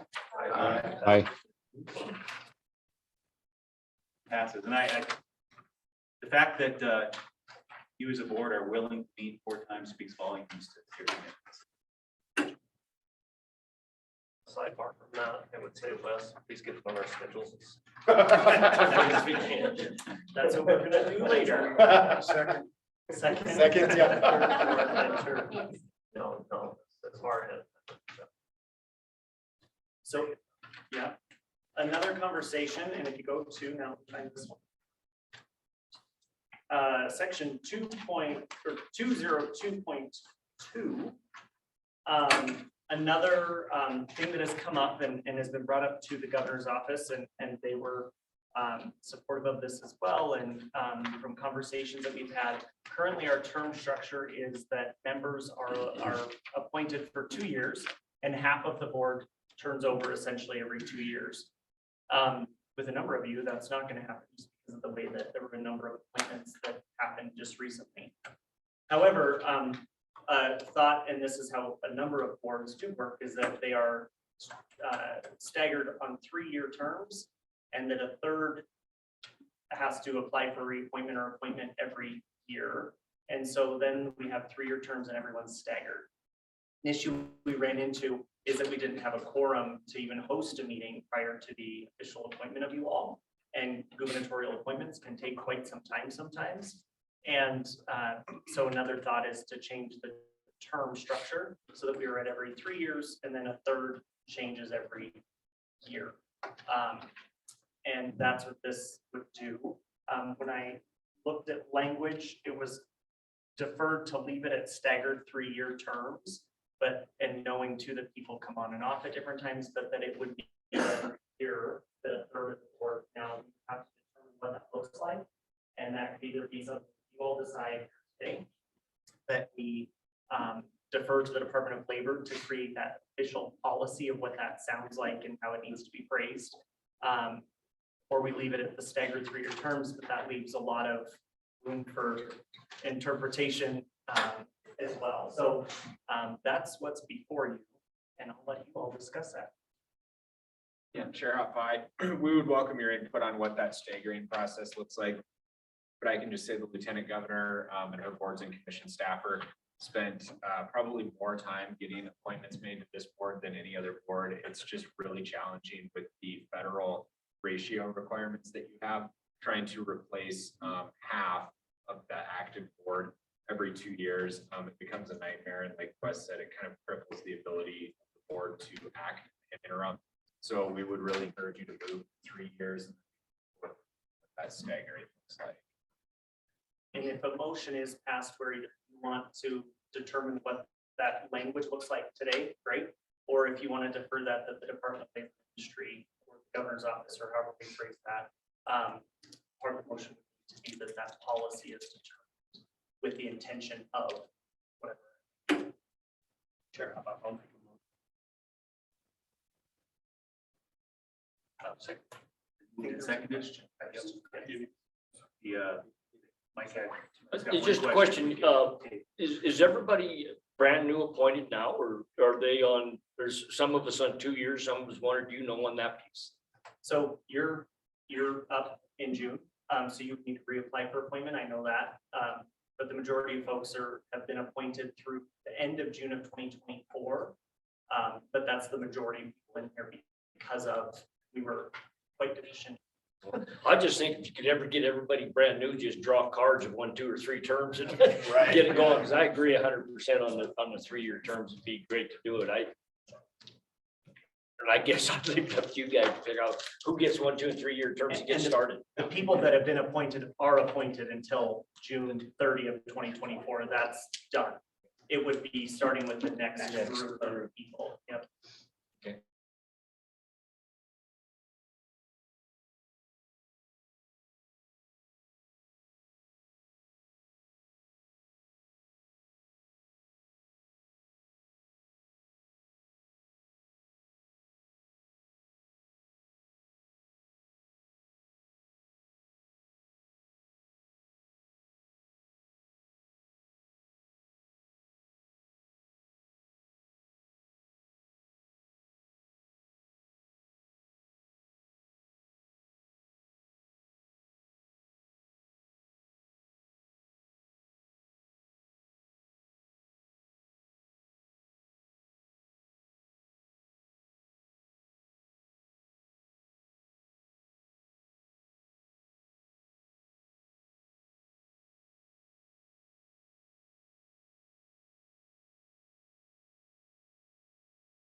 Sorry about that.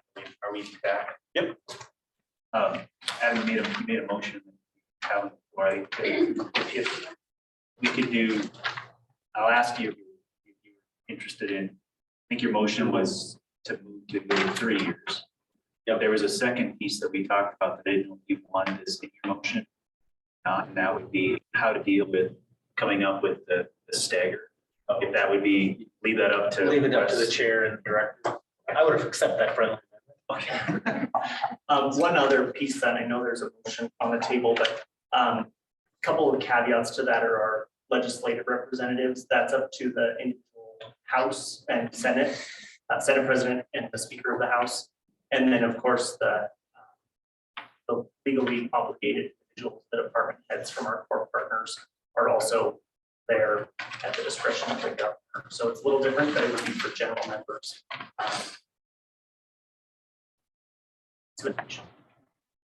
So add a motion to approve with. Second. Second. It's been moved and seconded to extend the term to 3 years and leave the creation of the appropriate stagger. Wes. Chair. Is there any further discussion? Is there any public comment? All those in favor of accepting the motion, please signify by saying aye. Aye. Those opposed?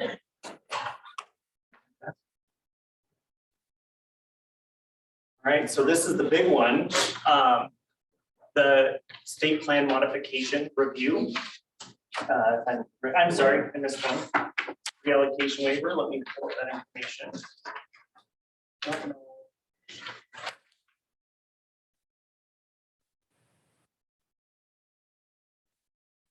I'll pull out from your packets, there's some information in there that is the excerpt of the portion from the state plan modification that is the reallocation waiver that has been requested.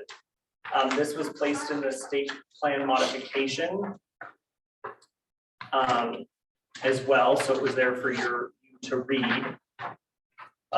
Essentially what it does is the funding from our from some of our programs, the Title I programs, currently goes out to our service providers and to our state agencies. At the end of the year, that funding is brought back to the Department of Labor and then reallocated at the same equitable percentage. I may defer to Rhonda if I'm saying that at all incorrectly. Rhonda Hughesby with our Job Service Bureau Chief. So currently this waiver that was requested would essentially allow us to bring that money back into the Department of Labor and then allocate it in a way that was either for a large project, would go for the highest need in the state, area program, of course, specific to what we have to maintain federal guidance wise. But instead of going back out to all of the service providers in the same way. And I did ask for the numbers from that. So some of the carry forward information that was reallocated, adult program, it was 340, almost 343,000. The youth program was about 271,000. The dislocated worker was just over 48,000. And then rapid response, which isn't within this, but it was provided to about 160,000. And so that funding would come back to the Department of Labor. The way this waiver is written is that the Department of Labor will write that policy as to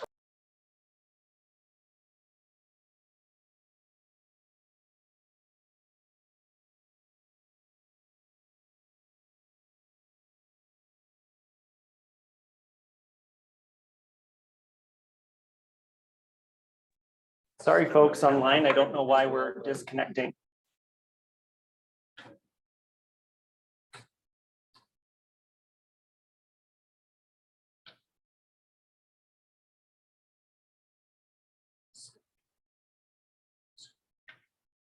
And then you've all had the opportunity to read that, what it means. Again, and it's written in here that the Department of Labor will write that policy on how that funding is reallocated. Of course, with your input would be valuable. But instead of sending giving out the money to the same folks to the same things that they were unable to do funding with the funding, then how can we make it more accessible for bigger programs or larger opportunities with the state? Well, just 2 points of clarification, and you kind of said this, Wes, Could you by chance come up so the pillar's right your way of the Oh, yeah. microphone? Sure. I'll just sit for a minute. So my understanding is that the waiver that we requested from USDOL is just for the adult program at this Okay. point. That was my understanding, and I don't have the same information provided to everyone else, but that might be a point of clarification. And then the only other thing is, the money that Wes is talking about that gets brought back and then reallocated is money that goes unspent for that year. So the money's allocated a year at a time. Whichever provider, whichever MACO district doesn't spend their entire allocation, then the money gets brought back and currently then just gets pushed out again in the same way. But it's not new money, it's money that what went unspent for whatever reason. So just to clarify. So it doesn't state adult or not. Okay. It just indicates for WIO and its provisions, the sections are in here and I pulled those PLAWs, and it is a reallocation. It's among local areas, which is, but if I'm not mistaken, I didn't write the waiver. It's not by program, it's for all of those programs. Can I make a clarification? Yeah. Further. So section 128, West is for youth. Okay. Section 133 is for adult and dislocated workers, so it does cover all the three programs. Okay, thank you. That's what I thought with all of that. Okay, thank you. Thanks. And we follow the federal allocation process, that's fine. We have no choice from the feds to us. This way is from us to the provider, so. And question two, if that comes back to the Department of Labor, does it got to go back out in the same pots though, the youth pot? Where it goes there, they still keep it separate that way? That is, yes, that would still occur. We couldn't lump it all into one big grant. It would still go out to those same populations of individuals that the funding would All right, serve. can you clarify me on how are you gonna know where the need is? How's that process work? That's what we're asking you for, is either that you're helping us determine that, or through committee work, we determine that. That would be through a motion to approve this. Do the providers do monthly, quarterly reports to see if they're behind on spending money? Because it sort of goes the same way. Yeah. That sometimes it may be too late after a year, that if one area is not spending their money, you know that, and another's out of money, can you do it ahead of time? Move this money around? Or do you have to wait till that year's over, and they've already? I agree, we gotta get it back and reallocate it. The process of doing that, I'd really like to see how that's worded. And it's all in what was sent to you. And so as far as the wording of the actual policy, that's up to you all to help us determine and or within what we can. Why it wasn't spent by the program? Erin Weisgerber is now on and she may be able to better explain why that wasn't spent by all programs. And or Rhonda or Roy have any input on that as well. Just a point of clarification, I think in each one of these types of grant programs, there's an individual contract. Right. And so it depends on the terms of that contract as well as to whether that contract, whether the monies can be forfeited, if you will, and brought back in. So I would hope that all the contracts are the same, but in certain cases, because of certain conditions, they're not. So Each MACO district has their own contract, and there's flexibility within the MACO district that is different than flexibility outside of each MACO district. As the year goes on, Mike, to your question. So if there's two providers in the same MACO district, they can agree to schlep money between the two of them more easily than they can outside of the Mako district. Sure. If I might add, I think, Mike, to your point, I think a few years ago, we looked at the reallocation of the funds, and how across the Mako districts, it was divvied up based on needs. So my understanding of this being that if we approve this, recommend this, that the reallocation is gonna go back to the same percentages or the same rollout to those districts as it was. I don't think that unscathed from what they missed out. The way it's written, no. It would be, it's more Discretionary. vague than that. But that could be, if that's what you all felt was best, then that's what could be written, but that's not how it's written. It's that the waiver would provide flexibility for DLI redistributing funds among the local workforce providers, which is Montana. I mean, it would be more vague than that. In terms of that the allocation process, Ron, do you have a recommendation to follow, as Dean said, follow the same Mako percentages? Or since it's vague. Well, yeah, since I think that, so what we do now is we take the money back and then put it out again in the same way. And so kind of the question that we're after here is there something that makes more sense than putting it back out to the same people who weren't able to spend it in the first place? And so to me, if somebody was looking at who did spend their money, what did they spend it on? Was it all high wage, high growth, training? Did the people that they helped go to work? You know, that there would be some, we report all of that to the feds, but it's our performance. But if it was looked at more with more granularity by Mako district, it could be that the money could be better spent on the second go around if there's a provider out there that just continually is not able to spend their money for whatever reason, rather than giving them another chunk, look at where it is doing the best good and put more there. That's kind of what we've talked about. Would make more sense to the people who need help and the providers who struggle to get it spent. I do like how this is. I need to make a note of that because a few years ago when we looked at that reallocation, where more funds were needing to be focused and everything, that was 3 years. Lots changed in 3 years. This is giving more discretion to DLI to be able to get those monies into the most appropriate hands at the current time. So I would be in the recommendation. So on that point, I'm just wondering if we should have report back to this group. So we're aware of what's going on with those monies. So when they are reallocated, we have a better understanding of where that's going, why it's going there. That would be my only request.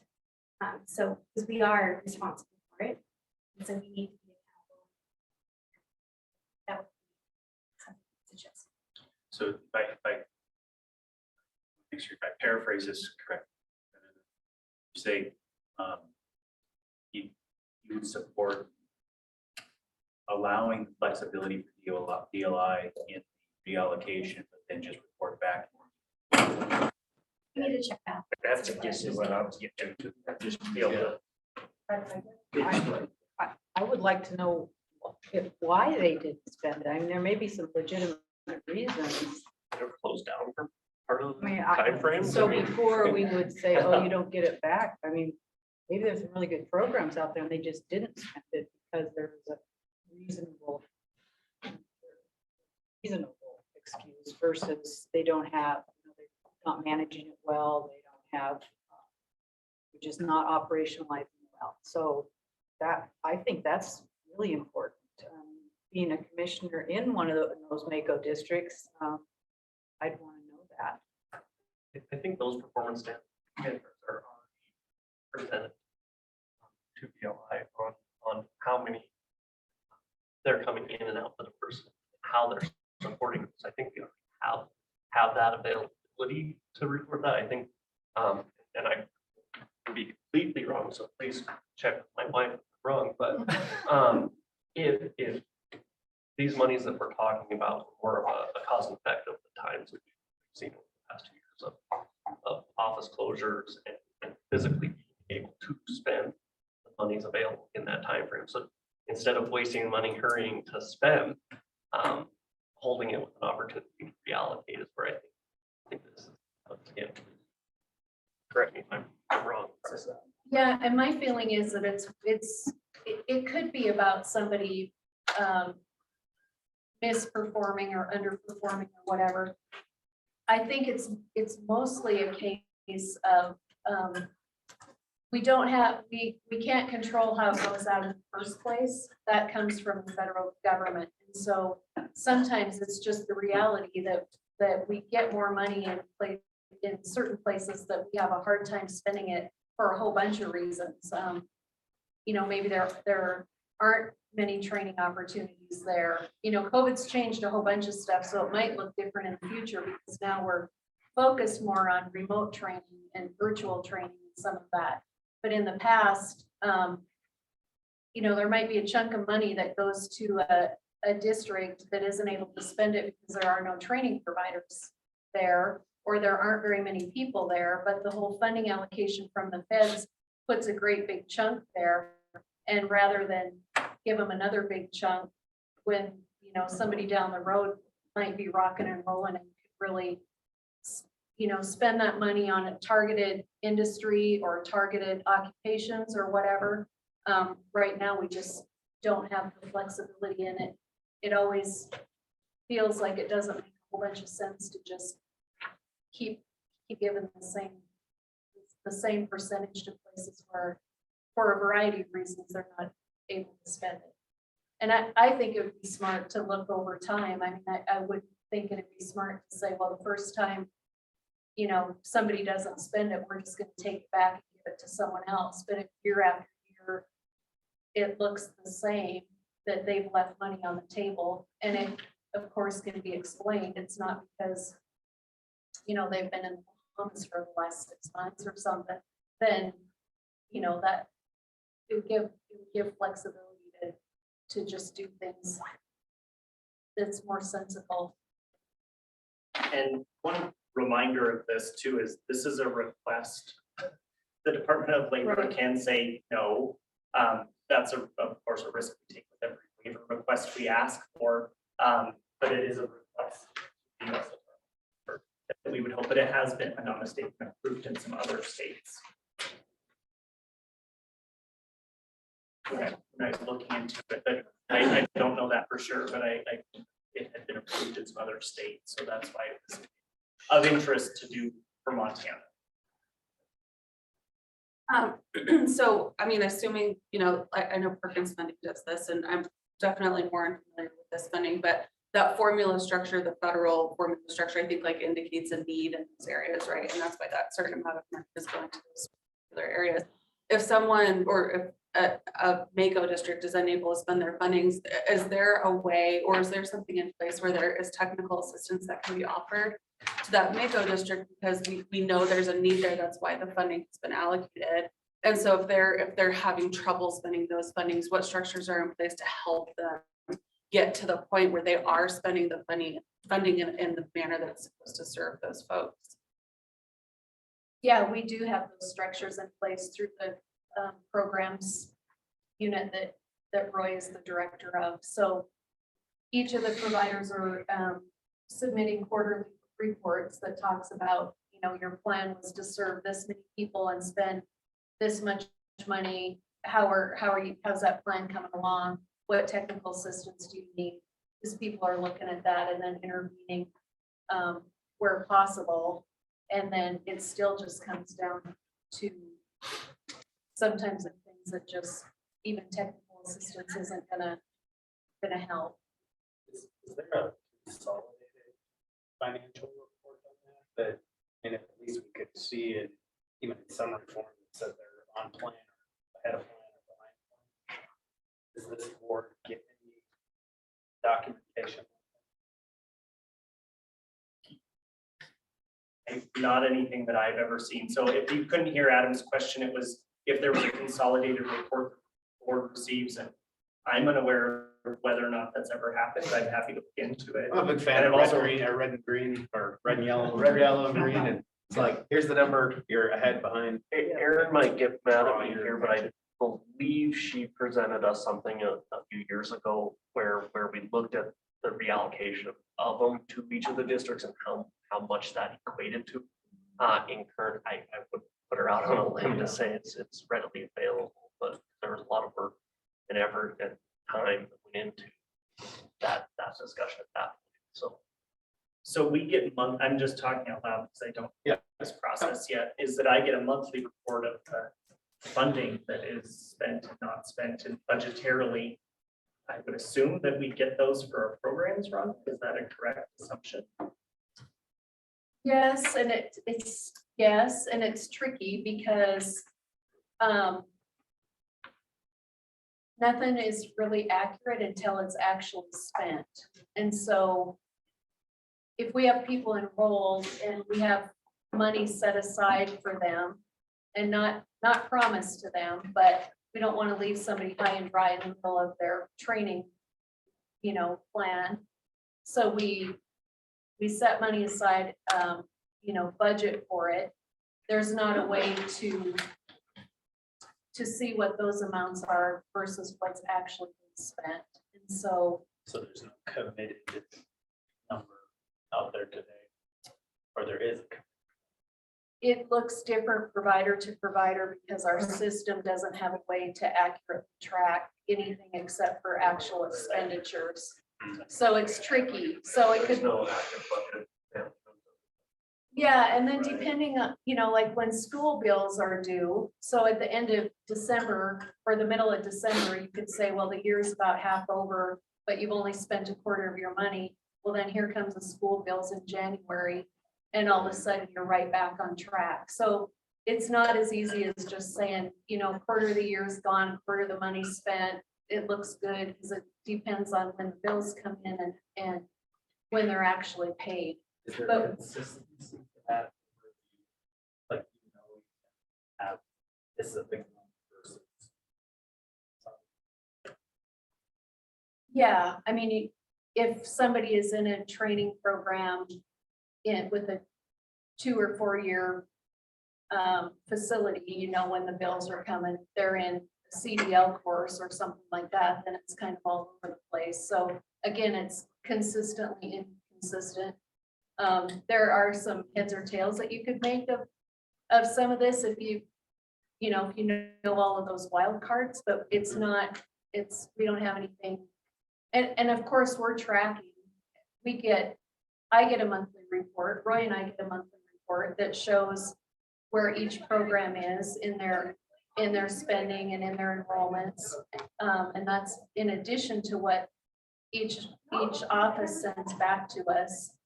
But we have a couple hour conversation every month about, well, it looks, it's kind of, yep, it's more than it was last month, but it's not really, like you do your budget at your house or something like that. It's, Nature of the services that they're providing. Groups around locally that I've worked with, they keep that rainy day pot throughout the end of the year so that something shuts down mid-year that they can have some funds available. So that way, I think it's kind of that there's a nature of that beast within their planning. A lot of these organizations have been around for a long time, and they've done a great job of using those funds appropriately and having good outreach. Again, a couple of years ago, looked at that as, should there be more money going to different areas within the state based on the current needs, and that's reviewed periodically. But I still think that hearing this is a great opportunity to quickly and appropriately reallocate those funds to the highest needs. Supporting that drive. So. Any discussion? I guess, is this something that has to, a recommendation by July, is that what I'm seeing? This would have to be approved or denied today so that I can submit the state plan tomorrow.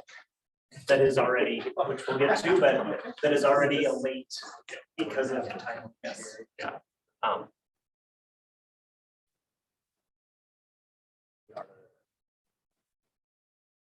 Yes. I like the idea of have some response back of how these are to that point. We do have a fiduciary responsibility here. So it's an ask of this board to support this. And we have a need to do it.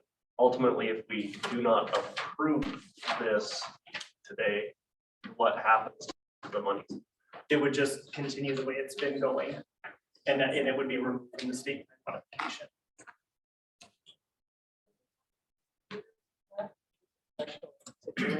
This is every year. I don't know, Rhonda, if you could speak to whether or not, I would assume that the amount this year is probably different than it has been decades and years past. The amount of money That would be got reallocated this year. reallocated. Yeah, it's definitely not the same every year. But it happens annually. Yeah. Yeah. Yeah, I believe that we completely spent dislocated worker money, not this past year, but the year before. Or there was just a tiny bit that went back out, like $18,000 or something like that. I don't remember you. Yeah. That answers. Yes, thank you. I hear a motion. Yeah, I guess for the better, we need to do something here. So I would like to make a motion to support this. And Yeah, you made a comment earlier that just. with the caveat that we have a response on how this money is spent from the Department of Labor for future future responsibilities. Second. Fast and Furious, no, sorry. No, that's okay. It's been moved.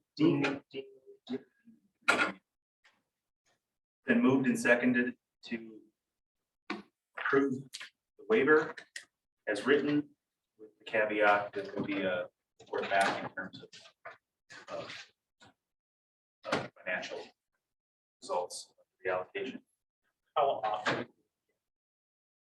A financial. How often would you like? I don't know. With those restraints. I'm asking, yeah. I don't know about something they do hearing what we're talking about, with how they budget, how they So- spend. When do the reports come? Senator Smalls made a good point. In there, it talks about expenditures are reviewed quarterly. So, yeah, I get that to you then. And we'd have to work with Aaron's team to get that appropriately to you all, and then that could be part of the discussion. Should that be, would you accept? I would accept that. Yeah. Or.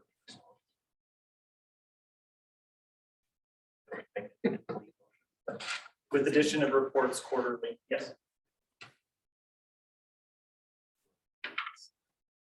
It's written there, yes, but I think what yours, yeah, the review portion would be you all reviewing as well as whomever internally. He was, so. Is there any further discussion? Trends of unspent money where there's obviously a need based on federal formulas, that we also have actions to help go find out how we can fix or shore up the services so that those populations get served. Yeah, so reading this, and it says expenditures are reviewed quarterly, but maybe we do need to add a caveat that they are sent and reported to. I have that in motion, that it will be sent to the board. Any other discussion? Is there any public comment? I think Mary's comment, I may want to dovetail on that more. It would be really helpful if they could point us in the right direction when the reports arrive, that here are areas that you should be focused on. It's always helpful when our accountants do that on our side of the business. Here's where you should spend your time. Both successes and. Yeah, right. Positive and negative. So we've had a fairly vigorous discussion. Wes, could I ask you to reread the motion? All on the same page. Dean Bentley has made a motion to approve the state or the reallocation waiver as written, with the addition of reports going to the board quarterly as well. Within those reports, we will direct you to successes and challenges of the programs. All those in favor of the motion, please signify by saying aye. Aye. All those opposed, same sign. Passes. Representative Butchery, did you approve as well? Yes, I'm an aye. Thank you.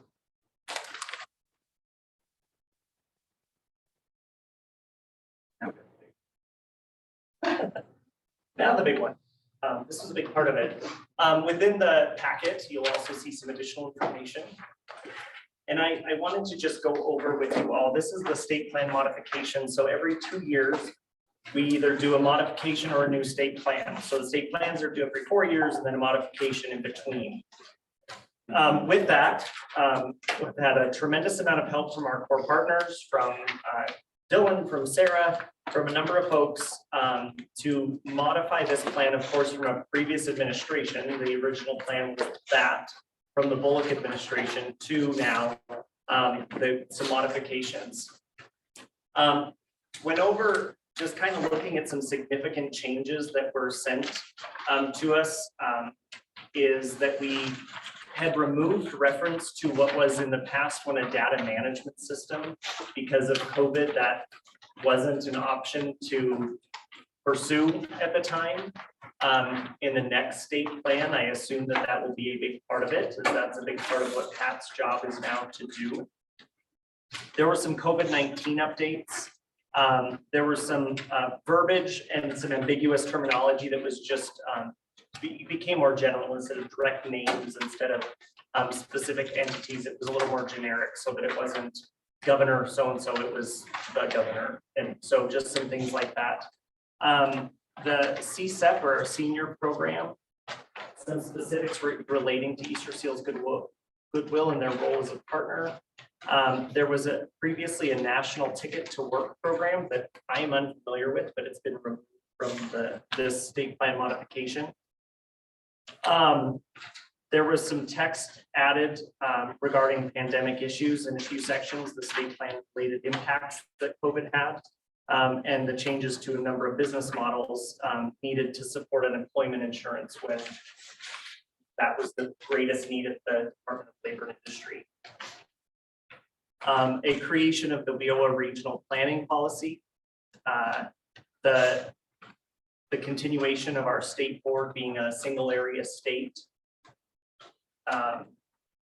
The cooperative agreements with state mental health agencies, these are coming from the rehab section. Input from the State Rehabilitation Council on the state plan. Read through these, tell me what's kind of most helpful. Data for annual estimates was updated to reflect current data for the voc rehab section. And that in March of 2020, both rehab and blind services participated in a comprehensive strategic planning session, which impacted much of the information previously written in a number of sections from before. The majority of updates came from the voc rehab section, and Chanda's not here to represent that now, but that a lot of that came from them. You'll also see that there was some public comment that was added. One of the pieces of public comment was voc rehab. After it was sent out for public comment, they realized that they forgot a section. So that was added, and that's what's in your packets now, is that there is some red. So online, it's actually not in your packet because it was 208 pages, so I didn't print it for all of you. but as you've all been told about it quite a few times, I'm sure too many from me. But that's added in there. We also had to, the original state plan was due March 15th. With the timeliness of getting you all appointed, me coming into the role, and hosting a meeting, there was no way we could get it done in time. And so what we did have to do, went to the US Department of Labor and US Department of Education, was to at least submit our proposed targets so they could be negotiated federal and state level. And so those were submitted and those are in here as well. And then we did get from the Montana Building Industry Association, I don't have the document in front of me. They had sent in public comment and the general gist of it was that they felt that housing was lacking from the modifications, that's a concern. Part of the ambiguous language that wasn't necessarily changed, but it was left where there were a lot of challenges to workforce. Of course, housing, childcare are challenges, but we didn't specifically address housing. So that was a concern of theirs. And so it's up to you all to accept the state plan modifications as is. Or if you wanted to add any additional information, I can go back through and update that sort of thing. But that's kind of where we are with it. So the only true public comment received during the public comment period, which was March 11th through April 11th, was from the Montana Building Industry Association. And again, that was all sent out to you for your major reading. Questions you all may have.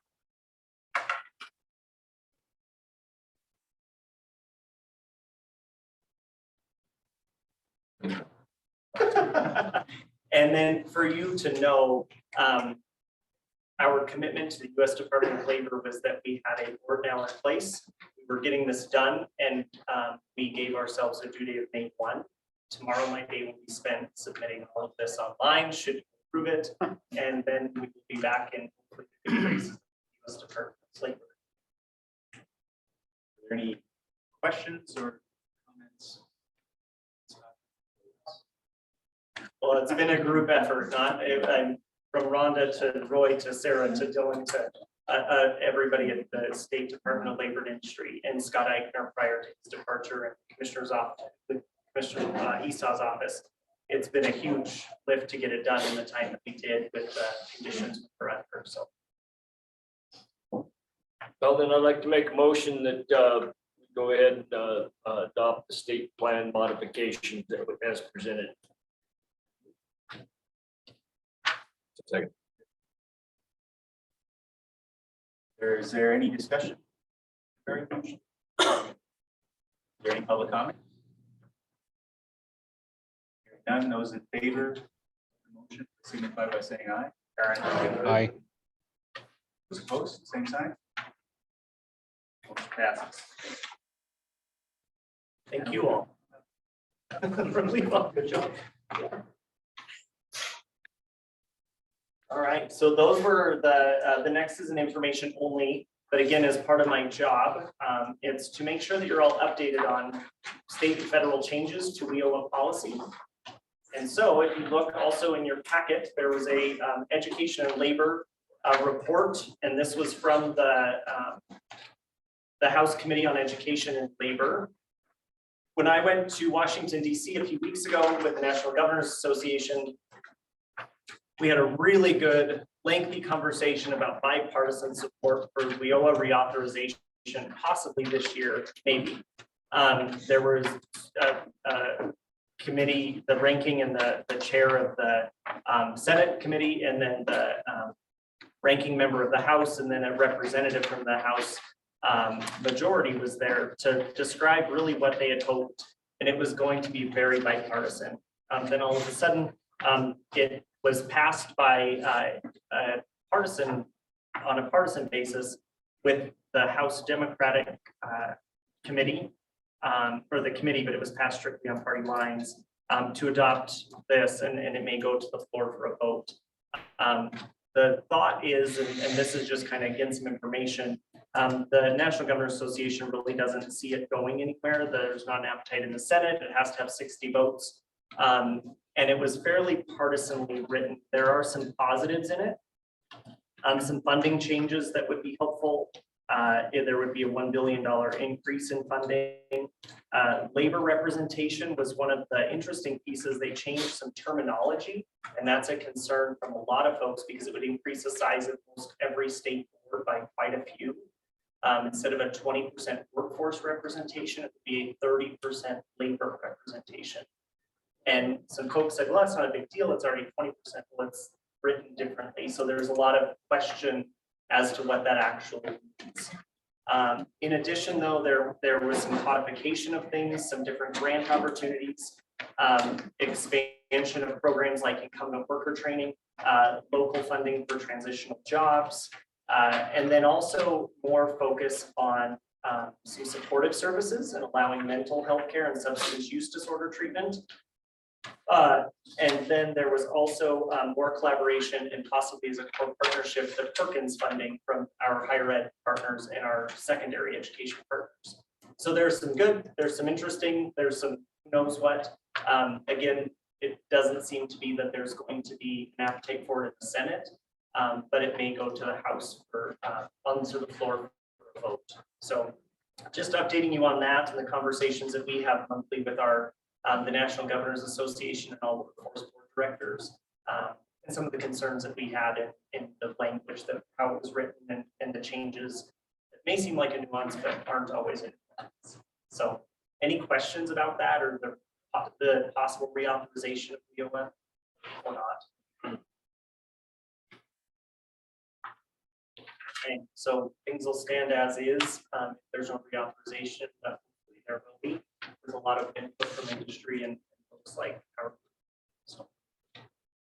So it really, the Montana board, I guess, talking with this shift from 20% to 30% for the unions.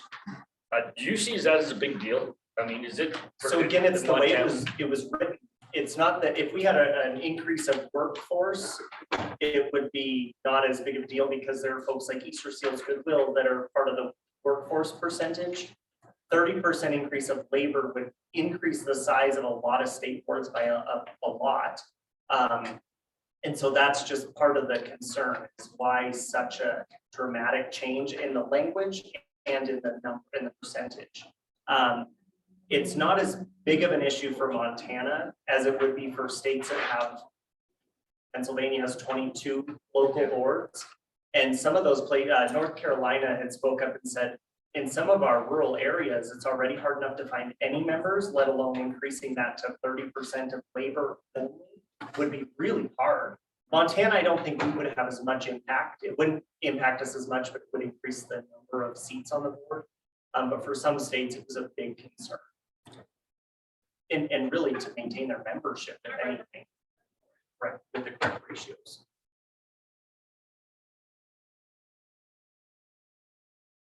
But that was just information only for you all to know, and if you had questions, or if you wanted me to raise anything after you read through this to the National Governors Association and us that meet, that's how we report back as well on state concerns, state what the state feels about the circumstances. So if you have anything, please send it to me, and I'm happy to report that back as well.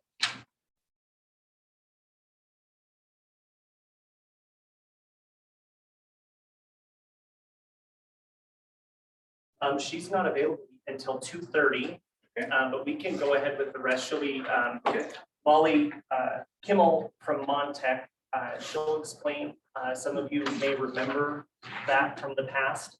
She will explain though when she comes on, but she's not available until 2:30. She'll hop on as soon as she is.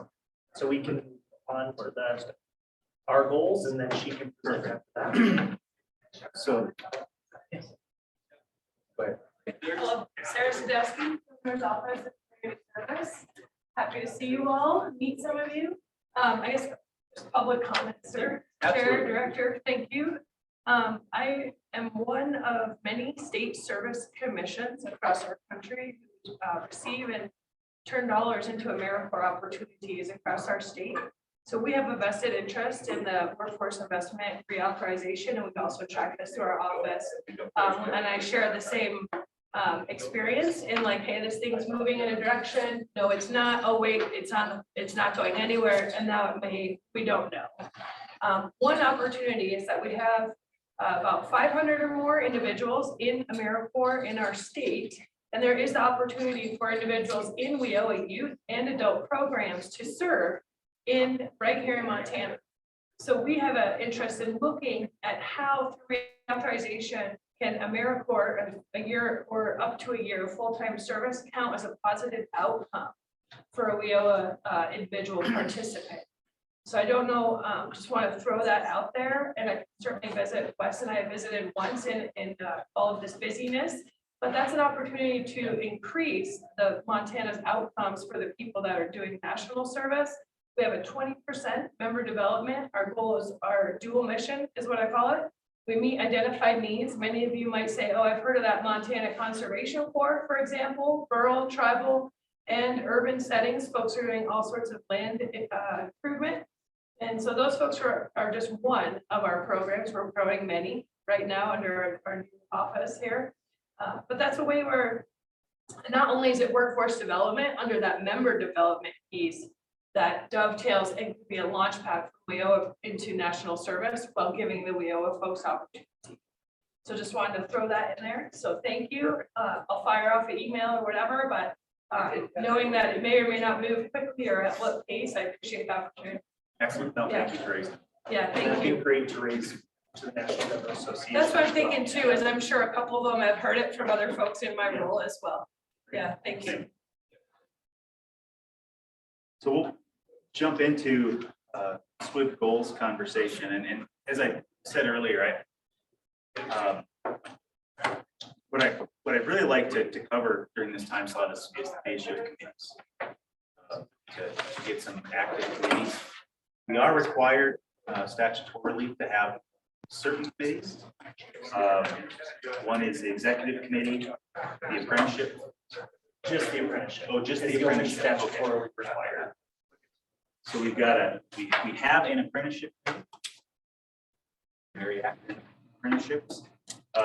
Some of the other things we've talked about, I just kind of tried to take notes on the discussion, and I'm just going to open this up for what are your thoughts on committees that are the most valuable. I think you want to limit the number of committees. Easy to have more than a handful. We talked about childcare. Do we need a WIOA committee or a lot of the language things that may come through cleanup?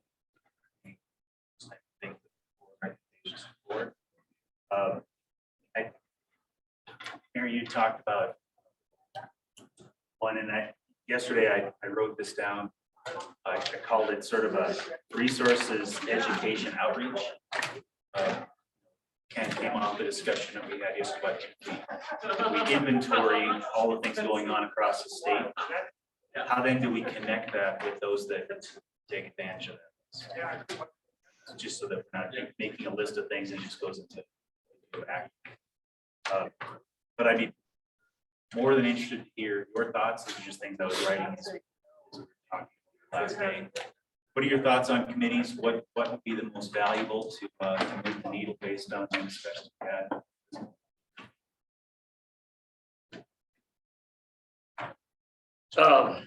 The WIOA committee, I guess, I always sort of said on that, that's one of the duties of this board. And part of the reason I think, I don't know if it'd be a real big or active committee, but it's not one that I have to keep my finger on the pulse of. Is same as the Governor's Association. I sit on the National Association of Counties because of this local connection they talk about, you know, like Pennsylvania 22 boards and all these other ones. At the national level of counties, you know, it's really structured that they don't like these single state boards because it's taken away local control. So we're sort of unique in Montana, like I've always said, you know, just one big city. But so on that piece, I'd like to, you know, at least keep my finger on the pulse of that. The MACO has the contract with the Department of Labor to send me to some of them national meetings. Really curious the conversation back here with and the Governor's Association. I think we're the same way on getting this WIOA passed. Doesn't belong in the partisan realm. and why it ends up there, it's amazing. So that's what I said, because I'm heading back there again. We'll have our next meeting coming up July. So I'd like to be able to do that. I'll get a card to you, but I don't know if it needs to be a committee, but that's sort of one of my responsibilities I feel on this board is to keep my finger on that pulse, get that WIO passed and authorized at the national level. To that point, I've also sat on the WIO committee. That's a committee that it took a really long time for me to slow to figure out what all that.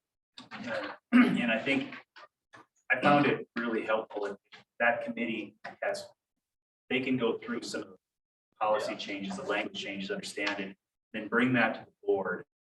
It felt like it's always given the board comfort that it's gotten a look because it's a bit outside the envelope of what I was ever used to.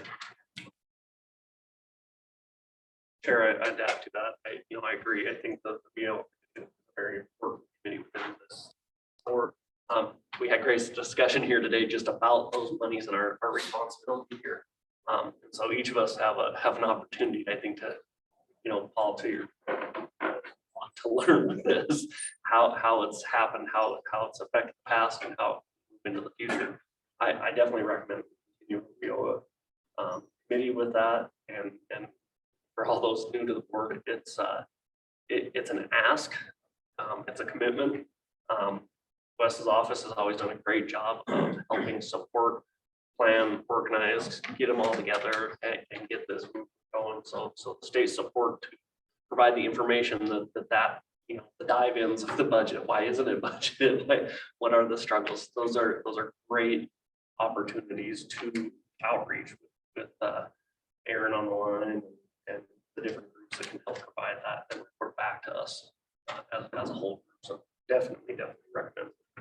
I do want to clarify statutorily, Friendship Advisory Council is a requirement as the type of state we are, and it's been housed within the SWIB.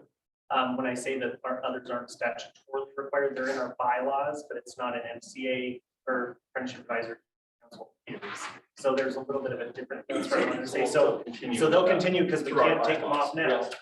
They're in there, but if we ever wanted to change them, there's that opportunity to adapt, change the name, to do them differently if you wanted to. And as we talk about the standing committees and stuff too, some appropriate stuff to do it. I just will have to support the offices to, if there's a pet project that I'll, few people really want to look at everything, that standing committee.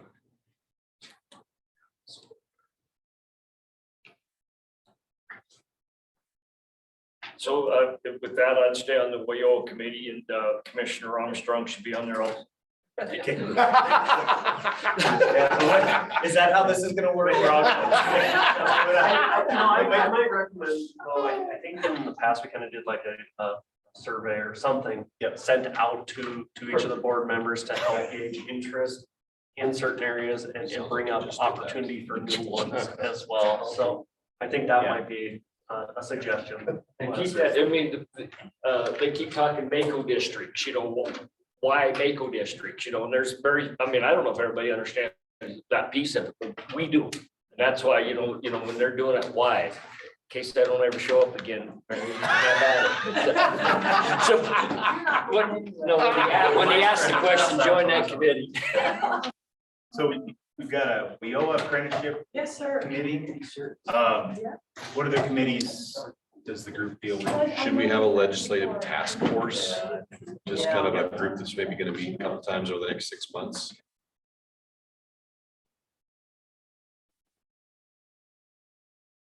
So David's asking for a legislative task force. I think that makes a lot of sense. Fits in with the governor talked about the 2.0 discussion this morning. Well represented, Senate in the House.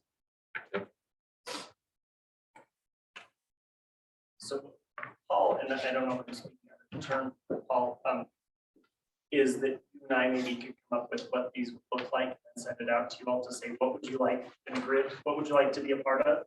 And then have you determine that from there, whether you want to be in one or four whatever that looks like.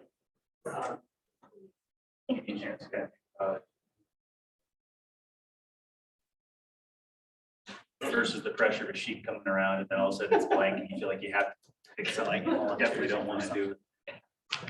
I realize I'm not a board member, but just a designee, but still, I just wonder, especially what's been going on in the legislature, what's coming up, what we need to prepare for. And then with everything else, like I said, with public education, the private sector, Department of Industry, Governor's Office. I'm interested in having some kind of an education committee that looks at all of these pieces and try to pull it all in.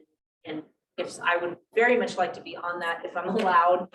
I don't know if I'm allowed, but I would really like to be, especially with my new position, working for OPI and bringing that information to the table. As a designee, you represent the board seat, Okay, I wasn't sure how that worked. Yeah, but only one person can represent that seat at a time. Okay. So if Superintendent Hartson is here, she'd be there, you're here, you're there. Okay.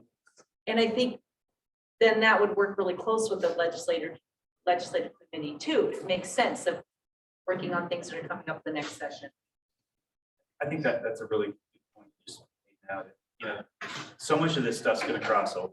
So I think, Mary, your silos yesterday. We need to break them down. We just want to create more silos with committees that don't talk. Right, we need to, yeah, totally agree. It's all gonna cross. Focus on making sure that these committees do report suggestions back and forth. We don't, you know, I believe we are capable of doing proxy votes, you know, a support position based on the board. So as a committee meets and has a suggestion on a timely issue, being able to send out a digital proxy to support something. So doesn't necessarily have to wait until our next board meeting to have bring something forward.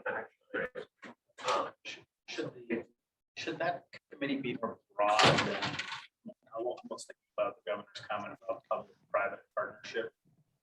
That, I mean, it's could look a little more holistically at what those look like versus just being about education, right?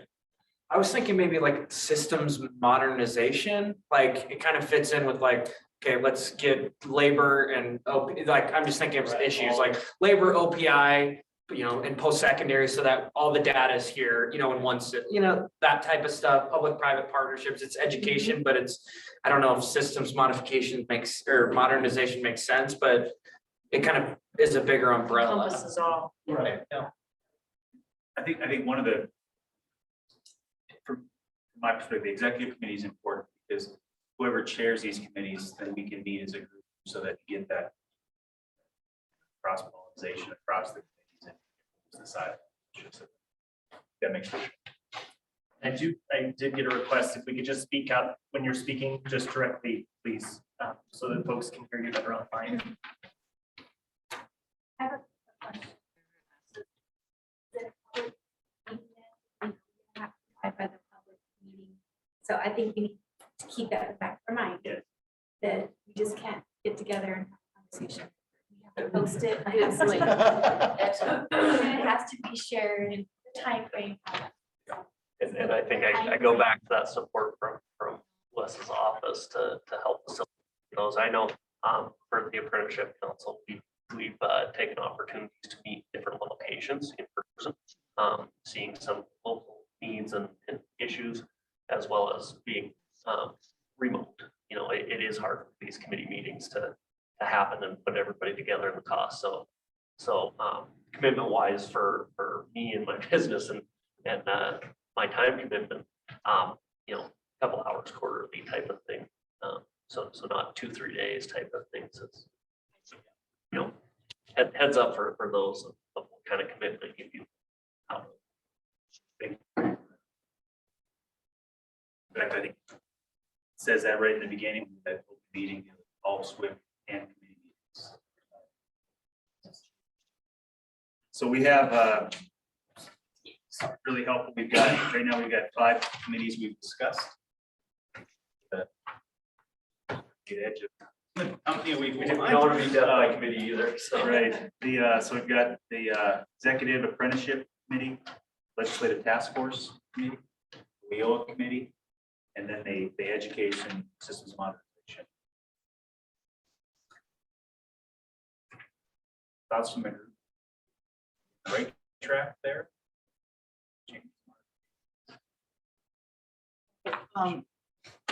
Are we gonna have a discussion about golden objectives or what we think are golden objectives? Absolutely. Yeah, it's an open floor for that discussion. I was just thinking that maybe either 4 out of 5 of those are standing committees.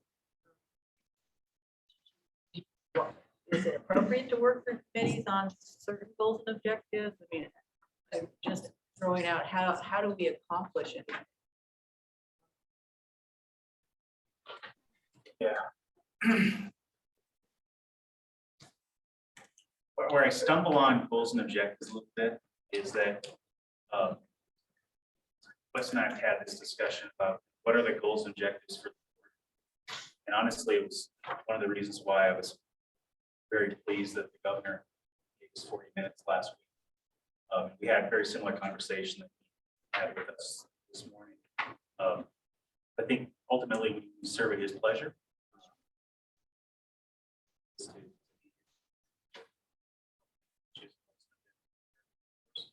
So at the end of the day, his goals are ours. So continuing to find that alignment, Wes, department heads, just to make sure that happening. It's not, you're all very busy people, respectful of all of your time.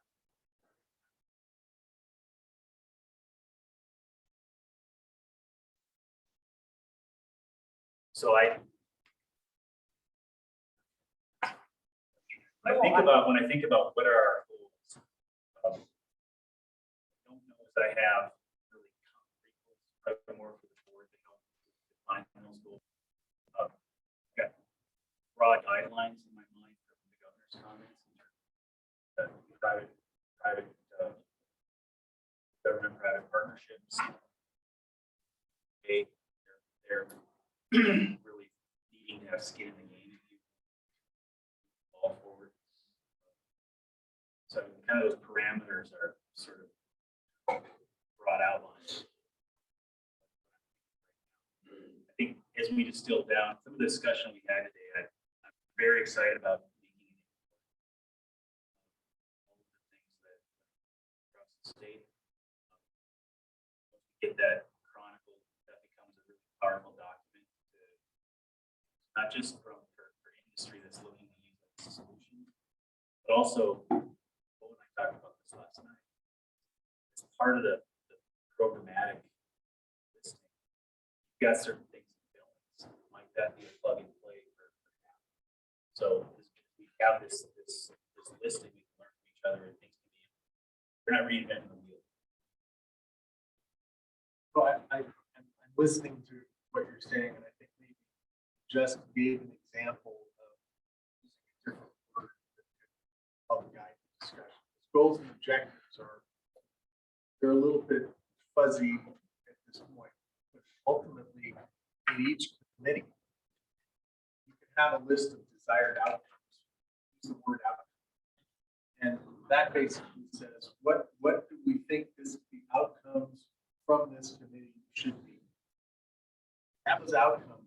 Then from there, you can create your goals and objectives, types of things, but it's more or less defining the purpose of that committee and the outcomes that you hope that committee will create. So that would just be my suggestion. That's actually what I said.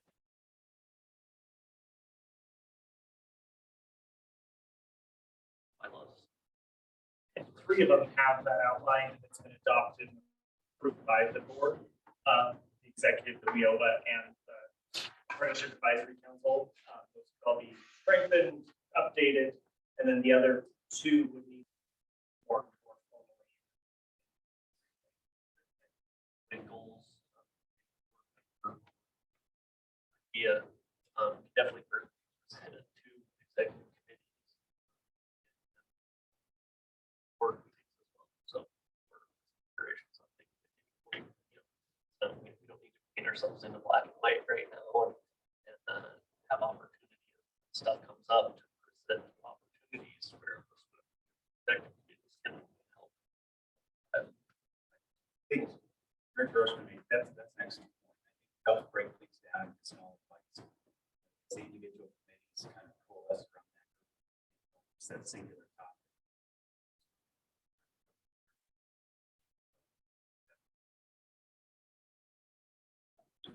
Starting with the mission of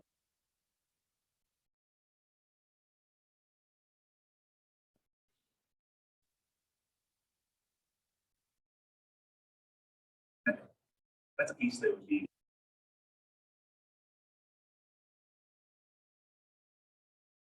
Yeah, it is a priority.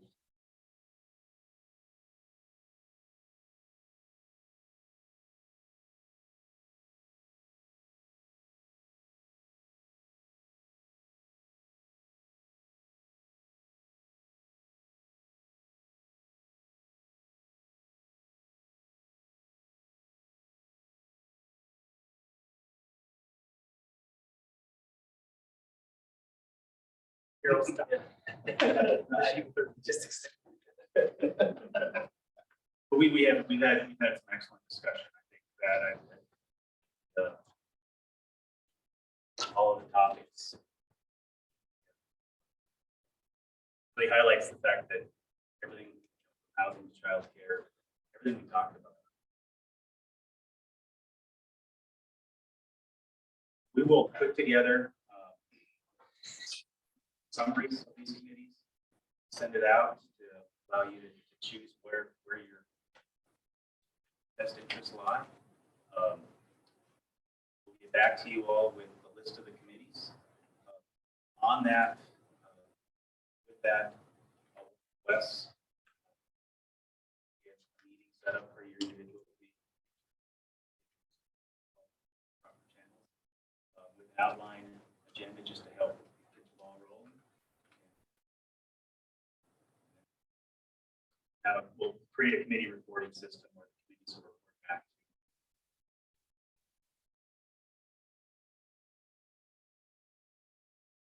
Great way to get work done in the interim.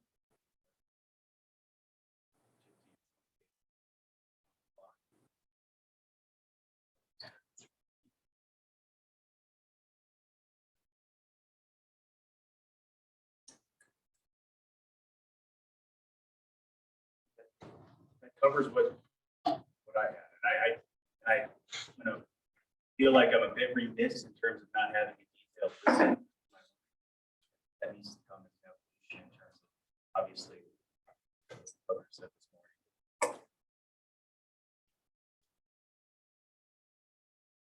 And there's only one item left, which is Molly Kimmel with Montech, one of the requirements they have, and she'll further explain that. Hi, Molly. Can you hear me okay? Yes, thank you. That she'll also explain that this is also a sign choose. And so anyway, but and this has happened in the past, but with our change in board and the board member that served on Montech retired. And so now the vacancy. And so Molly, you should be able to share your screen, and have you enabled that the audio will work on your presentations on your Zoom? Awesome. So this is the last part of it. We can either break or just truck through and then you're all out of here early. Oh. Yeah, all right. We're gonna take a quick break. Take a quick break. 2:30? I think 2:30. I was just thinking that time. Your concept to your little committee. Oh, yeah, I was like, what are you doing, Clark? We didn't even have to. All right. Nice. So, hello again, Molly. Molly, we'll turn it over to you. Good. Wes promised me I wasn't going to be the last of the day, but you all were too efficient, it sounds like. Congratulations on being almost done. And I built in some pieces to this to make it a little interactive. So at least I'll keep your eyes open for this last half hour. Let me go ahead and pull up my presentation, get rid of my budget there and share sound.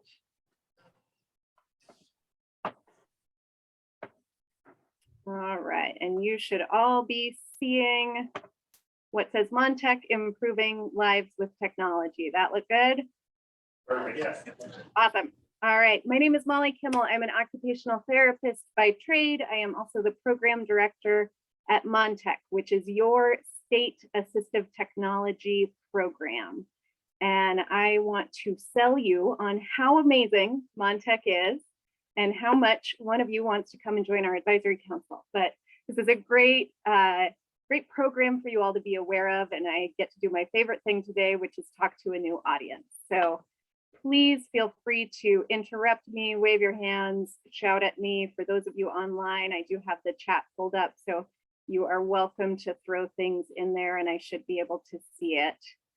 And I'm just going to start with just a brief overview of who the heck are we and what do we do? Montech is a lending library. So we have close to 3,000 items housed here in our Missoula office that are available for people with disabilities to use across the state. We're also a training resource. So we are happy to tell you how to use those pieces of equipment to increase independence in your life. And that means at home, at school, in the workplace, in the community, wherever you go, we want to make sure that you have the equipment that you need to be able to do what you want to do. We're totally federally funded with some auxiliary grants. And there is a program like us in every state across the country and every territory and in DC. We're obviously the best one, but there is options elsewhere for folks to go. And as I said, we loan equipment. So we don't sell anything. What goes out our doors has to come back in. And what we have is this array of assistive technology. So when I say AT or assistive technology, what I'm talking about is something as simple and no tech as this little tennis ball on a pen to make it an easier grip. That middle picture is our outreach coordinator's son, Gus, who's nonverbal, and he's using an iPad to communicate. That's kind of more of a mid-tech option. And then over on the right side is a high-tech eye gaze device. So this is something that we have in our inventory, and this is one of our former employees showing how he navigates his home environment and communicates using just really incredible piece of technology. And we have something in each of those categories. We serve everyone across the lifespan, birth to death, all ages, all abilities. There's no referral required to access our services, which means we're not billing any insurance, we're not billing anybody. We are really here to problem solve with people and to figure out what piece of equipment might help them no matter where they're at in their life or what ability they have. And we do that through these different services. As I mentioned, we have equipment loans. So this is anyone can go on our website and request an item. We will ship that item across the state. It doesn't matter where you live. I'm always really excited when we get someone from the four corners to access our inventory. And you can have that item for between 30 days and a whole year, depending on what it is. If you aren't sure what you need, then we're happy to do a demonstration. And so, for example, someone who has a new diagnosis, say Parkinson's, could make an appointment with our assistive technology specialists and say, I don't know what I might need, what do you have? And we will show that person weighted silverware and a tremor reducing glove and a specialized Parkinson's specific walker and say, you might not need all of this now, but we are here to be with you throughout the course of your disability. And when needs change, come back in.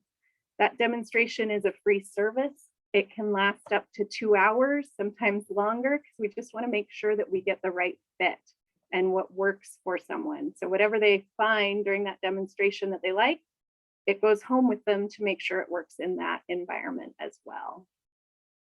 We like to provide as much information and assistance as possible. So we recognize that assistive technology is a solution to some problems. It is not the solution to all problems. So we really pride ourselves on being a community resource and able to refer to other organizations statewide for different options for whatever somebody might need. Well, we don't sell anything. We want to make sure that you can buy whatever equipment works for you. So we do host a no to low interest financial loan program. And I've got a slide later on that talks about that. We are also constantly gathering grant funding resources and different options for alternative funding, as well as getting knowledge and expertise in navigating our private insurance and Medicare and Medicaid services so that we can walk with folks through the process of getting things funded through insurance as well. So why use it? What's the benefit? You get to try it before you buy it. And that is our big money saver right there. The fact that you can take a $15,000 communication device home and look at all the features for 30 days and work with your therapist and recognize that this isn't it before you submit to insurance and have that expense. You get to ride one of our 3-wheeled bikes during the summer without having to spend $3,000 for one on your own. Alternatively, for folks who maybe have a piece of equipment that works for them, if it breaks or needs repairs or needs updated, they can borrow one of ours for a temporary need. Okay, here you have to participate. Break out your cell phone, computer, whatever you have in front of you. I'm going to have this on the next page too, but I'm just curious, as I said, in a new audience, who here has heard of Montech? So if you text my name, MOLLYKIMMEL 810 to 22333, you can then enter A, B, C, or D to answer this question, or you can open up a new page at pullev.com. I'm always wondering, how is our outreach coordinator doing? Hey, 50-50, we'll take that right now. That's great.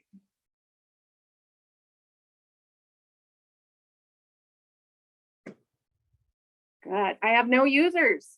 I have no AT folks, or someone who has requested an AT advice for one of their family members or friends. Good to know. This is going to stay open, so please do respond if you haven't already. I'm just going to move on, and this is for my own benefit to know. We really try to do outreach statewide as much as possible, and like I said, to every age and disability. So looks like we're doing a good job, but we still have more work to go. So we want to transition and just give you an idea of items that we have in our inventory that would relate to somebody in a workplace or seeking employment. So I'm going to give you a lot of different things, a lot of different ranges. Again, stop me if you have questions on anything. But these three are examples.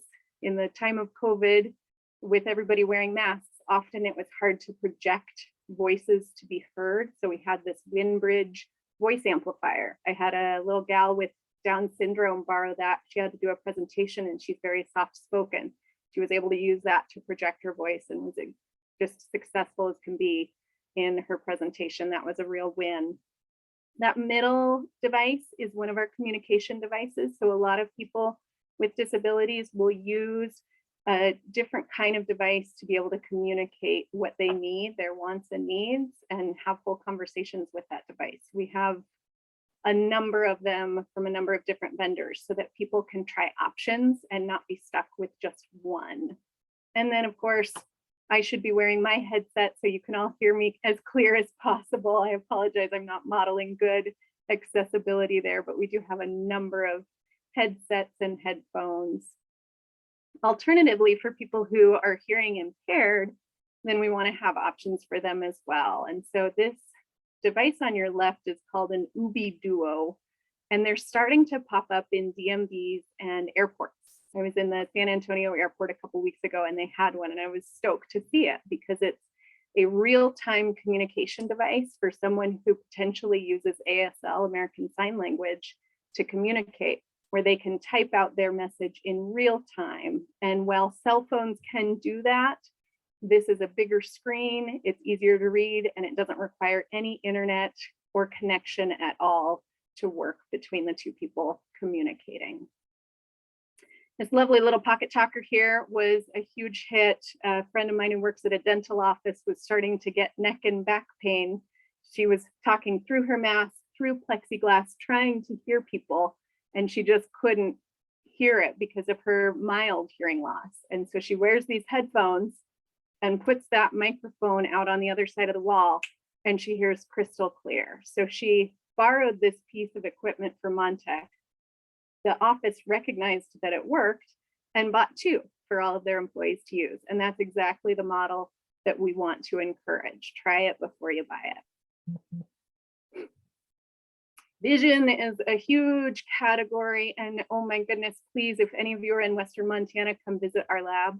You can see the hundreds of pieces of equipment related to vision that we have, everything from just a small, regular magnifying glass to a really complex system. And these are great for people in the workplace. This is Dave. He's on our staff here. He is very low vision. And over the years, we've had to accommodate that and build up his workspace. So he has a lot of cool features built into his computer that we get to use for demos, as well as a screen magnifier right here. This little guy is the size of a laptop, and that never used to be possible for magnification. It was that big, bulky CCTV that sat on a desk. And now we have something like this that somebody could carry to a presentation, take handouts and magnify them down below, but also use this distance camera. And that distance camera would show what's on a projector screen so that it would magnify what's being presented to them as well and make it really accessible. This device will also read to you. So very cool. We take consumer requests. So I will say this device, the OrCam, for whatever reason, Dr. Phil made it his mission to promote the heck out of this. And we get one call a week asking if we have the OrCam, which is just this simple wearable device on your glasses. I'm just going to show a quick video of how it works. If you can't hear it, wave your arm at me and I will stop playing. Hi, I'm Jackson from Montech, and this is Michelle. We're going to show you the OrCam My i2 that we just got in, can be loaned from Montech, and Jackson's going to give you a sneak peek of what it can do. Okay. Why don't you show volume first? So to turn up the volume, you swipe forward, and to turn it down, you swipe backwards. This is just a normal sheet of paper.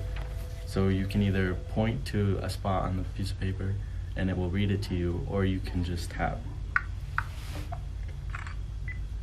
OrCam My i2, 9P, MAD, Montana Assistive Technology Loans, Rural Dynamics. So right now it's reading this paper in front of him. It took a picture. If he wanted to skip forward, he could just swipe forward.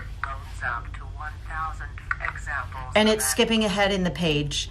To stop. Just a really cool functional device that's fairly unobtrusive, but can make a huge difference in somebody's day. Thinking about task management and memory support, I always say assistive technology for somebody without a disability makes things easier. So these are things that I use all of the time. For people with a disability, assistive technology really makes things possible. And so thinking about this, Trello is what we use to manage all of the projects within our office, but it's also something we show a lot of our school-based demonstrations to just help them organize and keep on track with deadlines and to-do lists. This lovely little Watchminder watch down here will give alerts for when it's time to do a certain task. So that can be really helpful for work and for home. And as I said, this is a sampling. This is the tiny little amount of what we have in our inventory. So if you have a question, if this sparks something in your mind, just reach out and we're happy to problem solve with you. tons of reading and writing supports, lots of things that are built into our systems, to our laptops, to our iPads, that are accessibility features or just simple extensions that we can add on for speech to text and text to speech. For, I'm gonna skip this one. This is a very cool C Pen reader. It will read text aloud for people with dyslexia who maybe are not visual learners, but can take that input in auditorily. And I'll send this to Wes. I already did, but I changed it a little bit. So I'll send it to Wes again and he can get you the updated version with all the links. Okay, so we're halfway through. Just stretch, take a deep breath, stand up if you want to, because what I have learned in the last 2 years at this job is that sitting at a computer is torture to my body. So I used to be a therapist. I would run around the hospital. I would get 10,000 steps in 5 hours. And now I'm stuck here in front of a computer. So if you can't tell, I'm standing up. I have a sit-stand desk. I have a wobble stool. I have a footboard. I have everything I possibly can to keep me active and engaged and alert for my day. So that's a really easy thing for us to make recommendations on too, is workstation supports. Everything from different levels of things to these little forearm rests, which are awesome after somebody maybe has had a stroke and had some mobility impairments in their arm. It supports their arm as they move around to access the mouse and keyboard.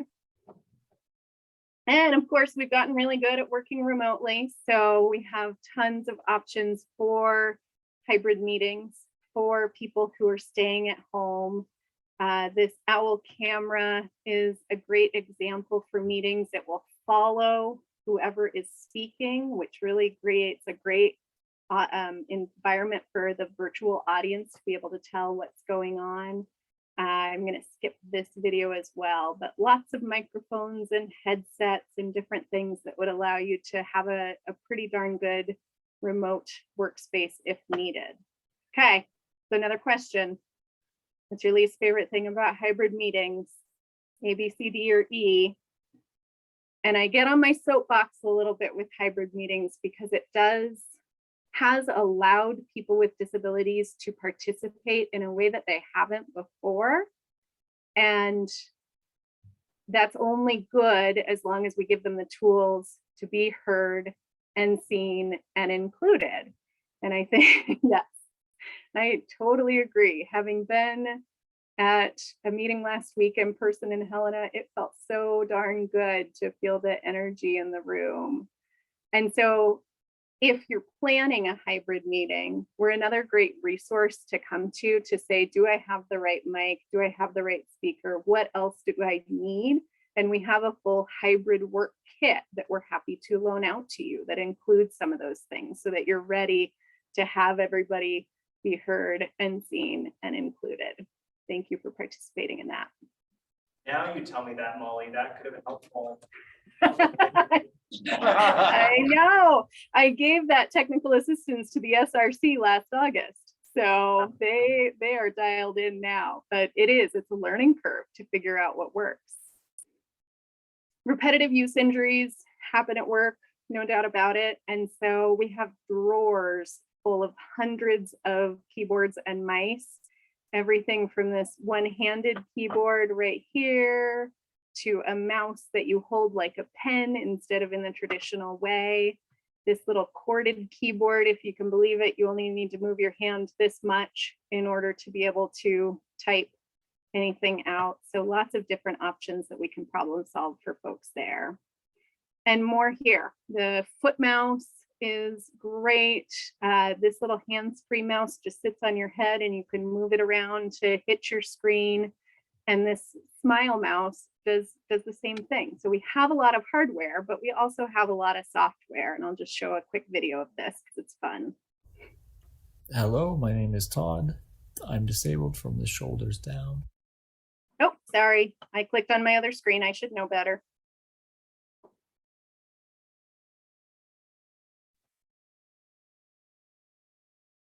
Now it got mad at me for that. The smile mouse recognizes your face, and when you smile, that's the click. and then it has different options for catching your right click and your left click. So it's a fun one to try out with people. We always end up laughing while somebody's using the smile mouse. A lot of folks with different issues surrounding anxiety and ADHD. I can say we have so many things here, and our staff goes and grabs it off the shelf. When somebody needs a calming moment, we'll take these little wristbands that have vibrating pulses and just take 10 minutes to refocus, calm down. We use it before we can recommend it. So lots of different options there. And then this is a great one to highlight for any audience talking about employment. This is a pretty spendy app, $190, not one that you're just gonna buy for your employee, but with our current worker shortage, this is incredibly useful, not as a full replacement for a job coach, but getting you there. So it has a lot of different options for scaffolding with employees and figuring out tasks and timing and videos of how to do things, and is completely customizable. So the idea is that the need for a job coach would lessen when something like this would get implemented. I already mentioned tremors. We have a ton of stuff for that, but just to show you, this is steady mouse. So when someone with a tremor is using the mouse, you can see it shakes all the way around. How can you possibly click on anything? And when you enable this piece of software, all of a sudden it dampens that tremor and allows people to use their computer. So Rural Dynamics, I just mentioned at the beginning, I always mention it because it's an option for items that are not typically covered by insurance. We will do a 0% interest loan for anything up to $1,500 and 3.5% interest for up to $50,000. This is great for wheelchair adaptive vans. We have a lot of people who need those in order to be able to get to their workplace. And so we're happy to have a website where the application is fully submittable online, and folks can figure out some terms that are very generous, because we're people who work with people with disabilities all day. So we understand when you might not have the best credit, and we're willing to work with you on that application to get something that would be okay in your situation. We are in Missoula and Billings. So as I said, come to Missoula, come see what we have. We're always happy to do tours. Our Billings office doesn't have as much equipment, but it does have Marlena, who knows everything there is to know about assistive technology and loves to talk about it as much as I do. So those are our two specialists in each of our locations. We do have a staff of about 10, which does include some students. And we have our advisory council of 12 people. So we are tasked through our federal grant to be a disability majority board, which means 51% of our members who are not representatives from state organizations do have a disability or a family member with a disability. We are required to have somebody from Voc Rehab and OPI and a Center for Independent Living, and you all. So we are out of compliance. Help me get back into it. The time commitment is not much, I promise. Our meetings are every other month from 8:30 to 10 a.m. And then I send an off-month email. Primarily, I just want you all to promote Montech. I want you to share it within your networks. I want you to know what we're providing for services so that we can get as many people possible into our figurative door, I guess I would say. So it's fun. We're a good, strong organization. I didn't realize I could enjoy coming to work every day until I came here. And I can, I love it. My last little bit is just a call to action, just a recognition that employment rates for people with disabilities hovers around 33%. And Wes and I were at a meeting last week where the presenter specifically said, an easy place to start for getting people back to work is at your state AT program. Figure out if what they need is an accommodation. And absolutely, I want to work myself out of a job. I would love for things to be universally, that would be ideal. But for now, we are happy to provide those accommodations. My screen is going a little crazy. I don't know if you can all see that. I'm just gonna stop my video for a second. and restart, and sometimes that helps. There I'm back. So feel free, I'm going to type my info in the chat. It's here on this PowerPoint, which you have with all of your other information, but make a referral, call us if you want an accessibility walkthrough, if you want to talk about a training to your staff on how to make PowerPoint and Word and PDF documents accessible, we can do that. If you want a training on a specific piece of technology, we can do that. Please think about modeling meeting accessibility, and anybody who is interested, we would just be ecstatic to have you on the advisory council. I'm leaving this one up, so you have to answer this one too. It's just open-ended, but it gives me good information on what was maybe new and different. And if it's just Montech is the one thing I learned about on this presentation, that's a-okay too. Questions at all for me on anything that I talked about? Y'all are easy and just want to get out of there. I know how that goes. There is, we have a good social media following. If you have questions or if you want to know what we're up to and what we're doing, we've got Facebook and Instagram and Twitter and TikTok. We have a great TikTok channel now. So please follow us, like us, and as I said, share within your networks and let me know if I can. I'm really good at bribing with chocolate or any other food if somebody wants to join the council. Thank you, Wes, for this opportunity. I appreciate it. You bet. We were going to be sending out a list of the committees, and this will be listed as one of them. And so we'll report back to you as soon as we can, okay? Perfect. Thank you so much. Have a wonderful rest of your afternoon. Thank you, Molly.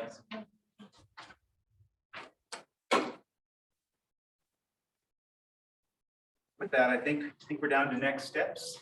The final item, based on the vote of the motion on meeting times. Next meeting will look around the July, about 3 months from now, July timeframe. Next meeting, the committee information will come out. As Wes said, the information on Montech as well, so we can get that ball rolling. If you do have items for thoughts, suggestions, but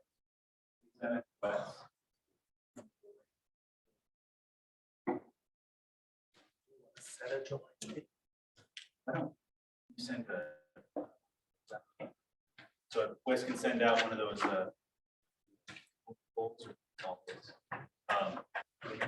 yes, sir. We can better feel for what people's schedules are. I know that gets into summer and it's always a challenge, but that'll keep us on track.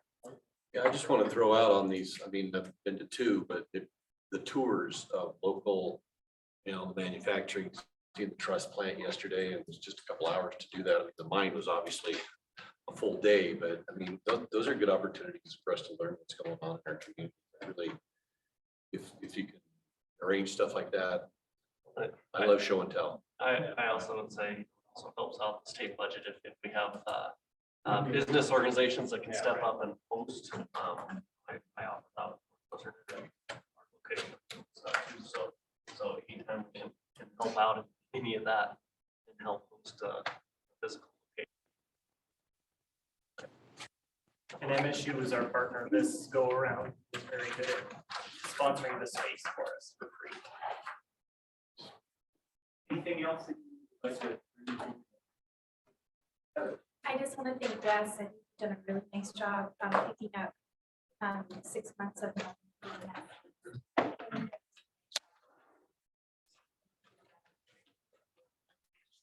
Well, you all have been tremendously supportive and helpful. A lot of help and support from the Department of Labor and Industry and all other folks. So thank you all very much for your help and support. Don't mean for you to slow down. I appreciate your comment, Heather. That was actually going to be one of my closing points. Sorry. No, it's good because Wes doesn't believe it for me anymore. So getting reaffirmation from somebody else, but he's done a fantastic job. I mean, he's come in just 6 months, 5 months. That's even more impressive. Literally drinking from a fire hose. These meetings take a tremendous amount of time. To put the agenda together, scheduling, logistics, and you did a fantastic job. So echo Heather's comments and say thank you to all of you. I also want to, before we leave, just thank all of you for being here. This was a 2-day meeting. It's a huge time commitment for you to give to the board. The energy was fantastic. I really enjoyed this meeting. The discussions were fantastic, and David, your comment to start the discussion on meeting plan, that really resonated with the fact that this whole group is ready for go. So thank you all again. Safe travels. Meeting adjourned. Thanks, sir. Thanks for the break.